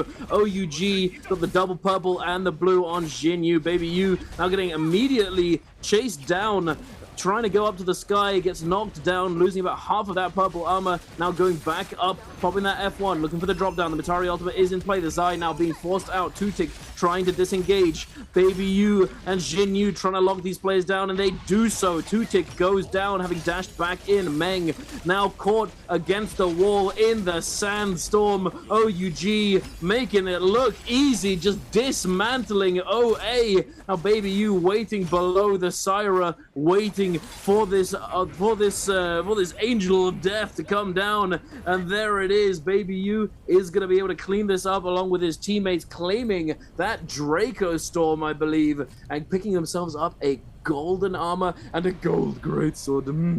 Very nice indeed. Sadly, it's a pole sword in disguise in this game. It looks as though Alliance is going to be the other team getting a victory in the Realm of Yang, picking up a Draco Storm for themselves. I don't believe I caught who else it was. So JL? Damn, JL were on an absolute tear, and they go down to Alliance in the Realm of Yang here. Also, I did want to comment, YZG, we saw how they were, you saw how they were just sort of taking a back foot. You could recognize that they were patiently waiting for that other Yang depletion team to engage, because they knew that they were going to have to do it. They came in with a perfect clutch, cleansed all three, but then on top of that, we saw Cookie and his team come in with the third party and clean up that fight. This whole dynamic, the Yang depletion situation, it's so intricate with so many different potential strategies that it's really hard to survive these days with Yang depletion in play. And speaking of, I believe we might have a fight here. OUG, JL. No, wait, no. OUG does not have Yang depletion. They won their Realm of Yang, of course. I can't tell who they're fighting. The map's a bit hectic right now. Oh my goodness. OA or JL's in the mix, but they're not resurrected just yet. OA with Yang depletion need to find some soul blooms, but WZ is the one that is gonna go down first. Xiao Yu getting immediately eliminated by OUG, taking that soul bloom away from OA as well. I believe they're gonna be trying to find a way in though. OUG now disengaging, having used all of those ultimates. OA, where do we go? We come back. Wait. They do have some time though, so it's not the end of the world just yet. They do have a little bit of time to wait before the Yang depletion actually kills them, and it looks as though JL might be about to pull this trigger. And the second to last Spirit should be coming up pretty soon as well. OUG continuing their momentum from game number 3, now in game number 4 with 10 on the board for this game alone. Already securing that second place spot, 113.7 points. JL still trying to contest that, not too far gone from that as well. But the teams I'm looking at right now is going to be YZG with 73.1, 521 with 71.5, and Bauda with 69.5. These teams in that 12th place threshold, contesting for that, trying to see if they can make it into that top 12. It's gonna be very close between these 3 teams for these remainder of these 3 matches as well. So those teams are gonna be fighting it out to try to make it into that top 12. JL already investing this Monk ultimate here. It looks like they were going against OA, and OA still has that Yang depletion timer, have not cleansed yet. They're gonna probably wait this Monk ult out. If they do manage to demonk now, it looks like OA start full throttling in once again. JL trying to scatter on out. No Monk online. The F2 opener here from OA's Zai. They're going to get some sorts of damage. XX1 is going to be forced to pop this Keelan ultimate. They are going to be able to get 1 slash in, 1 Fong in the back end with no ult, trying to build up some of that rage. Now the Zai in the backside, try to wait for the perfect opportunity to try to pop this ultimate. The Matari ultimate was popped. I believe we do have him eating a little bit of the damage there off this Keelan ultimate. Now PP is going to eat up the damage as well. The Sire F called in. The Zai ultimate has to come online pretty soon. It is online. I see it already. The chains unleashing. XX1 with a beautiful F there to avoid tons of damage. Massive parry as well there onto the Matari, and the Matari's gonna eat up a lot of damage, but the peel there from OA into the F2 finisher there for OA Zai, and that's a beautiful showcase in there against JL, and 1 player falls there from JL. OA's cleanses, and they have to full throttle in once again to try to get the remaining 2 players cleansed, but OA full rotating in. 521 already in the mix. WZ, Alliance, all these players and teams starting to move on in to a congested area. We do have potentially this team falling with 1:14. Same situation for JL as well. They probably have the same amount of time for that Yang depletion timer to come into full effect, but for now, still trying to see if they can find some sorts of opening. We do have OUG though. This is not the team you want to run into. We do have them try to grapple across from them. The first one on the scene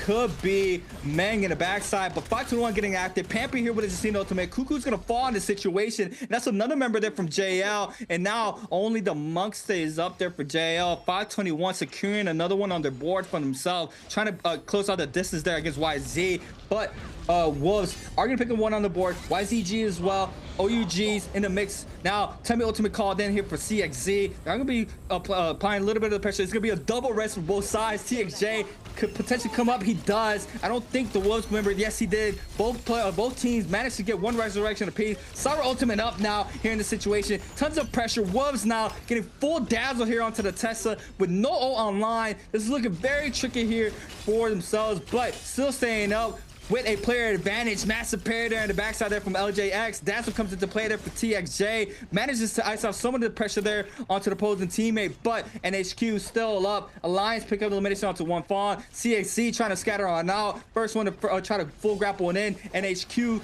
does not manage to get the grapple stun. Moving on into OUG. This could be potentially bad here for Woods, but still, this player still full throwing it in. Gets caught up here in the corner. Big damage. Half or quarter of that white health left here for that player. The Temi still trying to stay alive, trying to see if they can get the elimination. I don't believe anybody does from that squad, but WZ, oh my god, gets the parry. He's like, oh my god, I gotta run. I don't even care about the follow-up. I need to stay alive here in this situation. He is ready to try to find a little bit more loot later on, but he cuts noise, cuts the line of sight. He is going to stay alive here in the situation. Was forced to get a common armor, but Alliance is already posted up for that Spirit Well, and it's going to be a Mystic Might here for the first one, the second to last one here for game number 4. I actually wanted to comment as well. The YZG was actually fighting that from the start against Wolves in a 2 versus 3. They took down the Viper and then had to likely reset for a moment. And then one of them dies, TXJ goes down, and then they take down the Viper again. And they were in 2 versus 3 scenario for that entire time and put up such a fight. Like, actually, that was insanely good coming out from YZG. And unfortunately now it looks as though CXZ is going to be going down rather soon as he's run into WZ. And now Alliance, who are coming in with this Mystic Might buff, going to make it all but impossible to disengage, as they do have this Mystic Might, they have the radar, they're just gonna be keeping track of him non-stop, dropping that ultimate. CXZ trying his best to disengage, and Revenge getting stuck on the rocks there, little buttery rocks, get off me. He's trying.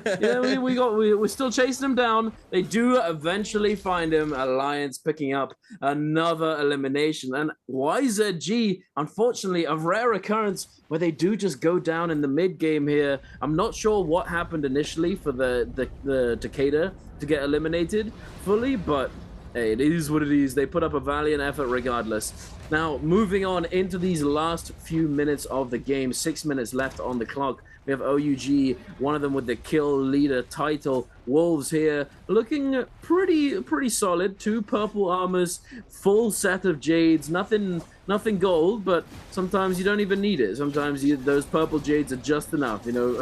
Phantoms. Focus on hide. Oh, sorry, my cough. Sorry, my throat is something.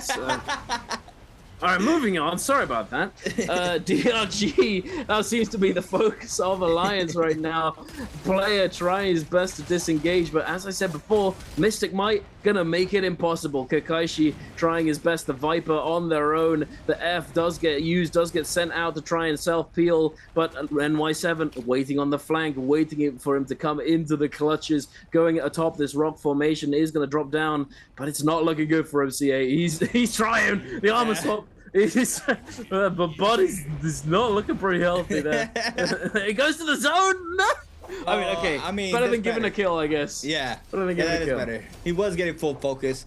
Does match the ice on a little pressure. Gives the elimination there to the zone. But now for game number 4 this time around, I don't think any team is going to contest this time around. We did have some contesting for game number 3, but how Duncan mentioned was just the area where that last Spirit Well was. Just gave a lot of viability for these squads to contest it, opposed to where this one is, correct? And game number 2 and 1, where it's a little bit more spread out. And if you have that second to last buff, you just have the full value of being able to get the last one as well. But Bauda, WZ, hopefully giving themselves a little bit of a love tap there to make sure their presence are known. Whisk throw doesn't connect there in the backside. They're going to wait this out, and it's going to be Draco Storm. Alliance potentially run to this game with a lot of eliminations already with 9. And this was the same kind of setup we saw OUG last game, which going into the in-game circle. Now this time around with Alliance now, it's a good setup for themselves to start getting these kills up if they get this Draco Storm. Wolves, though, playing the top right-hand side of this zone 6 spread in about 55 seconds and counting for these teams to start getting more congested. OUG playing the low ground, 521. Playing that bottom right-hand side hub. Bauda in the mix. We got scrap-offs though. WBG. The first one's in are Wolves there with elimination onto WBG's Leo. Enchantment there from the Tessa was not even needed. Uran is going to fall there. NHQ is going to snag an elimination there. In the backside, repeating crossbow shots there from Yuma are going to be able to get some sorts of damage. Viper ultimate called in here for ZQ. He is gonna, or ZK. He is going to be able to get. I don't think he gets a stun in the backside. He does manage to get one. I think now the Temi ultimate called in there for Alliance. And this was the perfect opportunity that Alliances need here with this Draco Storm, with this ult up as well. This is going to be massive. There goes the silence, and it's a 2-1-1. Big damage on the corner there, but the dazzle there, the peel for the Syra. You can know all the 2-1-1s, but it doesn't even matter. I have ult there for the Syra. Is going to second the elimination. Now, Revenge still trying to apply the pressure here onto these team. The dazzle connects onto 2 members there from Alliance. The Fairy ultimate is going to be called in here for 521's Yin. He is going to be able to get some sorts of damage there inside a hut against Alliance. And now, back to full health. Alliance looking really healthy, applied a lot of pressure to the remaining of these squads. We do have now 521 shifting on their attention onto Bauda. OUG as well could potentially get in this mix, but Alliance still full throttle and in. They have 115 seconds left on this Draco Storm. See if they can find another one. He says the wind spell, big damage onto Iben, and White 7 there with the elimination onto Iben. Iben's gonna fall, and I think only 2 players remain there for 521. And now another member getting caught up. Yin there, 521, and Alliance here just full W keying in. 13 on the board already for Alliance. Massive plays here for the squad with this Draco Storm just causing havoc. And now the Monk called in for Bauda. ZZZT trying to look for grabs. Has to potentially look for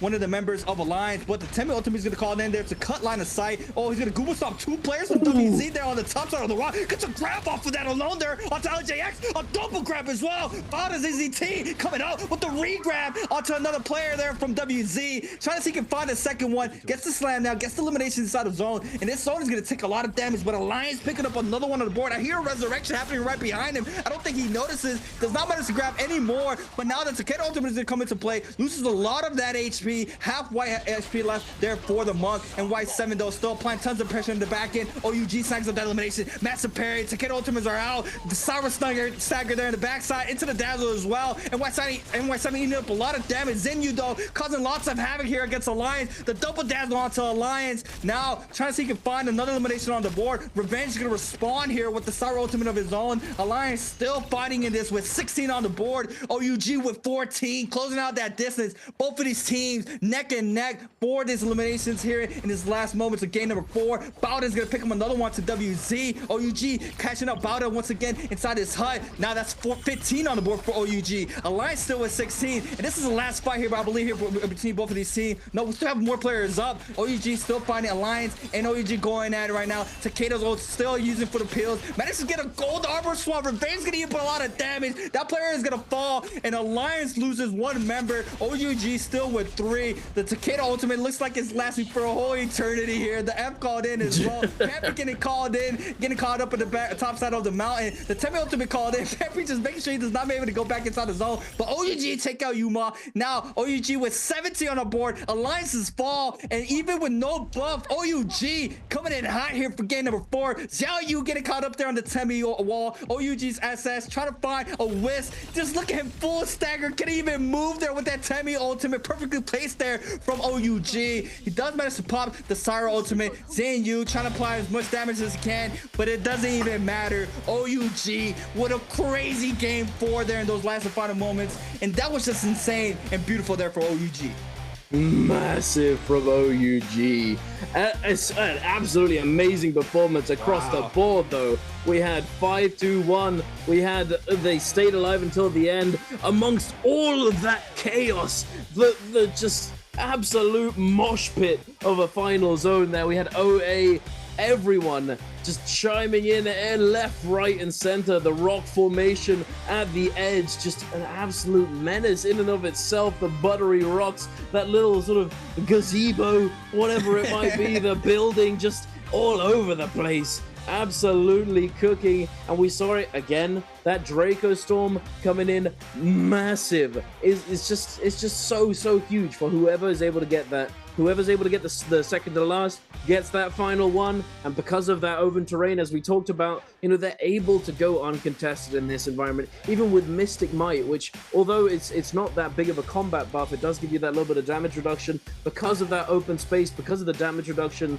and just because if you go in and you don't immediately just 100-0 one of these players, you're going to get vultured, you're going to get caught up, you're going to get sandwiched between these teams, and you're going to go down, as we see it happen time and time again. But OUG, huge performance from them. Hey, you know what?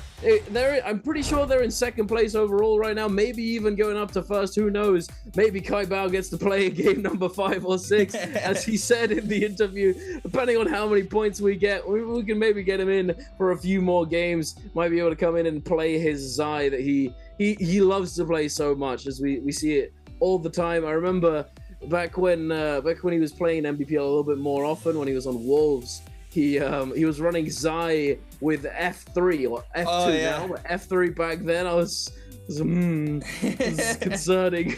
This is interesting.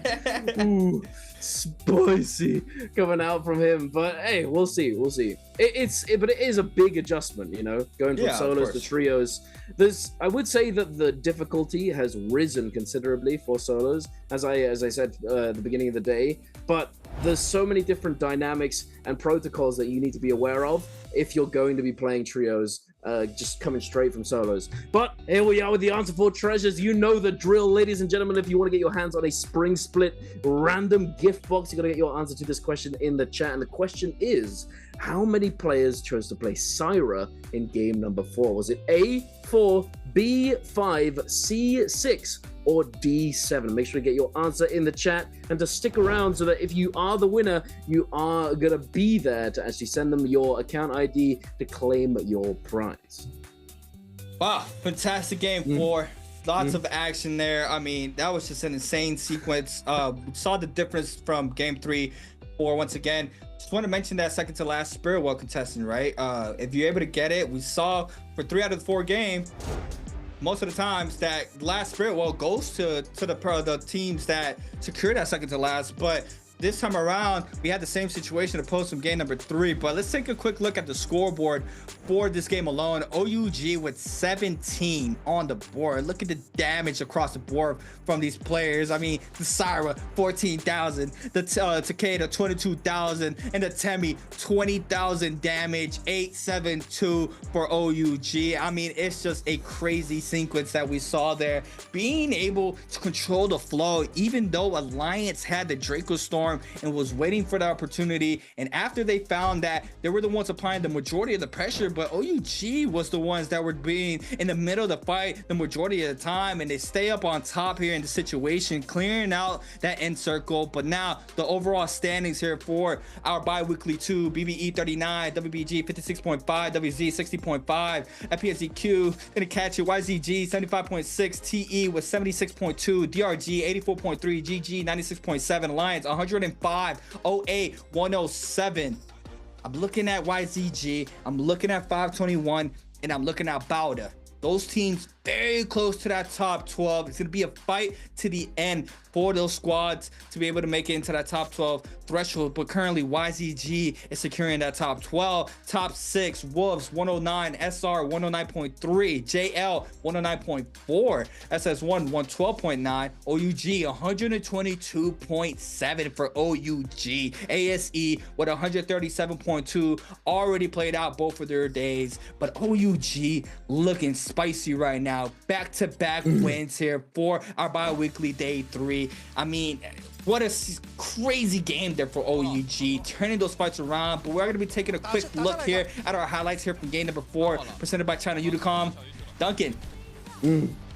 That's OUG. You know the drill. We talked about this one as it was happening. Goes up in the sky, beautiful. You even see the min-max with the bow shots on the way down, bro. It's just absolute.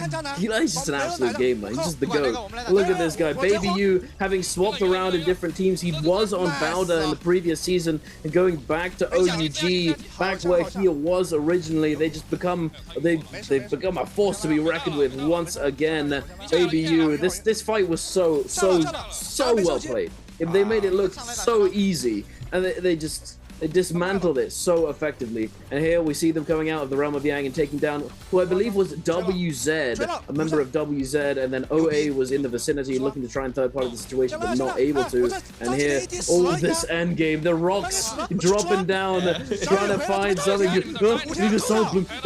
I got it, bro. Okay, all right, let me get me back in.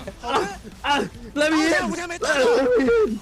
Just to get back into the zone, calm and collected. There we go. The Takeda ultimate is doing so much work in the final moments, clutching to the terrain, trying to hold onto the space. The Cyrus coming in, Jinyu holding his ultimate until the very end to secure at very least the draw in this situation. There it is. The draw comes through, but the number of kills they're able to secure just enormous. And we're going to be getting the Tumulch MVP, ladies and gentlemen. Tumulch MVP going over to SS, his third MVP so far. He's rocking the F1 V1, interestingly. Wow. Now this, I will say, this is one of those situations like similar to the Viper, you know, depending on strategies and all that sort of stuff. You want to go for V1 or V3 typically. But there is actually something really important I'm going to touch on in a second. But look at that damage on the pole sword. Oh my goodness, the blistering edge, the Overlord, big damage, 12.6 thousand with the 8 kills.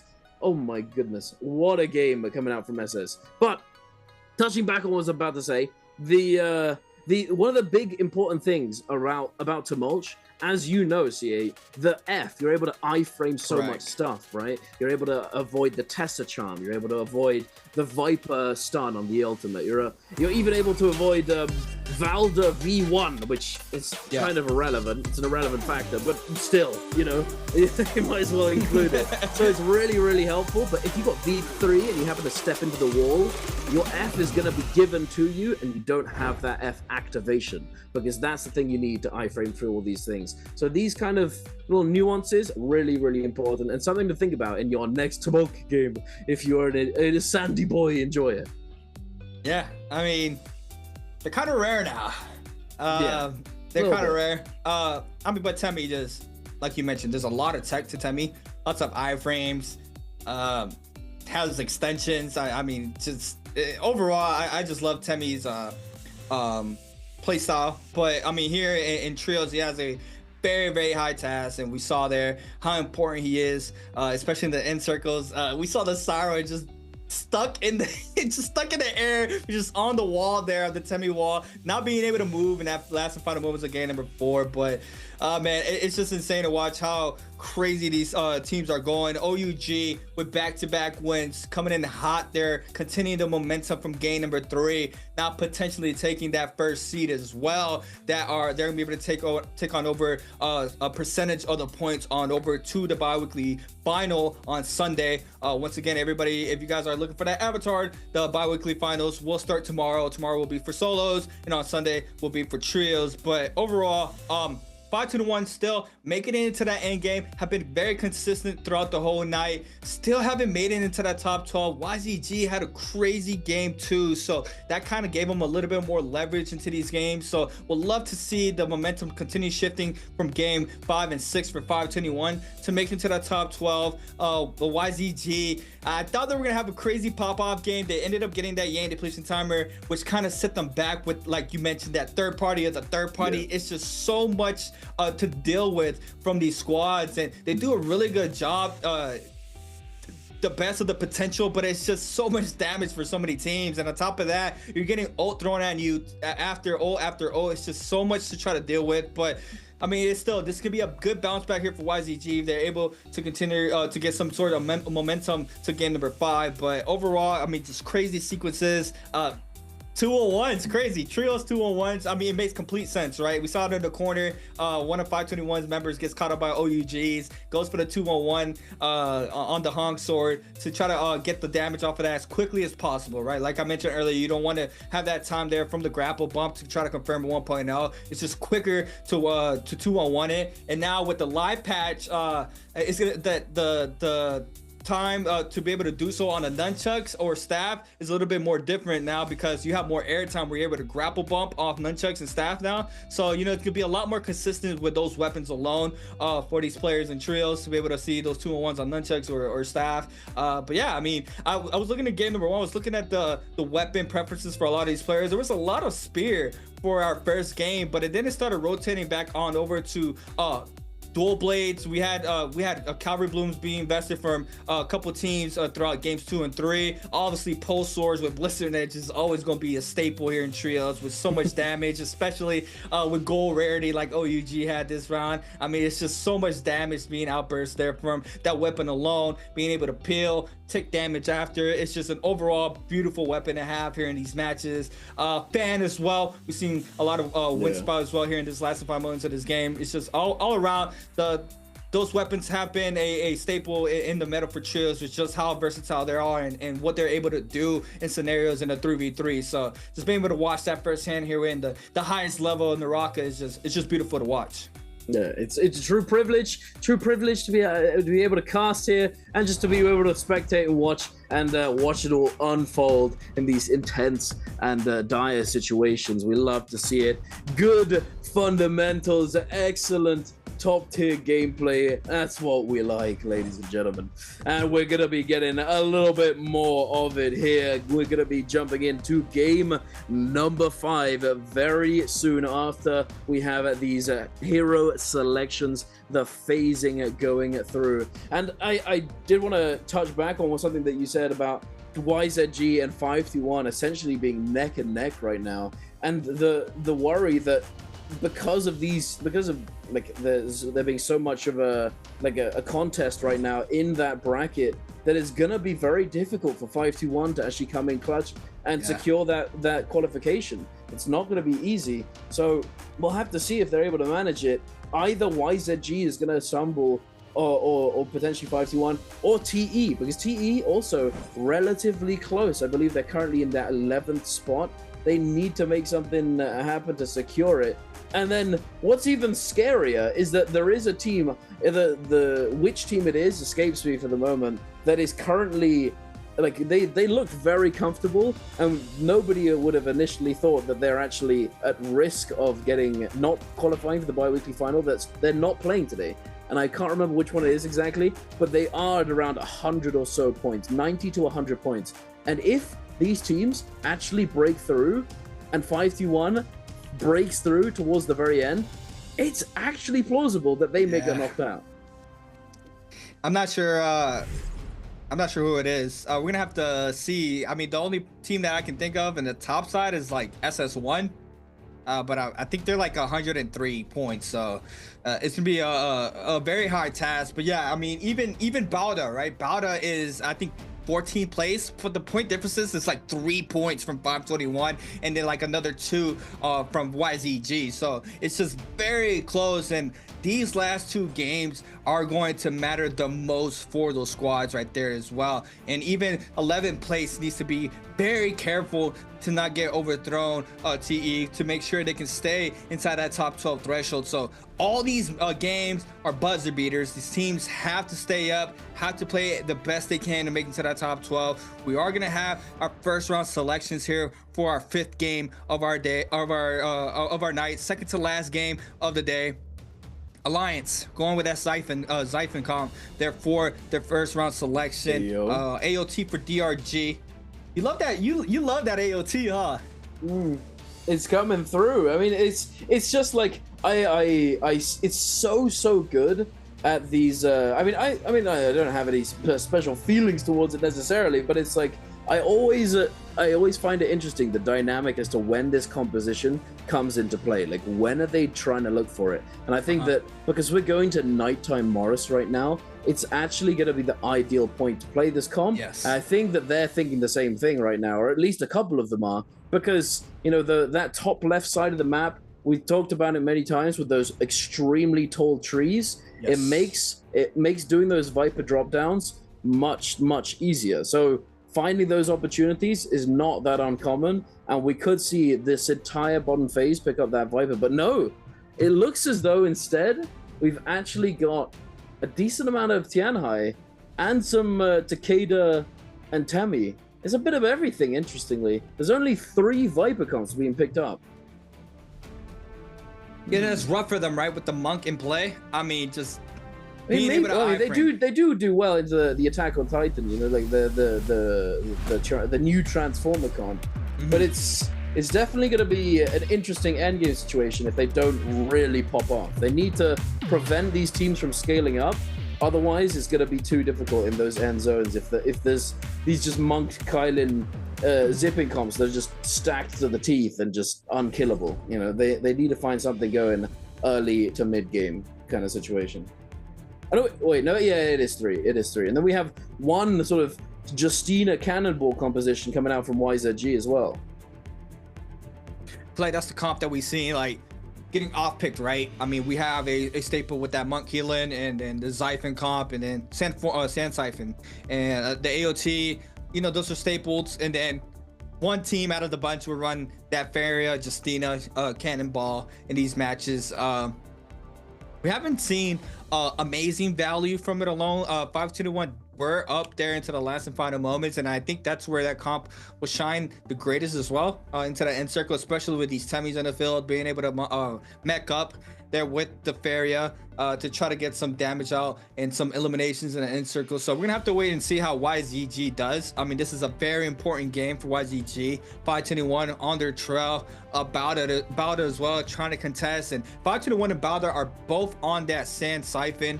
YZG on the Cannonball once again. We do have the Monks out for this game once again. Monk Keelan's a ping. Crazy comp. We saw 5-2-1 playing that comp beautifully. Game number 3, I believe, being able to get the regrabs off the Keelan ult from the slam. So we'd love to see that now from more of these squads moving into this game number 5, our 5th game of the night in Morris Isle. Fireflies, the nighttime maps are here, Duncan. We're locked and loaded. Look at that. Did you see that spawn with 3 teams basically on 1 square? Oh my goodness. It's gonna get ugly. Let's get it. We got DRG and TE up in the north going for that cave. I think we've got OA and I think that's not Alliance. No, that's YZG. YZG going for that spawn to the west of Celestra. We've got WZ potentially looking for that money spot, or they're going to go for that singular Firefly just to the north of Celestra, and then potentially drop down, picking up the loot along the way, and going for that timing attack on the fight that's going to take place just to the south. Right here we have it. 5-1 Alliance and WBG. Who's getting the Soul Blooms? Oh, not Soul Blooms, the Fireflies. Who's getting them? It doesn't look as though any of these teams have actually gotten a full ultimate just yet. We got a parry coming through. Oh my goodness, and 5-1 immediately exploded off the rip. NY7 losing all of that armor. Revenge sending out those fan RMBs, trying to find something. The F1 from the Takeda is going to come through with the Dazzle. Revenge is going to lose his weapon for the moment, but he has another one in the back pocket. Jing goes down as well. It looks as though it might be all up for Alliance right now. They've got 2 eliminations already. Tamok coming in with that ultimate, throwing out the Sand Wisp, not able to find it, unfortunately. Revenge getting shot out of the sky by the Syra cousin. He's not able to get away. The RMB, oh my goodness, it's just great. God. This is what we're talking about. This is what we're talking about, T8. The ugliness coming through. That was just an insane sequence. And I'm looking at the leaderboard. You were thinking about GG. You see them with 96.7, thinking they were comfortable. Yeah. So this is very close. DRG could potentially knock him down to that 10th place, but OUG right now currently in the mix. Continue the momentum here into game number 5, taking out WBG, Leo. OUG now, I believe this is their 2nd elimination of this game alone thus far. Still starting up with common armors, everybody across the board here for the squad. SS possibly doesn't even have any powder or shield yet. Alliance trying to back on up. They did manage to secure 2 eliminations earlier here from these off-drop fights. 521 falls. It looks like they do manage to get resurrection already into play. There goes the Syra being able to resurrect. Bauda, though, still trying to scale on up. And look at the points right now. TE, 76.2. YZG as well, 76.6. TE with 76.2. 521, 73. And Bauda with 71.5. So now YZG trying to close out that distance there to keep climbing up here in the leaderboard. And this is them already getting active this one around. Already forcing out this Monk ult against OA. We had the Fairy already invested there for YZG, applying tons of damage there onto the Monk. PP in the back end is gonna eat up some of the damage. The Keelan ultimate trying to use there to peel off the pressure there from YZG. Now the Syra ultimate is gonna call in here for TXJ. That's gonna be a lot of damage into the Dazzle there onto OA's Keelan. He's gonna be able to eat up a lot of damage here in this situation. There goes the remaining damage. Big parry there happening. Still up here for the time being. We do have him trying to kite it out, but just a matter of moments. It's gonna be a musket shot finisher there for YZG. And that's going to be YZG's 3rd elimination of game number 4 or 5. Nice. Good to see for them, overtaking TE as well. TE currently on 0 eliminations, not having found anything just yet. 521 also in a similar situation. They were on the front foot just now. They had the advantage in that fight with the Wu Chen ult coming in and saving that team. I didn't catch who exactly it was, but it was one of the Viper clans, one of the Attack on Titans. Speaking of, WZ coming in and just assassinated NHQ, who goes down without his teammates not able to disengage the max range Tessa ultimate, cutting him down, charming him over. And now TE moving over to the northeast of the map. Youth, along with the rest of TE, trying to chase down 521. The F2 comes through. Pampy, 1 HP already, just getting absolutely exploded. Youth with the purple nunchucks coming in, just doing work. And it looks as though they immediately disengage, recognizing the 3rd party coming in. The timing attack. WBG see this fight, and they try and come in and find the opportunity. And now 521 hiding. Ibin quietly sitting there. Yeron is literally in there. No! He walked past him and then turns around like, oh, there's a Timon. Hey. Hello there. Hello. Just a bit. Oh, that's such a shame. Ivan almost getting away with murder, but no, not to be. He's trying his best. Wait a minute. Okay. All right. Settle down, buddy. Ivan, it goes to the Spirit Realm to rejoin his teammates, and WBG pick up their 2nd elimination. And this is very bad for 521. I believe they don't have a soul form. I think they died early on, so the Syra has a big high task right now to try to get at least one of their teammates back up here for the situation. And this is not how you want to start this very important game 5 for themselves, with being so close into that top 12. You do not want to be getting taken out very early like 521 just did. But I mean, it's still salvageable. It's going to be a very high task here for the Syra, but it is doable. But now we do have OUG with 2 on the board, JL with 3, Alliance as well with 2, YZG with 3, TE with 1. The distance is going to be getting a lot higher. And I mean, I was trying to do the math, and yeah, GG could potentially not even make it into the top 12, depending of how this game goes.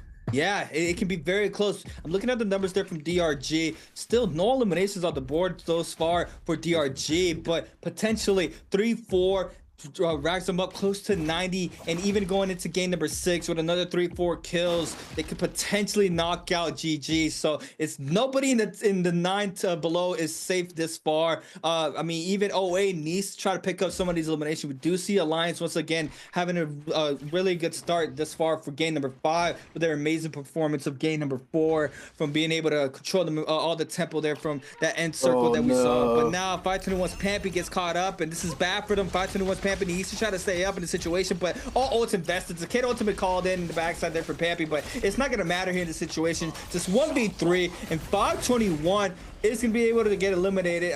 No comes on in. Wait, Resurrection comes in here for 521, and I think Yin is going to come in high here with the Syra ultimate. They're going to be able to get some sorts of pressure ice off there from one of the remaining members of 521, and there it is. Yin eating up a lot of damage to the backside. This could be bad for them. To the F2 that wasn't even needed there for the Zai. And now 521 is going to drop 2 players once again. Only the Temi is up there for 521. YZG, TE with 3 apiece now for that top 12. JL waiting for that perfect opportunity. We're going to have our first Romo Yang pretty soon. We do have YZG picking up that Valiant challenge, want to make their presence known on the map. They're trying to secure more eliminations if possible, possibly with that cannonball comp that they're playing. Have been doing a really good job thus far here with this composition into this game number 5, being able to secure those eliminations currently. Alliance still in the mix, 2 on the board.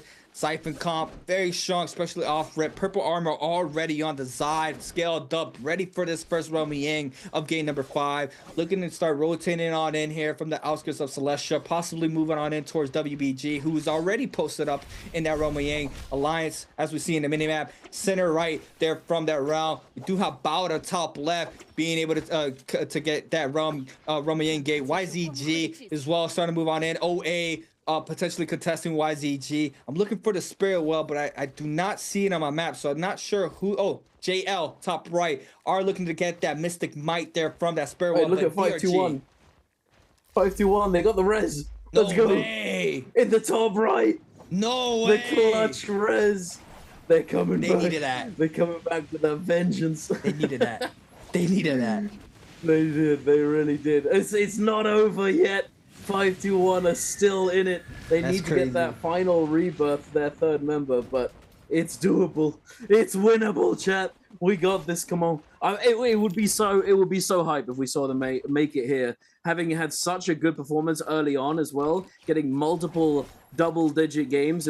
Absolutely huge performance from them. But we're diving into the realm of Yang, ladies and gentlemen. Bauda up against WBG. Jing dropping down with that fan, trying to find the opening onto ZZZT, but immediately getting peeled off by the Siren, knocked down, trying to get back up again. The Tumult Whisk comes through. The Tumult Ultimate as well. Sleepy T finds the parry. Beautifully done.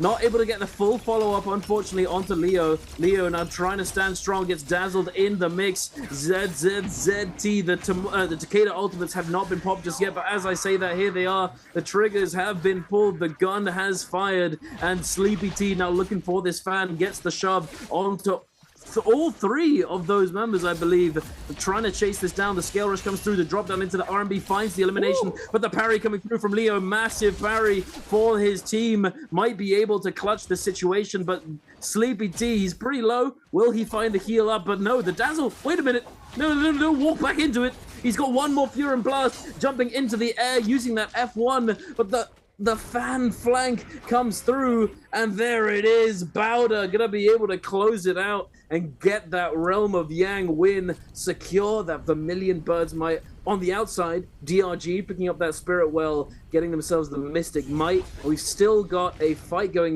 on between OA and YZG. I believe OUG won their Realm of Yang against Alliance as well. It's so close, yeah. It's so close. Yeah, that's what I'm thinking. This win here from Bauda is massive for them. Picking up those 3 eliminations plus the buff. Oh, no, to be able to scale off again. of this TE. 521 getting caught up once again, this time around against TE. Used now on the Zai. Being able to force out that Syra ultimate there for 521. YZG snags elimination onto OAs, I believe, still in the realm. But 521 against TE, this could be bad. Yin trying to kite out the situation. The Dazzle staggers 1 player, the Matari in the backside, but the damage comes to play here. Peak with massive damage onto Yin. The Syra falls once again, and this is so unfortunate here for 521, not being able to scale up and find the day that they needed here for this game 5. It's just super unfortunate for them not being able to stay up. I mean, this is like the 3rd time they dropped double 2 members. bountied as well. They got double bountied. So that bounty, so they had a bounty on them before when they lost in that sort of 2 versus 3 situation. The bounty gets cleansed, obviously, because they go down, and then they find one res, and now the other one's looking to go and get the rebirth charm, and then another bounty comes through. Like, literally the most unlucky sequence of events. There's just, what more can you say? Just, okay, GG's, I guess. What do I do? What? Oh my goodness. Oh my goodness. But I think they got the rebirth, though. They got the rebirth on one of them, thankfully. Again? Yeah, they got the res again. They're not going down without a fight.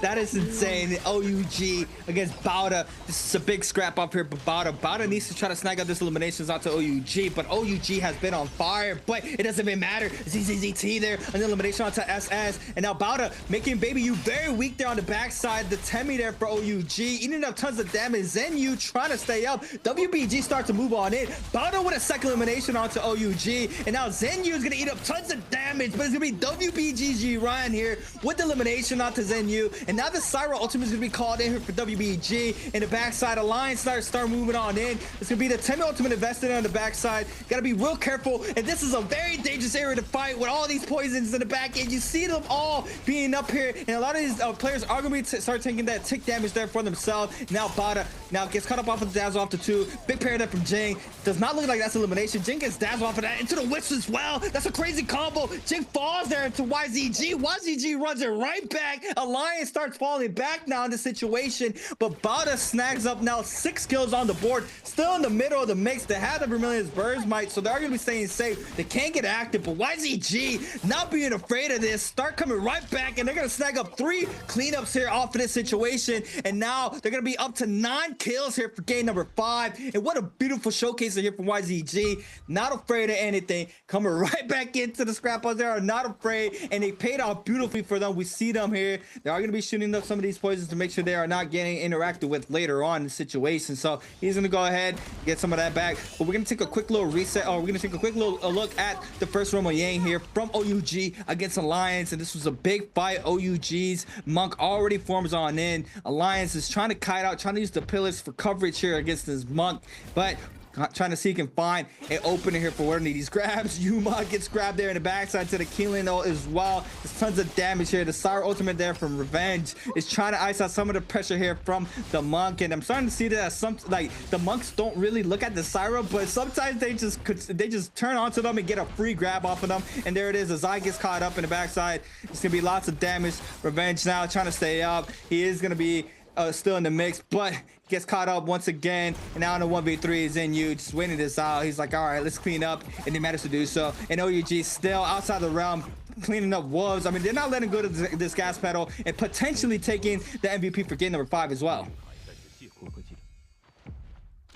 It's looking good for them right now, but I will say they do need to get a few more kills if they hope to catch up to YZG. They're just absolutely dominating right now. 10 eliminations, I believe. 10 or 9. They're just cooking. But unfortunately, look at this. WZ also cooking up OA. OA falls right now. Thankfully for them, this is not a make or break situation, as they are pretty comfortably on 109 points total, sitting in the middle of the pack of the top 12. But as we were talking about earlier, GG at 96.7, DRG on 90.8, YZG on 86.1.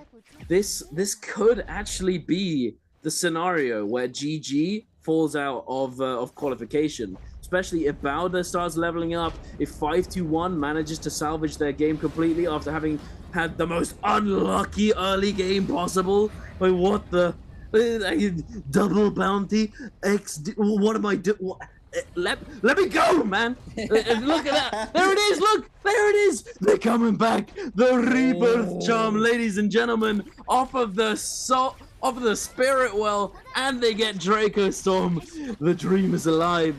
The underdog story is continuing, but here we are going into the realm of Yang. YZG up against Bauda. QGG up in the sky, golden armor.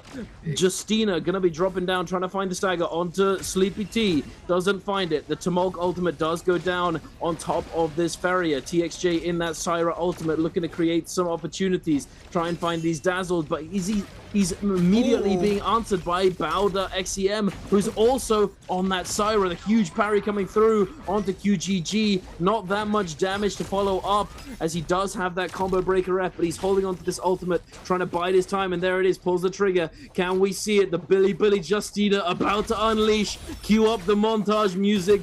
Sleepy T, there it is, boom! Does find the freeze. No huge follow-up, but not, at least not from him. His teammates take full advantage of the situation. 2 Fury Blasts still in the back pocket, dashing through, going to the sky, looking to drop down, but immediately staggered out. The ultimate is over. We do find the scale rush opening into the freeze. It's not looking good for Bowder right now. YZG looking to cook. QGG tries to find the parry. It's over. It's the 3v1. It's not BM. It's just optimal. We extending that buff duration, ladies and gentlemen. And look at here. We've got 5-2-1 on the outside, ramping up C8. Are we seeing it? I hope so, because that would be an amazing day.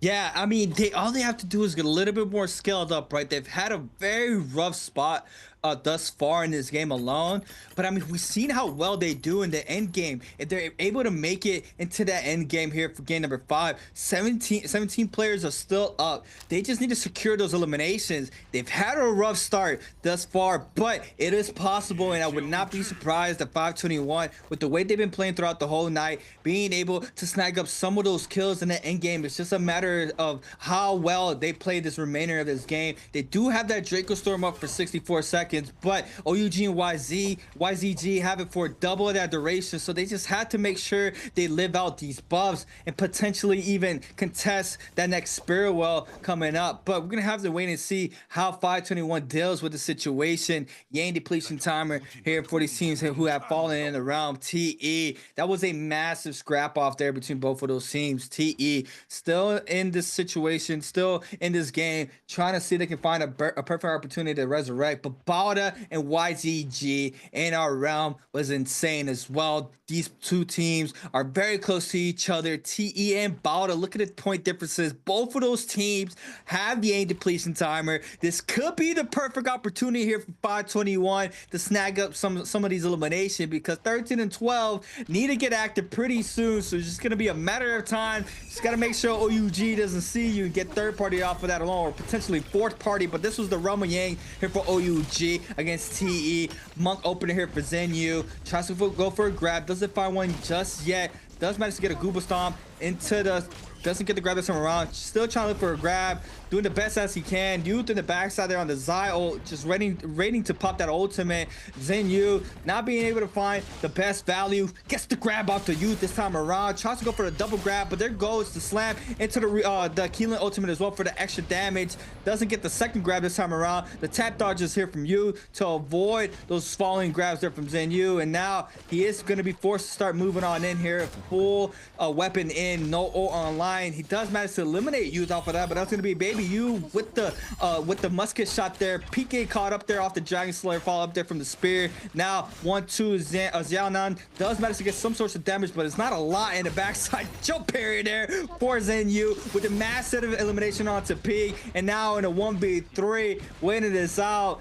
The Batari there for TE is just in a bad situation, and now outside the realm of Yang, Bowder getting active against TE. That's the transition's so crazy. Much. That was insane, right? Just back to back here, full action. TE eating up a lot of damage. Has that Zai ultimate online. The Batari ultimate is being called in here for TE. Now Sara ult is gonna be beating up a lot of damage there onto ZZZT. Now TE with 1-man advantage is able to potentially turn this fight around. Big parry there from Peak now onto Zem, and now another third party moving on in. DRG, and it's just chaos right now. 5-1 Pampy here with the opener. They are gonna get this elimination onto one of those players, and this is what 5-1 needed, was this perfect opportunity. And Peak one shot as well, and this is what I was saying. This is the best scenario here for 521 to try to get these eliminations. As you see it now with 2, potentially 3 here in the zone. Bottom falling here, and this is the team that is 1 ranking above them. Zen very low. Pampy needs to start moving on into the zone. The zone's gonna be taking a lot lot of damage pretty soon. We do have now DRG starting to move on in. You gotta be careful to try to make it to this end circle. Peppy, the only one with purple armor, not even fully healed right now. OUG, they are starting to look to try to take the overcome situation here with 9 on the board. DRG with 8, YZG with 14 already. Moving on into this end circle. Youth falls there from DRG.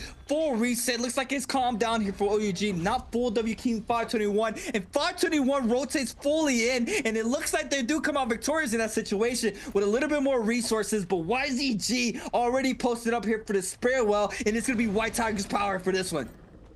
It is indeed. YZG could potentially catapult themselves into just a situation where no one can surpass them here if they get an enormous game. Already on 14, if they get another 5 or 6 eliminations moving into this end game, they are gonna be set. They don't have to worry, but GG certainly does. As you said before, 5-1, they were eliminating Bowder, and Bowder, that team that is 1 above them at the moment. Picking up those 2 eliminations, absolutely huge for themselves. Now picking up a little bit of money, 5-1 going to be going over to that Rift dealer, going to be buying some armors, perhaps, be able to salvage the game fully. YZG still waiting to pick up this Spirit Well buff, still holding off on it. No need to jump in just yet. Oh, there it is, actually. Okay, all right, I see how it is. He jumps right on in as soon as I say it. And speaking of jumping in, TXJ trying to jump. XEM, who's the last remaining member of Bowder with Yang Depletion, no less, and he goes down to said Yang Depletion. YZG trying to jump in and see if they can get the elimination for themselves, but unfortunately not able to close the distance in time, and there it is. But YZG, they have the full agency to dictate the tempo of this end zone. 17 players left alive. That means that there is going to be a team that has less than 3 at the moment. We don't have the scoreboard up just yet. 5-1 now on the outskirts, slowly following behind the YZG here, potentially looking to third party the situation or pick up some eliminations that YZG will be very happy to commit to get. OUG biding their time at waiting for the moment. Everyone recognizes the threat of not only the White Tigers prowess team, but also the fact that we have the Moonbane, the 80% Moonbane coming in very, very soon. Yeah, and these teams are going to be playing the outskirts of that Moonbane. Oh, man. YZG, White Tigers Power, haven't been getting very aggressive off it. They're going to be waiting for that from that last Spirit Well to start moving on in to try to potentially capture it for themselves. WZ, though, I feel like WZ's been that nuisance team, right? They're on the bottom of the pyramid right now, but they're getting those crucial eliminations onto these teams who need to get that good off drop fights. But WZ has just been that wall to stop those teams from scaling up time and time again throughout the night. So seeing them in the bottom and not being able to get those great pop-off games, it's just sad to see thus far. But still, in this game 5, have been able to make into this end circle, could potentially pick up some more eliminations. And I mean, 521, right, with just crazy RNG, not being able to scale up early in the mid game, coming back 3 to 4 times. It's just an insane sequence seeing them here coming in with the perfect third party there. They're playing the right hand side of this end circle. 28 seconds for it to start moving on in. The next buff is going to be that Spirit Well. We see YZG looking to contest that. They are going to be the first potential team to start filling up that Spirit Well meter, but fully kitted out. This is a very dangerous sight if you're any of the other teams seeing gold armors on the field by 3 players of YZG, gold weapons, everything ready online for YZG. Crazy game here for them thus far. Have been doing very, very well throughout the whole night, trying to rack up more points into this bi-weekly day 3. We see them now. QGG gonna wait this out on this cannonball comp that, you know, Aurora Burst drop down, beautiful, catches 2 as well. It doesn't fully silence throughout the whole duration, but still good damage there from QGG. He's gonna be able to control most of the Spirit Well off of that Jade alone, and I think that's Phoenix Blast as well there for the longsword. So these players are fully getting out Jade's armor and weapons. We see him now It's going to go ahead and contest in this area. Make sure nobody tries to get close. And this is going to be very dangerous for the remainder of the team. One of these squads from OUG, no, I don't know who popped this Temi ultimate. Some squad did. OUG ices off the pressure for now. YZG now has that Draco Storm. Rebirth from Peak here. In this situation, being able to get the resurrection onto one of their teammates is insane here for TE. That looks like Cookie is going to fall in this situation. YZG with a quick one inside the zone. Very online here for YZG on this comp, and this comp has not been having a lot of success throughout the whole night until now in YZG's hands, being able to pick up an enormous amount of eliminations. 15 on the board currently for YZG. OUG starting to try to kite out some of the pressure, I believe, from YZG. YZG is gonna be able to stay up on the left-hand side of the map. Lots of these teams playing that top-hand side of the map as well. TE, WZ, DRG, OUG, everybody posted up, and we see 521 playing that lone side there by themselves. Silence here from WZ's Viper. A little bit of a lot about the Don Q. Lots of cannon shot finds on in, and it's Yin. Yin with a mass elimination here. They're gonna be able to scrap up all this resources here from this dead body, and this is what 521 needs. I've been potentially picking up that armor as well from that player, and 521 now with 2 purple armors, tons of loot as well, making their bounce back into this game. A beautiful showcasing there from the Southeast Asian team. 521 now YZG in this Feria are gonna wait this out. The ults are offline now for YZG, so the Draco Storm with 83 seconds and counting. The pressure could potentially stop here after that Feria is gone. It looks like Peak might be getting a little bit of damage there from TE side. He is gonna be able to kite this out. The Matar ultimate is gonna be invested for him as well there from TE, and they're gonna be able to ice out the pressure. The bow shots I believe don't connect. Cannon shots falling on in there from TXJ. TXJ now is gonna be able to play a little bit of more conservative side now for the zone. And oh my God, Duncan, I can't believe 521 has been doing this. They're still in it, big dog. We're still in it. We got this. This is make or break time right now, and we see TE as well falling out right now. The Peak does go down. We do have one remaining member left alive for TE, and they are currently sitting in that 12th place position. They are the team to beat for 521. They need to get a few, just a few more kills. Get 5 kills under your belt. That's solid. You could very easily come away with qualification by the end, because this is only game number 5. We have game number 6 coming up after this, of course. TXJ diving in with that Phoenix Bars. We're going to try and find something, but oh my goodness, as we're saying it, 521 Pampy gets caught by the Aurora Burst, unable to do anything, getting caught up, juggled, and taken down, sent into the zone. Ibin now coming over, potentially looking for this resurrection. We don't know if they're going to be able to do so. Ibin with that Tamok ultimate, forced to drop it down, being pressured by this Tessa ultimate, sending out that overhold onto Dongxing, finding the uppercut, the Stoneform comes through. Oh my goodness, TE Xiaonan as well is also in the mix, dashing up into the sky, trying to disengage. OUG now being the target of YZG. TXJ in this Feria mech, going to be dropping down. Jin Yu now in that monk form, looking for these grabs, going to try and find something. Perhaps he's going to be able to de-mech this Feria, but it's not going to be easy. 521 still has 2 members left on the board, still left alive, ready to go. They do have the Syra as well. A huge win condition here, but as I say that, Ibin goes down, having been caught in the middle of everything. There's nowhere to go, there's nowhere to kite, there's no rocks, no nothing. There's a tiny little fence and a bit of a tree. You don't have anywhere to go, buddy. Jin Yu also getting caught up by this Tessa ultimate, being forced into the zone. OUG getting cooked here. It looks as though there's no players, but there's actually 10 alive right now. They're all in the sky. Baby Yu does have ultimate. Is he going to be able to use it? Getting pushed back into the zone. The freeze comes through. The damage from the zone might be enough to take him down, but no, he dashes back in. TXJ coming in, having come out of that ultimate. The Kylin with the revenge, the vengeance, slashing and dashing his way back into the zone. TXJ getting caught by the Tessa ultimate as well. CXZ trying to hold strong. QGG in the middle of the zone. DRG at the top of this little hut. Oh my goodness, where's 521? Are they even alive? Syra still on the board, might be in the sky. The Viper ultimate as well. DRG in the mix. QGG comes out of the ultimate. There's a Wu Chen ult as well, but it's not going to get used, I don't think. DRG still alive. Kakaichi coming away. They come away with the first place finish. But who's getting that MVP? I think it's YZG C8. Oh my goodness. Yeah. I mean, wow, just a beautiful game there from YZG.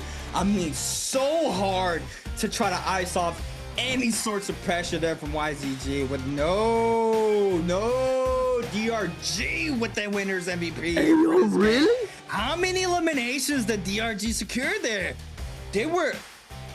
Yes, they were eliminating YZG. They were able to get some sorts of kills, but we're gonna have to wait and see how the standings look for that game alone. I mean, that was insane. YZG was going into with 16 eliminations, and they still secured more kills in that end circle, but it was not enough there for YZG to continue to get more, or the MVP for this game. We're gonna have to wait and see how that looks, but I mean, YZG was just fully scaled up, right? Every player had J's for their weapons, and on top of that, the weapons were I believe that rarity. sound has cut out for the moment, at least for me.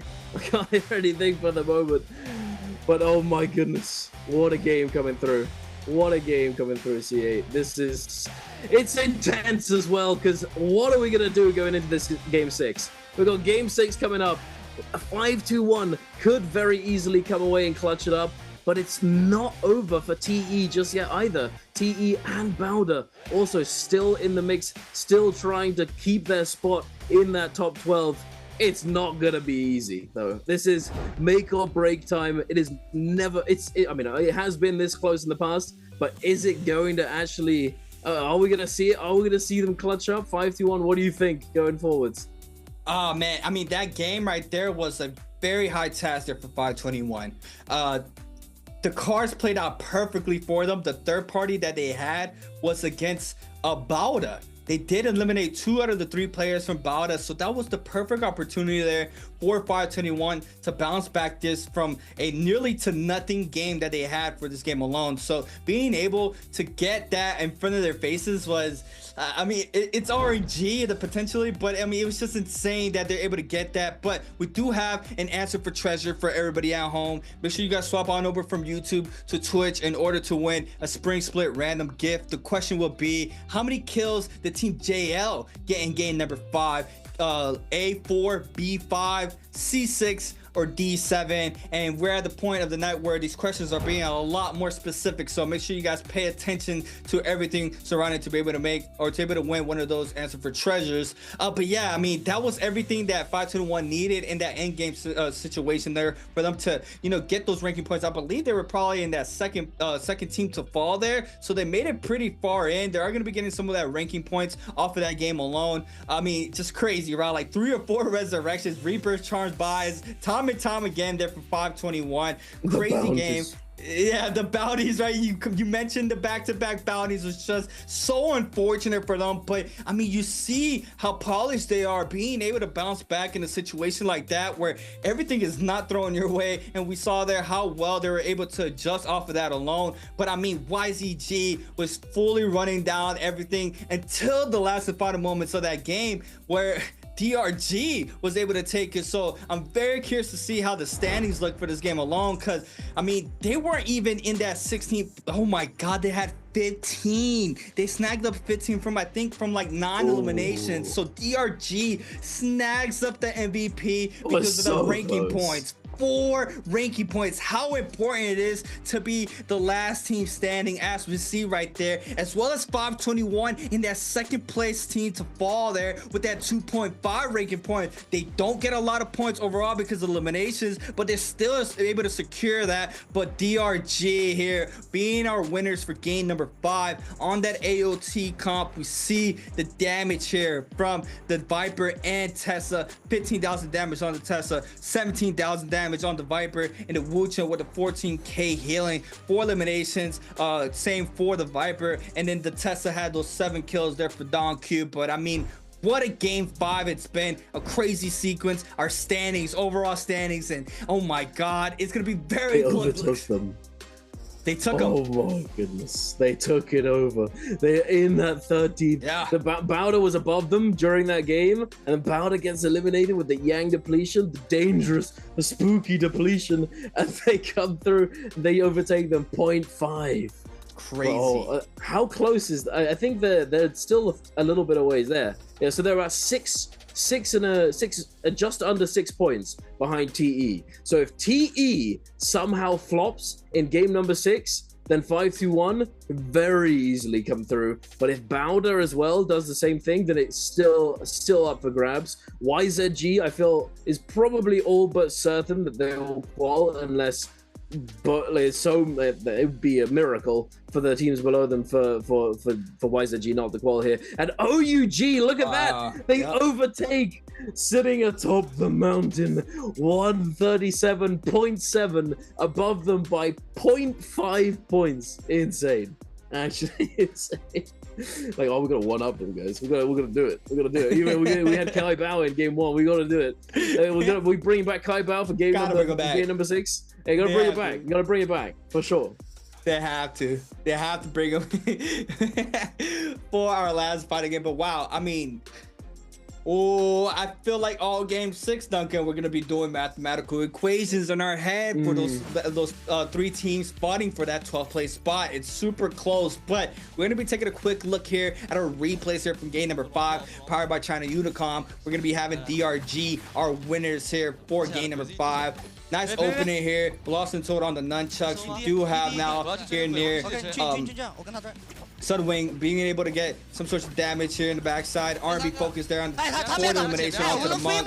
Trying to see if they can find more eliminations in the end and final moments of this game. And this is how they were securing more of these eliminations. I think it was like 9 that they had going into this end circle. We do have them pulling up that Wu Chen 4 on the top side. Beautiful placements there and spacing from the Wu Chen here for DRG. Just playing the high ground, making sure he can stay alive for his squad. The Viper already in the bottom side, trying to apply some of this pressure for reset, as we see there on the bottom left-hand side, using the F there to continue that high ground there off the Wu Chen. And this is beautiful alone as we see him now claims this top side here with his teammate. So these players are playing this the safe side of this end circle. It's a Siren just laying down tons of damage from the high ground as well. Gets hit off the Gooba Stomp there from the Feria, and now trying to stay up. Casts the jump LMB, just constant damage eliminations. This was massive there for DRG, and that is what gives them the dub here for game number 5. And it's just a beautiful showcase in here for DRG securing the win here for game number 5.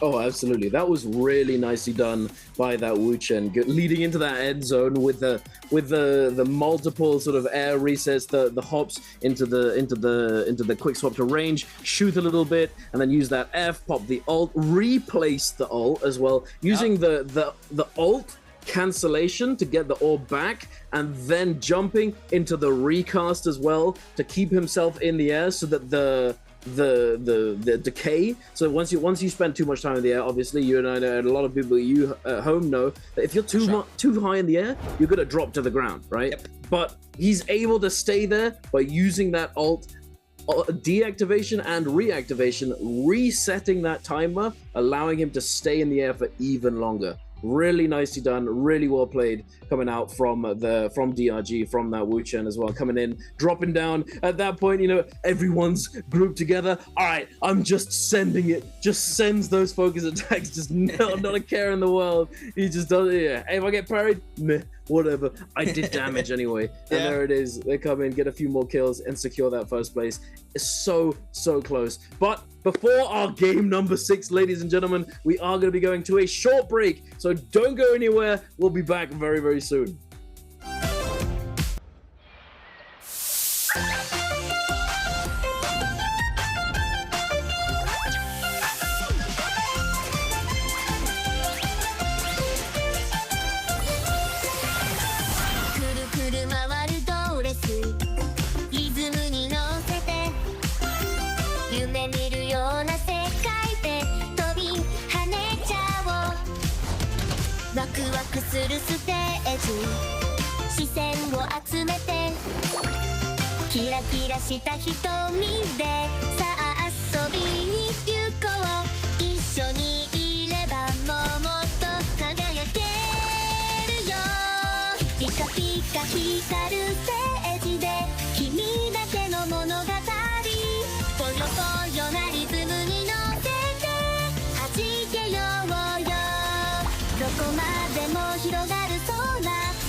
Welcome back, everybody, to the NARAKA BLADEPOINT Pro League. Day 3 here for trios. My name is Creators, and I'm here with Duncan. Man, Duncan, I mean, we have a crazy situation right now. Crazy situation. 3 teams fighting for that 12th place spot right now. Some teams already in that threshold, but the 13th to 14th place is very, very close. We did see 521 with a crazy bounce back, overtaking Bauda this time around, but still not out of the fight. Game 6 is going to be a staple for these teams in order to make it to that bi-weekly final. Yeah, it's gonna be just a bloodbath right here. We're gonna need something very ugly to happen for these teams that are just below that 12th place mark to actually break through that ceiling and get in to that bi-weekly final. And we're all hoping for it. Everyone loves an underdog story. So we'll see. The SEA team 5-1, will they be able to actually do this? I certainly hope so, and I'm sure a lot of you at home will be able to too. Unfortunately, you know, we haven't talked about it as much because the realistically it's not as feasible as 5-1 doing so. But WZ sitting down there, they've been fighting it hard to stay in. You know, they're still quite far behind, and I doubt that they will be able to make it through. But at the end of the day, I gotta stay optimistic and say anything's possible. They're trying their very best. They got Cookie on the team along with the rest of there it is. Hey, speak of the devil. This guy, I like this guy, Cookie. He's the GOAT. He's such a lovely guy. I think genuinely, I've spoken to him a few times. Very nice guy. I bumped into him in the elevator in China. He's just like, oh, you look really cool. I was like, oh, thanks, bro. And he speaks like decent English as well. Oh, that's cool.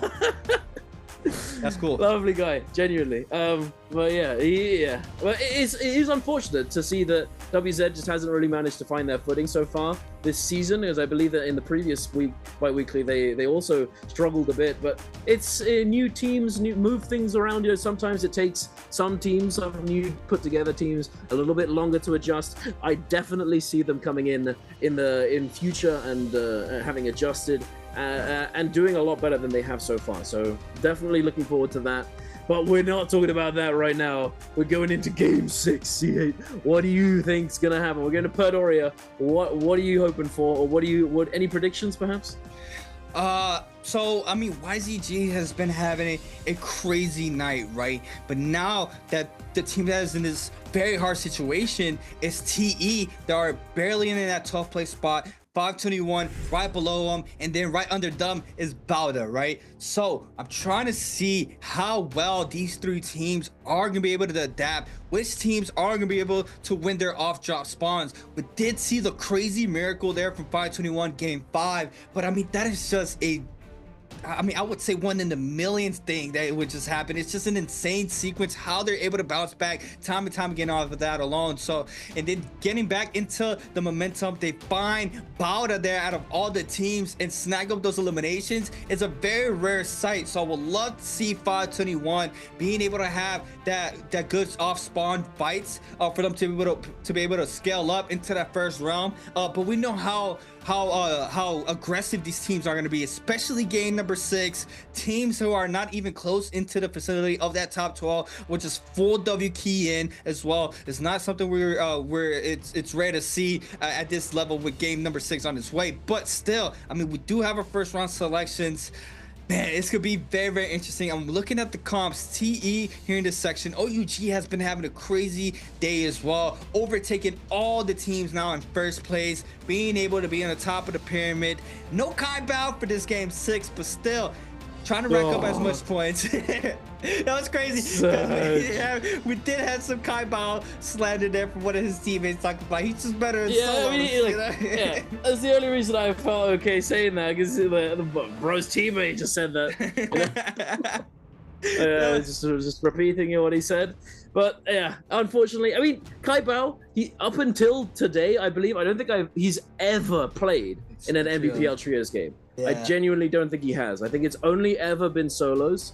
So, I mean, there's no shame in not being accustomed to the environment. Like, to say that there is absurd. You know, it would just be crazy to say that he should have been able to just perform just as well as a veteran trios NBPL player. It'd be crazy to say that. So it's no insult to him at the end of the day. No. He just needs a little bit more time if he does hope to continue doing this, you know. And he did perform pretty well yesterday as well in the solos. So hey, big ups to Kai Bao. Bro has basically become a streamer. He's just content creating, watch partying, and just gaming, having a good time and playing. He's the one who started the whole V1 Lani thing, apparently. By the way, really? I was told that all the guys in NBPL, those who were playing V1 Lani when the flying carpet in the first day, they were all just sort of inspired by Kai Bao. Like, Kai Bao's got like a whole video guide on how to play it and everything. Like, bro's cooking, you know. Yeah, hey, big ups to him. But we're going into our game number 6, ladies and gentlemen. That's a lot of Syra, a lot of Sand Siphon, and not very much Monk, I believe. But look at this. TE, the new Transformers, the new Sand Transformers. We've got Tumult, Kylan, and Tianhai. What is that? What do you think of that, sir? Like what? That's very dangerous, right? You don't have sustain at all. You don't have sustain at all.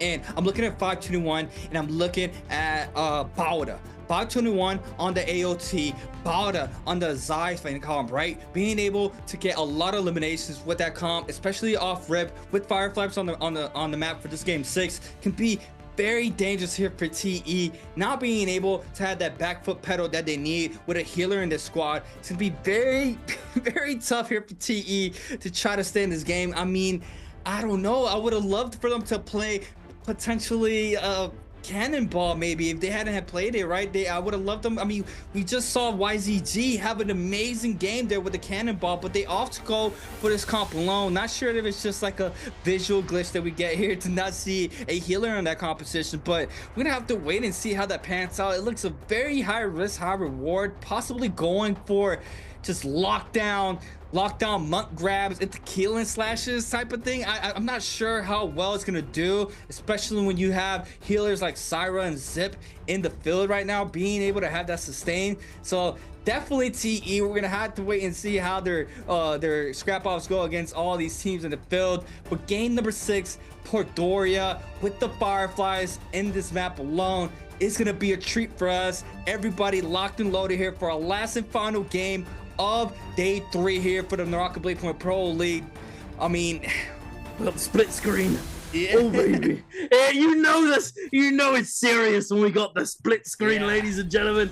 Game number 6. Let's get it. Bauda off the rip, fighting it out against 521 as well. This is the fight. No. This could actually dictate the result of today, of who qualifies. It looks as though they're trying to space it out for the moment. OUG taking down 2 members of YZG in the kill feed. Nothing happening just yet for Bauda and 521. It looks as though they're taking a step back, recognizing that this is potentially a little too ugly. You know, you don't want to get a little bit too crazy early on. There are a couple Fireflies close by as well that they might try and quickly rotate over to secure. But look at this. We've got JL and Wolves scrapping it out here. Neither of these teams are in danger of missing out on qualification. Beautiful parry coming there, but the F coming out from One Fang, gonna keep him safe, but not for long. They're coming in with the staff gaming the bonk stick to the face. There it is. He does get eliminated. Now heading on over to Skygaze Cove. We might see the fight finally ensue. CA, this is spicy. Let's call it, Big Dog. Let's get I mean, I'm looking at GG, right? GG still in 10th place spot, but YZG with 96.1. They can quickly overtake and throw GG to 11th place. So this is bad for GG as well. TE still trying to move on in as well as 521, but a scraps off here from 521 and Bauda. This is a massive fight off drop here for both of these teams. 521's Pampy trying to look for an opener. The silence connects there onto Ivan. Jane eats up a lot of damage as we see. The Syra trying to make sure they can get some pill there for the teammates. The Dazzle there onto Pampy. Man, from Fat Milk onto Jing in the back end, and that was insane there from Fat Milk. And now Bauda trying to respond off of that jump along, sends a 1.0, and the final hits there, and 521 with the eliminations here onto Bauda. And this is a great start here for 521, picking up 3 on the board. Bauda now forced to go into the Soul Altar, trying to get a better spot to drop, but 521 being able to do it here. And now this is where it starts getting a lot more tricky here for Bauda. We do see them looking for a place to try to get a resurrection. YZG as well did have a resurrection area as well. No more reses left here for YZG. So I mean, 96.1 potentially. I mean, anything can happen, right? I mean, this could be, yes, this could be very close. We thought YZG was in, but this is not safe for YZG thus far as well. Yeah, no, you're right about that one. If by chance 521 and TE absolutely cook this game and YZG goes out, it's actually possible. But only time will tell. I'm excited. Let's get it. WZ rotating around in Imperium. Unfortunately, as I said before, they are on 65 currently. They would need an absolute miracle, pulling something out of a hat to make this happen. But we have seen 30-point games happen before. You know, it's not impossible, but they are gonna have to just go crazy. But hey, we'll have to wait and see. For the moment, we're taking a look at a fight between OA and WBG. A huge parry, and it hits 2 as well. Jing jumps in. Get down, buddy. But no, they both get hit, both taking full damage from that parry, but they may be able to salvage it. OA are being forced to disengage the teleport to get out of there. 2-tick having gone down. WBG trying to chase it now. The nerf to Wu Chen, giving them the beacon of light in the sky to tell them exactly where they went, is going to allow them to chase them down. And now moving over to Alliance up against the DRG, the MVPs of our previous game, taking down Yuma. The Matari ult coming through to protect from the Viper ult, and we see the Wu Chen ult come in yet again.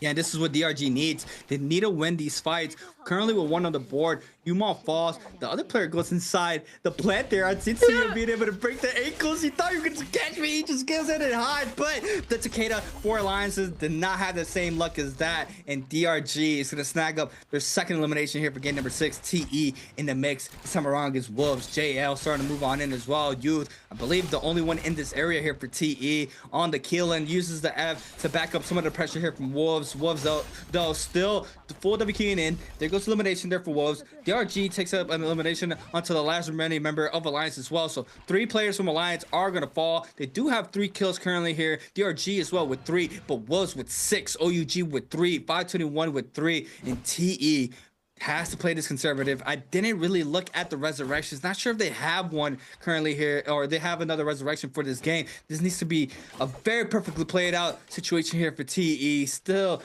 very close to get overcome there by 521. We do see Peak being able to hide in that bush. You don't see me, you can't kill me. Does manage to break the ankles. So he's gonna stay up. JL drops down here in this ravine. They are gonna be able to get a little bit of a challenge there from the quest to be able to use the emote there and get a little bit some of the J's from that drop alone. Baby you here from OUG, seeing that they can find more kills. I mean, the way OUG's been playing, that is the last team you want to be running into right now. Have been having a phenomenal night thus far. Bottle though in the mix, no reses once again on the Zycom. Seeing it can find some sorts of regression. First round coming up really soon. Looks like that's a bounty onto one of their players. They're arguably having, oh, that's a Valiant challenge there from JL. Wants to get some of their attention thrown their way. Currently in 4th place. No eliminations here for game 6, but 521. 2 purple armors already here for 521. Scaling up completely different than they did for game number 5 here at Predoria. So now looking to potentially get some sorts of damages outside of the Roma Yang, potentially contest the Spirit Well or capture the Spirit Well, not going really inside the realm for those fights with just how hard it is to do so on the AOTs. But they might be running into YZG. YZG is going to be able to back up now. Fat Melt opening up with the pistol shot there onto TXJ. TXJ is going to use the Mercury River to potentially run in 521 until the other two members from YZG. DRGs take out Yuma once again in the kill feed. So that's another one on the board there for DRG. That's 4. YZG is going to back on up.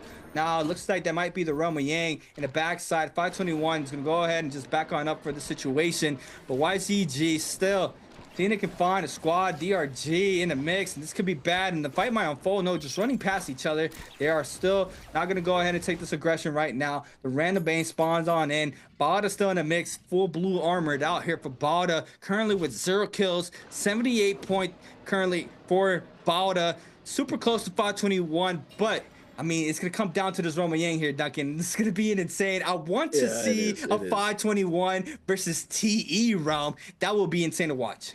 That would be insane. But I think TE still, you know, when we saw that Kylan go down, I think they're still in the recovery state, which is inherently going to just slow them down immensely. It's really, really bad because they're going to miss out on this realm of Yang. And we've talked about it loads of times. You know, scaling is so important for Tianhai and for that Kylan.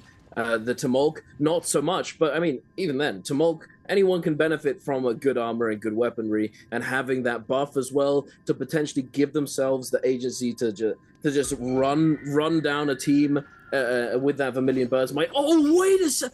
What? Did you see that? Balda literally. Hey, they didn't press E fast enough. You gotta be mashing that one, buddy. Oh my goodness. And 521 obviously didn't go in because they're running that attack on Titan. But hey, YZG, they certainly did alongside OUG. This is the scrap. These are the two heavy hitters so far today. TXJ immediately being closed the distance on and now popping that Monk ultimate. Gonna be trying to find some of these grabs. Looking to see if he can catch one around the pillar. But this breaking of line of sight is doing so much work to counteract this Monk's pressure. We've got the Sire ultimate now coming out for the opposing side, for OUG. TXJ just wandering around trying to find something. He still has one jump to go. He could send it. He's not got all that much time to work with just yet. He's just sending them all out. Baby U narrowly avoiding that grab. The tap dodge comes through and now immediately engaging onto them. OUG are going to try and find something. The grab comes through. The RKO. QGG gets slammed into the ultimate and now immediately eliminated. OUG dismantling YZG. The 2-1-1 comes through, beautifully done, into the follow-up with the Furin Blast, into the jump parry, doesn't find it. TXJ immediately getting caught by the Furin Blast yet again, into that horizontal focus, and that's all she wrote. OUG cooking them up. YZG ready to serve. Delicious from OUG. See them just smiling there out that fight, having fun, playing beautifully. That's what you want. Yeah, I mean, you see it paid off here for them. They're already gonna get that Vermilion's Burst Might. 521 does manage to get that Spirit Well there from getting that White Tiger's power from the Spirit Well, and it looks like TE did get a resurrection as well. So 3 players still up for TE. 521 still in the mix. WZ, one of these players has Volpine, so I don't remember who it was, potentially Cookie, I think, but Xiao Yu eating up tons of damage here on the Takeda. Is gonna be forced to pop this Furin ultimate. He is gonna be able to get some sorts of sags in the back end, but the Dazzle connects there onto the Takeda, and it's just so much damage there against WZ. And now Baby Yu countering that with all of his own. Jump LB for some extra damage. Pot come in, but it doesn't even matter. The Sire ultimate is just being big nuisance there on the top side. You see Xiao Yu trying to respond with a parry himself, but the Furin to stop damage there from Baby Yu onto WZ. The second shot back this time around from WZ gets caught up in the whisk. Tons of damage. Cannon shots flying on in. I don't see any third-party potential, so this is an isolated fight between both of these teams. Baby Yu falls. Vermilion's Burst might come to play there for one of those teams. What a parry for Cookie, and now the Siren's gonna fall in that situation in a 1v3. WZ coming in hot here with 5 on the board. WBG, YZG, and JL have that Yang depletion timer, and JL and YZG are both going at it right now. Both of these teams need to cleanse. The knockback here from the Takeda Ave. Spitter gets some sorts of damage. Massive barrier there from One Fong onto TXJ. TXJ is going to be forced to monk on up here to max this Temi ultimate. We see him now trying to find an opener here for his team.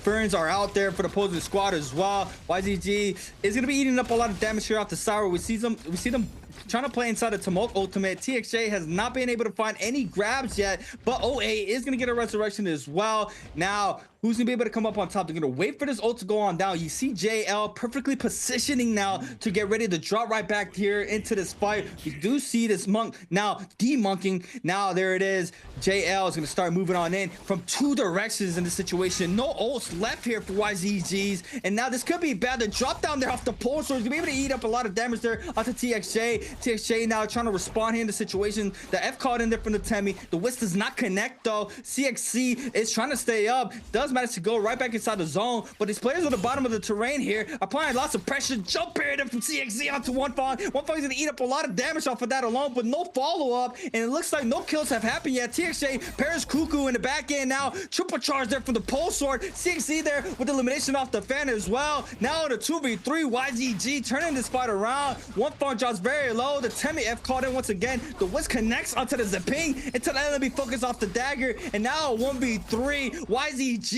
clearing up JL there, and that's a beautiful showcase in there from YZG. It really was. Oh my goodness.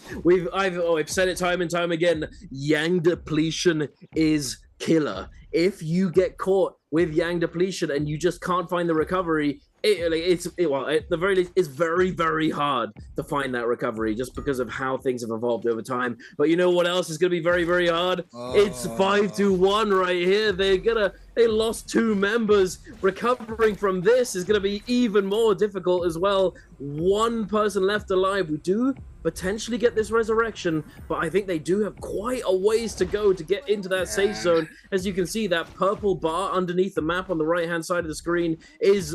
You can see the little man running. That's where they are. So it's quite a long way for them to get into this safe zone. It is possible, though. It is only that Storm 2. Ibin fully healed up. Pampy desperately trying. He's only got 1 grapple left to go. Can he make it in with this one? The F to min-max. Beautifully done. There it is. Okay, it's not over. Fat Milk is going to get rezzed up potentially here if they're able to get enough money to buy that Rebirth Charm. And speaking of Rebirth Charms, we get 2 being bought up here. Yuran and WX98 are going to be able to buy these rebirths for their teammates. And WBG also will be picking up a bounty onto WZ. But then Leo immediately died. Wait, is WBG... Did they pick up the bounty just before they died? I think I'm not really sure what happened there. Maybe. Get rid of the bounty? Perhaps, yeah. I mean, actually, it's possible that one of them is still alive. Yeah, there it is. Yeah, there it is. WBG still have the... They still picked up the bounty. They have that rebirth charm, of course. Yeah. But oh my goodness, what a game we have, CA. TE 0 kills. They need something, otherwise they have no chance. It looks as though we're consolidating onto this spirit well here, and we've got Realms of Yang popping up as well. YZG having jumped in. They're going to be going in for that one. Xiaonan. Oh no. Oh, the grab! Beautifully done! Does he get the slam? Do we get the follow-up? The slam comes through. No Kylan ultimate, though. This is going to be really hard to hold on to. They're looking for the disengage. I think that's probably the smart decision here. Yeah, they don't want to get eliminated here. They invested that Monk ultimate very quickly there. Didn't really play out due to that Tesla enchantment, catching 2 players there for themselves. And are forced to back on up here from the situation. 521 though, still in the mix. We saw them getting number 5. How many times they came back from the dead just with 1 player alive, and now they do manage to get the 3rd player back up here for game number 6. YZG though against WZ. YZG looking to find another opening here for themselves for this game. WZ as well. Ooh, all right, let's see it. Cookie with the staff in hand, trying to see if he can find an opening here for the squad. He's gonna be able to apply tons of pressure from mid to long range here off of the shade alone. There goes the F caught in from CXZ. Massive parry happening there from Luoye on the bottom side to QGG. Another parry. No grabs yet, I believe, there from TXJ. Doesn't manage to catch up Cookie now with the Temi ultimate online to be able to get the slam down. The F caught in there to avoid the full damage there from this Monk ult grab. He does manage to get stuck on the side here. Does not get any sorts of value yet this far off of the grab. Now, this could be the perfect opportunity here for the Monk TXJ to try to find another grab. The Takeda shove now, get caught up there off of that. Oh, trying to look for the second repeated crossbow shots starting to fly on in, but the D-Monk doesn't get the damage off of that. And now the Takeda back in the mix, does manage to get some sorts of siphon back off of that ult there. We do see CXZ now popping that Keelan ultimate, Cookie on the Sara ultimate. Xiao Yu drops very low in the back end, and I think that was some sorts of sustain there. He did drop 0 HP. He is going to get that health right back. Xiao Ye now trying to stay alive, but he's getting full juggled here. Cookie getting caught up there by the Keelan ultimate. That was a double person hit there off of that Keelan ult alone. Now the scare rush on the bottom side. CXC now trying to drop down off the R&B some of the staff. Cookie now probably to potentially in an isolated fight. No, he's Sensei, gets parried off for that alone. And now Cookie trying to stay up. And this is hard for him. He is going to fall in that situation. And YZG still staying up. And this is exactly what they needed coming up on top here in these Rumble Yangs. That was so sad. That was that Cookie could have actually potentially saved this. He was sitting on top of the pillar and then gets hit by a blue focus scale rush, catching him out of his charge for that merciless that he was about to line up. And then he gets knocked down to the ground, has to recharge, find a new opportunity. But by that point, his teammates were dead. And that one opportunity that he had to salvage the situation and to peel for that Takeda immediately goes out the window, and it all goes downhill from there. That one scale rush turned the fight completely. 100%.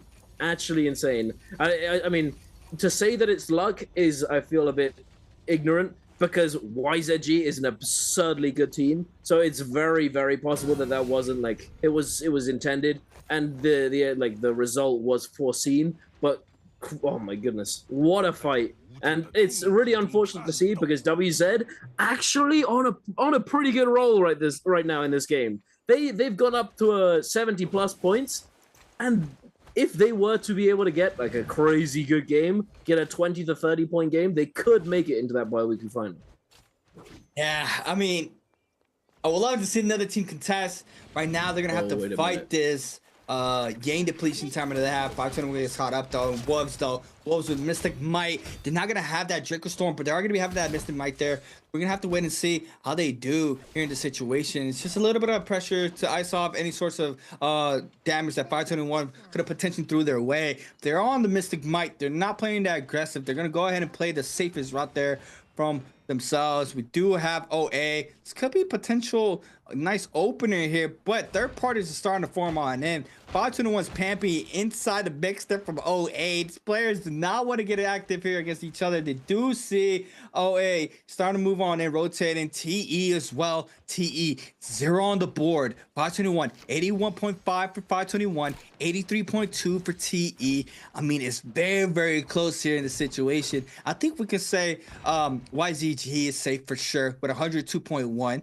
GG 10 points still needed from TE to try to overcome 13 points to be accurate. I mean, it's just a very hard task. GG could still be in there. It's just that 12th place spot there from TE, 521, even Balda, right? But all from those three teams, only 521 have eliminations right now. I mean, it's still 33 players still up, right? But the team that is overcoming everybody is OUG with 10 on the board. This could be a very, very hard task to take out OUG. I mean, we've seen how strong they've been throughout the whole night, and as well as DRG with 7, not letting go of that gas pedal. Only 3 kills difference there from DRG and OUG. And Wolves as well for this game alone have been having very successful time for game 6, and now second Roman Yang starting to form run up pretty soon. 521 is not going to take it. TE not having a healer on this composition, a very interesting comp, possibly playing for that end game. They need to make it to the end circle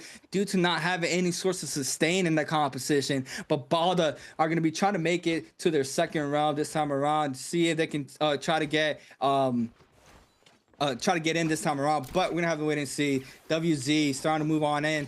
Cookie, first one up as well. TE rotating on out. What are we looking at right now? Close. Oh my God, they're just full W keying backwards. What are we looking at? I was just like, wait, how many health bars is that on my screen right now? Oh my goodness, that's crazy. Everyone in the lobby is here. The map is just a mess of letters at the moment. WZ, they need this. The 1 minute and 21 seconds and counting for this Yang depletion. They need to find a way in. They need to find a way to cleanse this debuff.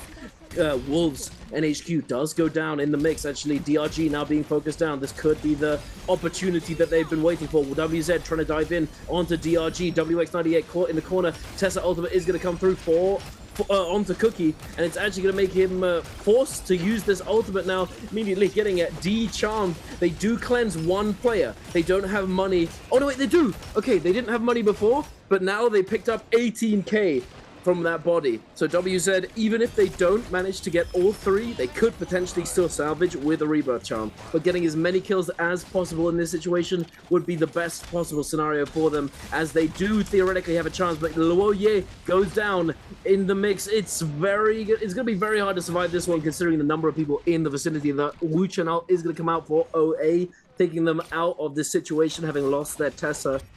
I believe that was another Wu Chen port as well, just in front of Cookie just now. I don't see 521 anywhere. Can you?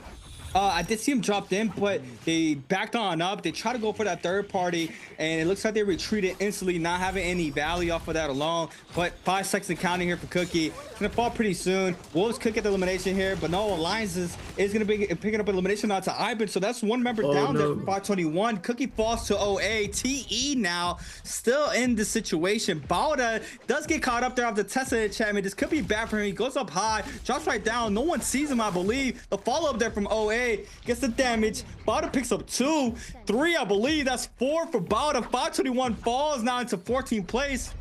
Bauda now 82 points, 1.2 points away there from TE. TE still trying to stay up here in the situation. Bauda, full WK in. They do have a good source of eliminations now. It looks like Alliance in the backside. They are going to be able to back on up. WBG has that ultimate up on there for Syra. Alliance might start moving on in. OUG as well. These players all scattered here in the situation. Bauda trying to full rotate in the opposite side. They did what they needed to do, and they're trying to stay alive. Wolves falls there from WBG. Zing on the Zai, and now Takeda ultimate is online there for WZ. Looks like they are going to be able to stay up with one player up there for WZ. The Keelan ult is up there, sends the 1.0 CXC with a massive parry. Make sure he's back on up, but Leo now does fall. The F caught in there for the Keelan as well. The F2 drop down, the 1-2 in the corner, big damage. Overholds, tries to go for the burn, doesn't get it due to the Keelan ultimate. CXC now trying to respond with the damage onto the Syra, and now another team starts. Wait, they got the Draco. They do manage to get the Draco Storm here from YZG, and now all these players are like unleashing tons of pressure. Gets caught on double on the ground, triple potentially could have done it, but the pistol shot there from TXJ does get the elimination out to Yerad, and YZG staying up in that situation. And this fights are not slowing down here, Duncan. No, they are not. Now, Fat Milk is on the chopping block. TE desperately trying to hold him down, and they managed to find it, claiming an elimination, their first elimination of the game.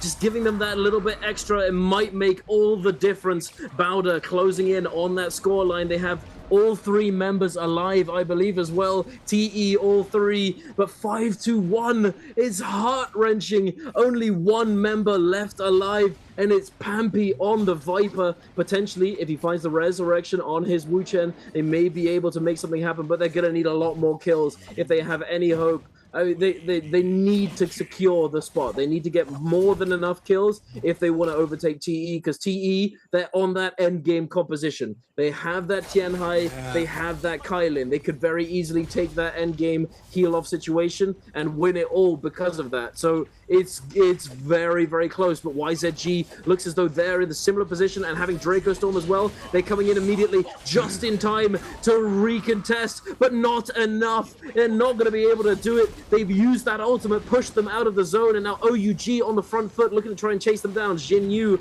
looking to try and catch them on the cliffside, not able to hold on to them. But no worries, buddy. We've got the buff. We've got ults ready to go, and they're ready to re-engage yet again. TE now the focus of YZG. Youth trying his best to disengage, and it looks as though nothing too big is going to come of this one. Youth is going to be able to heal up relatively soon, as they have found a little bit of ground to cover, a little bit of real estate to call home for the moment. But 5-1, where are they? WZ Xiaohu goes down in the kill feed, and WZ along with WBG are both out completely.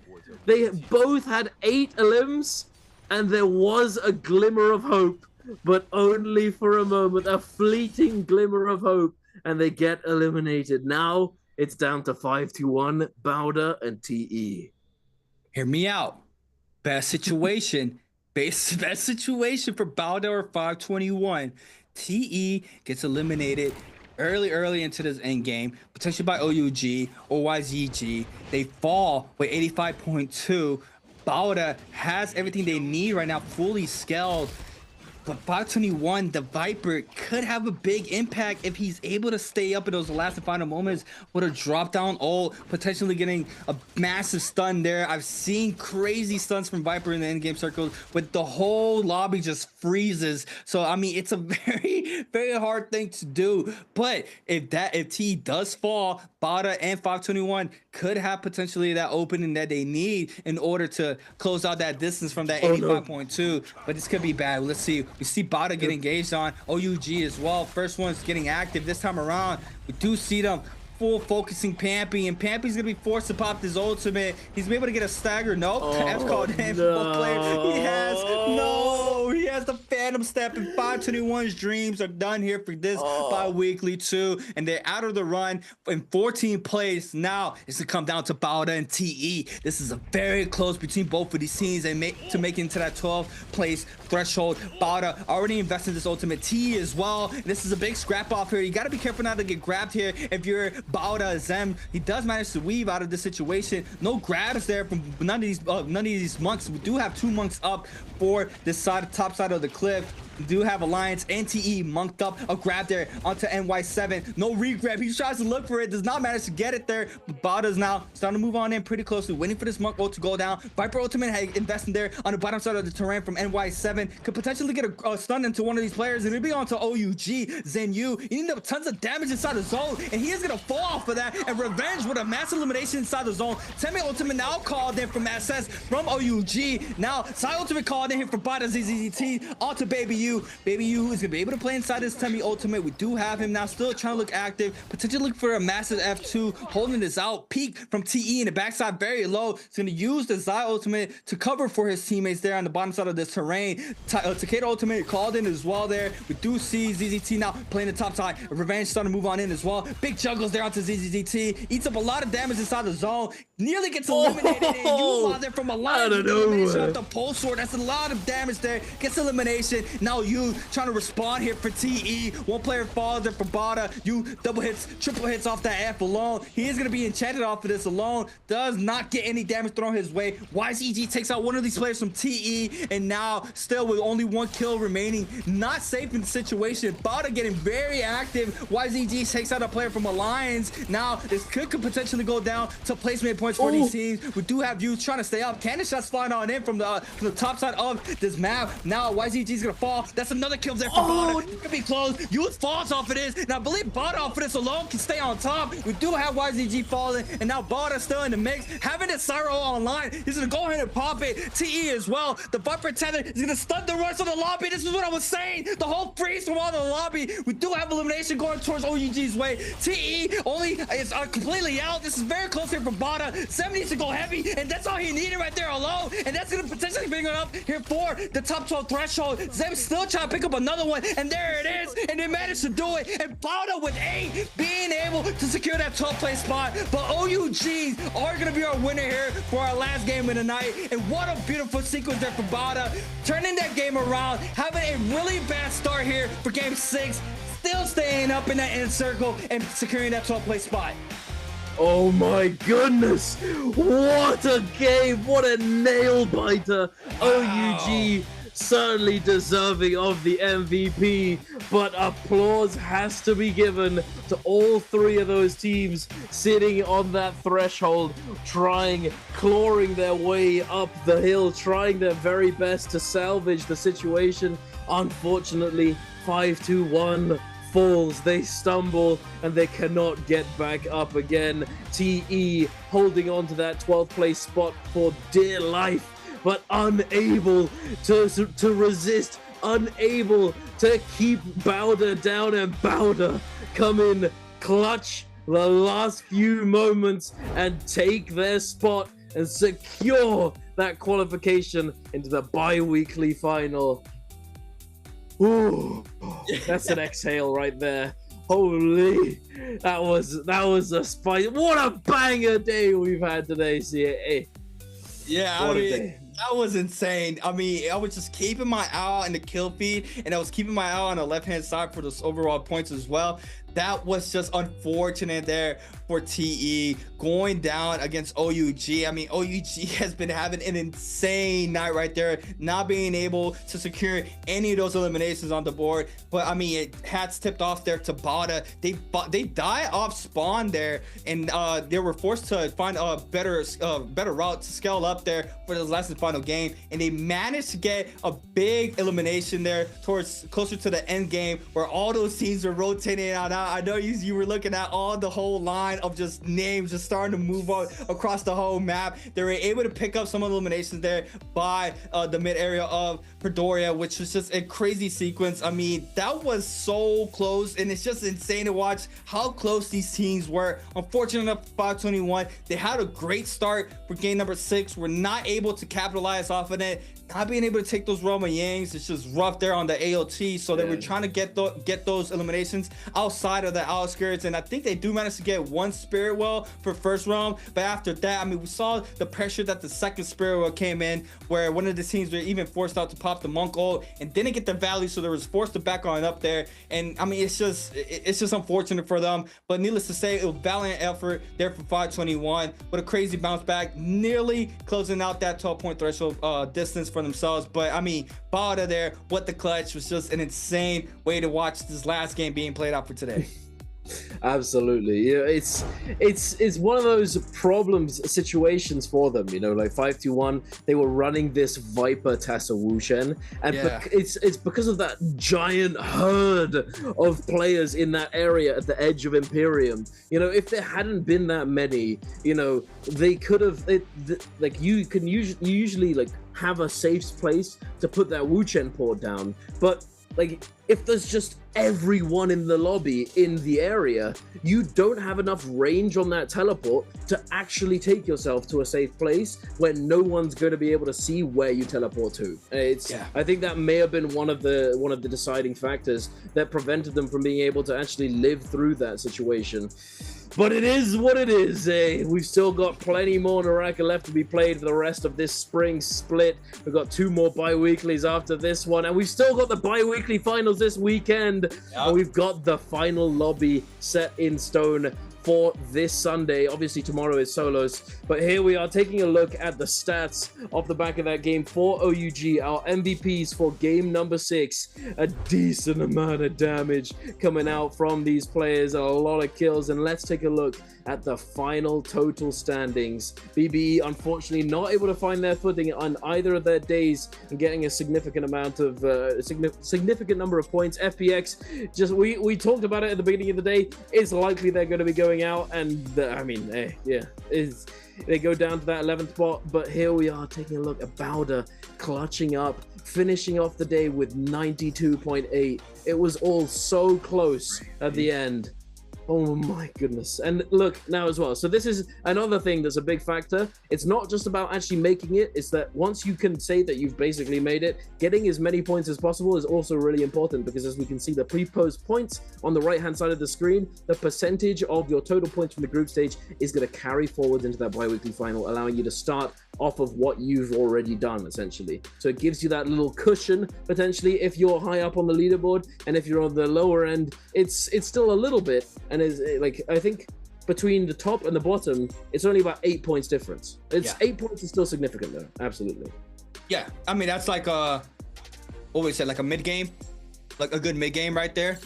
Racking up like 6 kills, so just being able to have that advantage early on, it's just massive, right? To be able to go into the bi-weekly final with a good amount of progressed points. But we're gonna be taking a quick look at our replay here for our game 6. 521 taking out Bada. This was a crazy big parry there from Fat Milk in the back end onto Jane. Picks up the elimination, and now Bada, with only one player up, falls to 521, and that was the decider there, which was a crazy opener there for 521. But WZ against OUG decided the terrain here. This was a massive scrap off here. WZ picks elimination onto Baby U, and this was really burst fight for both teams as well. So both of these teams had that buff fighting outside of round. OUG catching 521, I've been in a zone, and I think that's exactly what happened, because we did see one of these players hiding behind the terrain to make sure he doesn't get caught up. Unfortunate enough, they do drop 2 players. One player gets resurrected, nearly getting back inside the zone after that. But YZG against WZ inside the realm. Big parry there from onto Cookie there off the Merciless. Now it gets capitalized off of this, and this was Duncan was saying, being able to stop that drop down Merciless was just a crazy play there in that situation to make sure they get no value off of it. But YZG staying up there, Bauda playing the top side, and Zem here with massive eliminations. One onto an NY7, another one as well onto another player as and this potentially gets his third onto Zen Yu as well. It's just crazy sequence there from Bauda to stay up, but it doesn't even matter. OUG being the powerhouse team for tonight, having a miraculous amount of games for today with a crazy MVPs. I believe that's their 3rd MVP of the day. Oh my god, it's just a crazy sequence here from Baby U. 23,000 damage on the Takeda. 8 eliminations in a lobby like this by himself. Was one of the best with the Descent, Quick Charge, Thunder Call, Cloud Weaver, Ripple Step, Phantom Step. We saw the weave there off the Viper ultimate, being able to dash away with that Phantom Step to avoid that Viper. Oh, it's just disgusting off that Jane alone. Counters Viper XD. I said it earlier, my Phantom Step's a little bit strong, you know, like a cough, you know, you remember.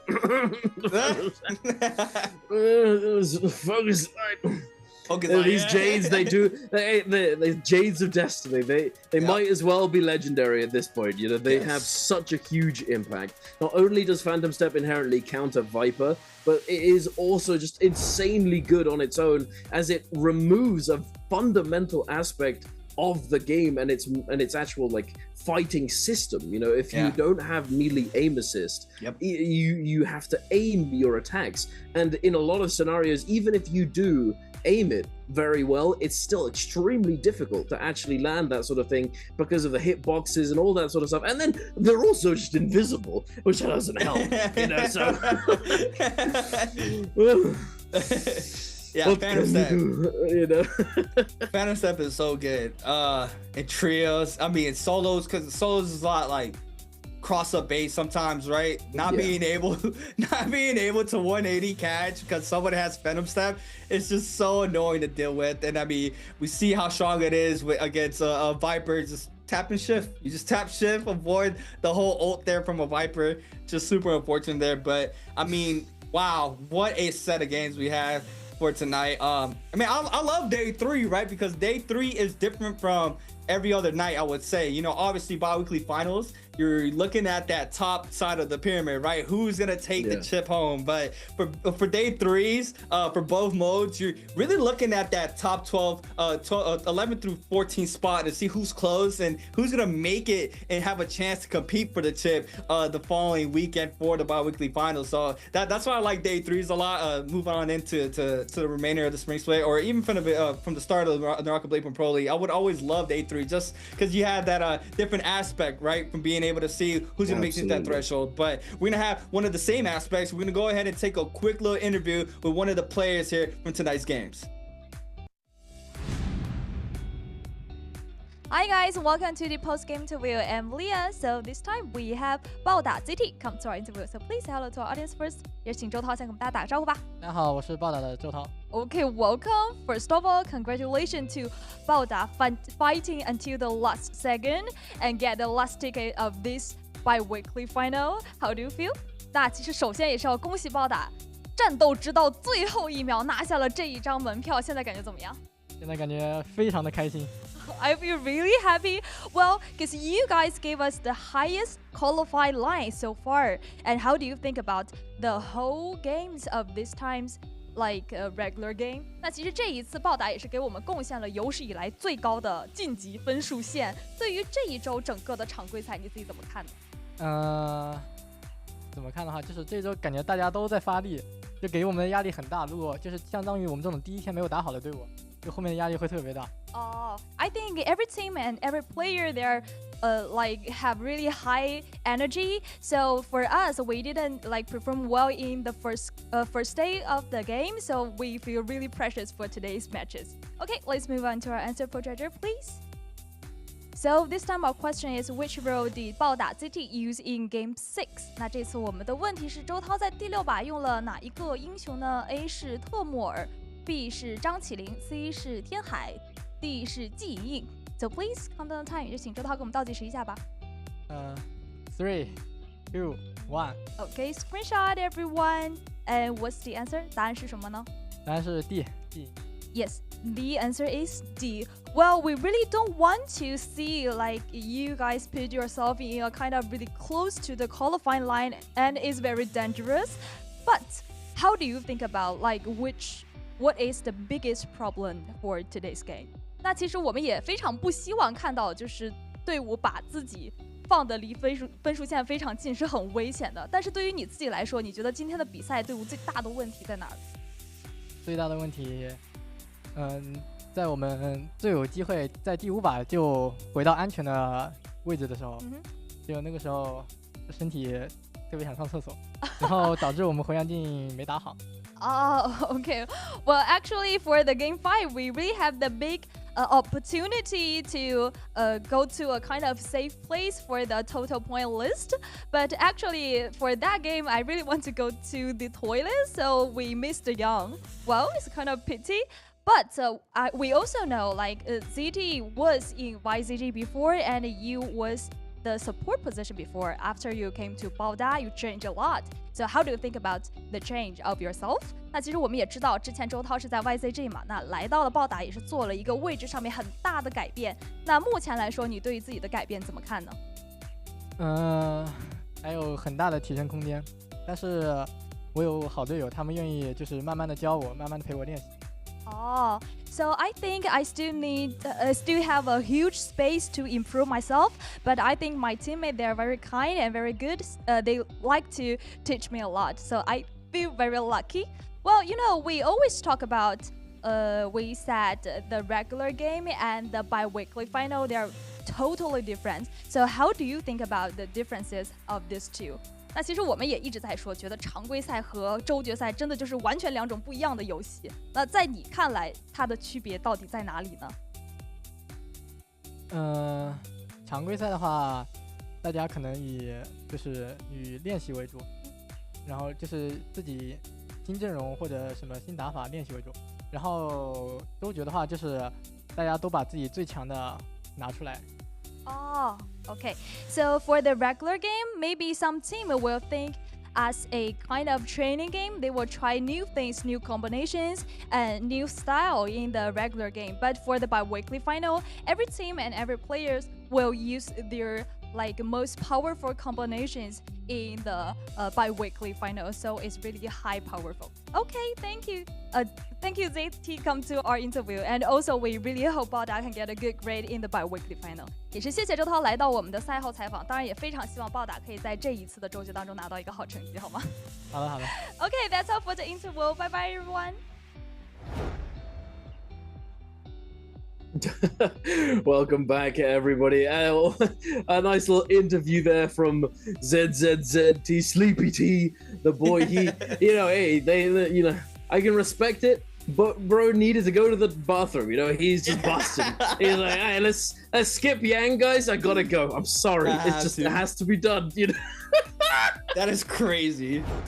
Oh my goodness! Oh, it's just like, I'm just gonna go. And then he randomly just like, how long is he gonna be? Just imagine.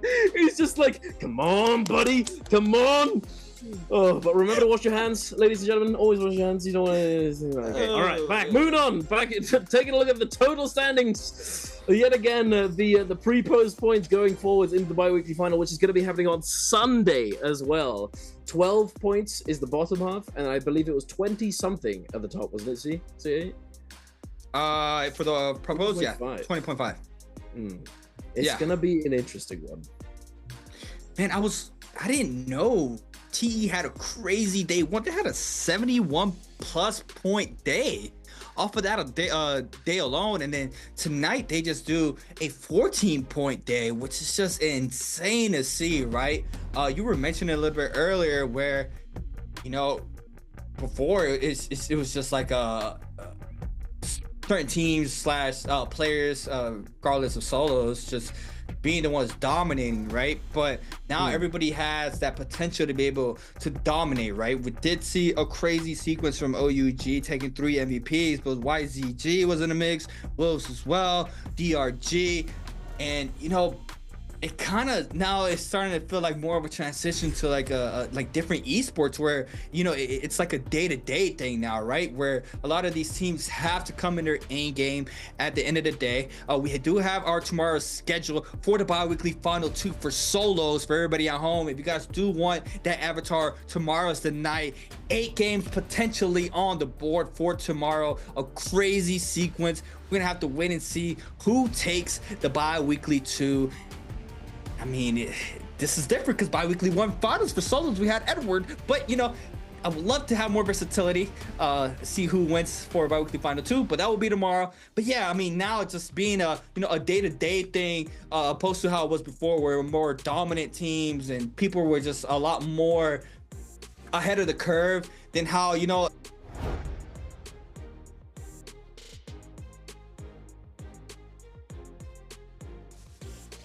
that contestant for, you know, the chip. And yeah, OUG has had an amazing night tonight, taking over 20.5 overall scores from their bi-weekly days into the grand final. But at the end of the day, it comes down to if they perform at the bi-weekly final, where, you know, a lot of things can happen. Even in the interview, we saw that the bi-weekly games are different from the finals, and you know, there's a lot more pressure moving on into the bi-weekly finals opposed to, you know, having your day ones being played out and so on and so forth.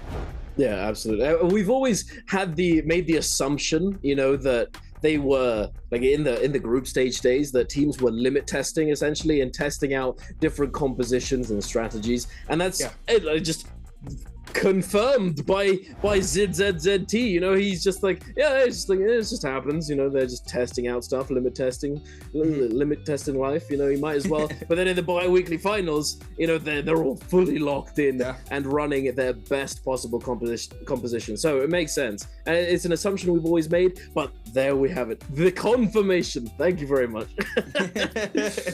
But yeah, hey, we will see. I'm excited to see what comes of this bi-weekly final, not only for the solos and but also for the trios, because trios, we could see some adaptations. Like, of course, we talk about the group stage, and now we can say for sure that there's a lot of limit testing, but there's also likely a little bit of sandbagging, you know, a little bit of, you know, hiding certain strategy or potentially hiding certain compositions, that something might come out of nowhere in the bi-weekly final for trios, maybe even the solos. Hey, maybe CDY might GOAT, he coming out in the solos. He qualified this time. Unfortunately, you know, he hadn't qualified in the previous bi-weekly, but here he is. Can he clutch it up on his re-debut to Nbpl solos? I'm certainly looking forward to it, for sure. Yeah, and that's tomorrow. Super excited.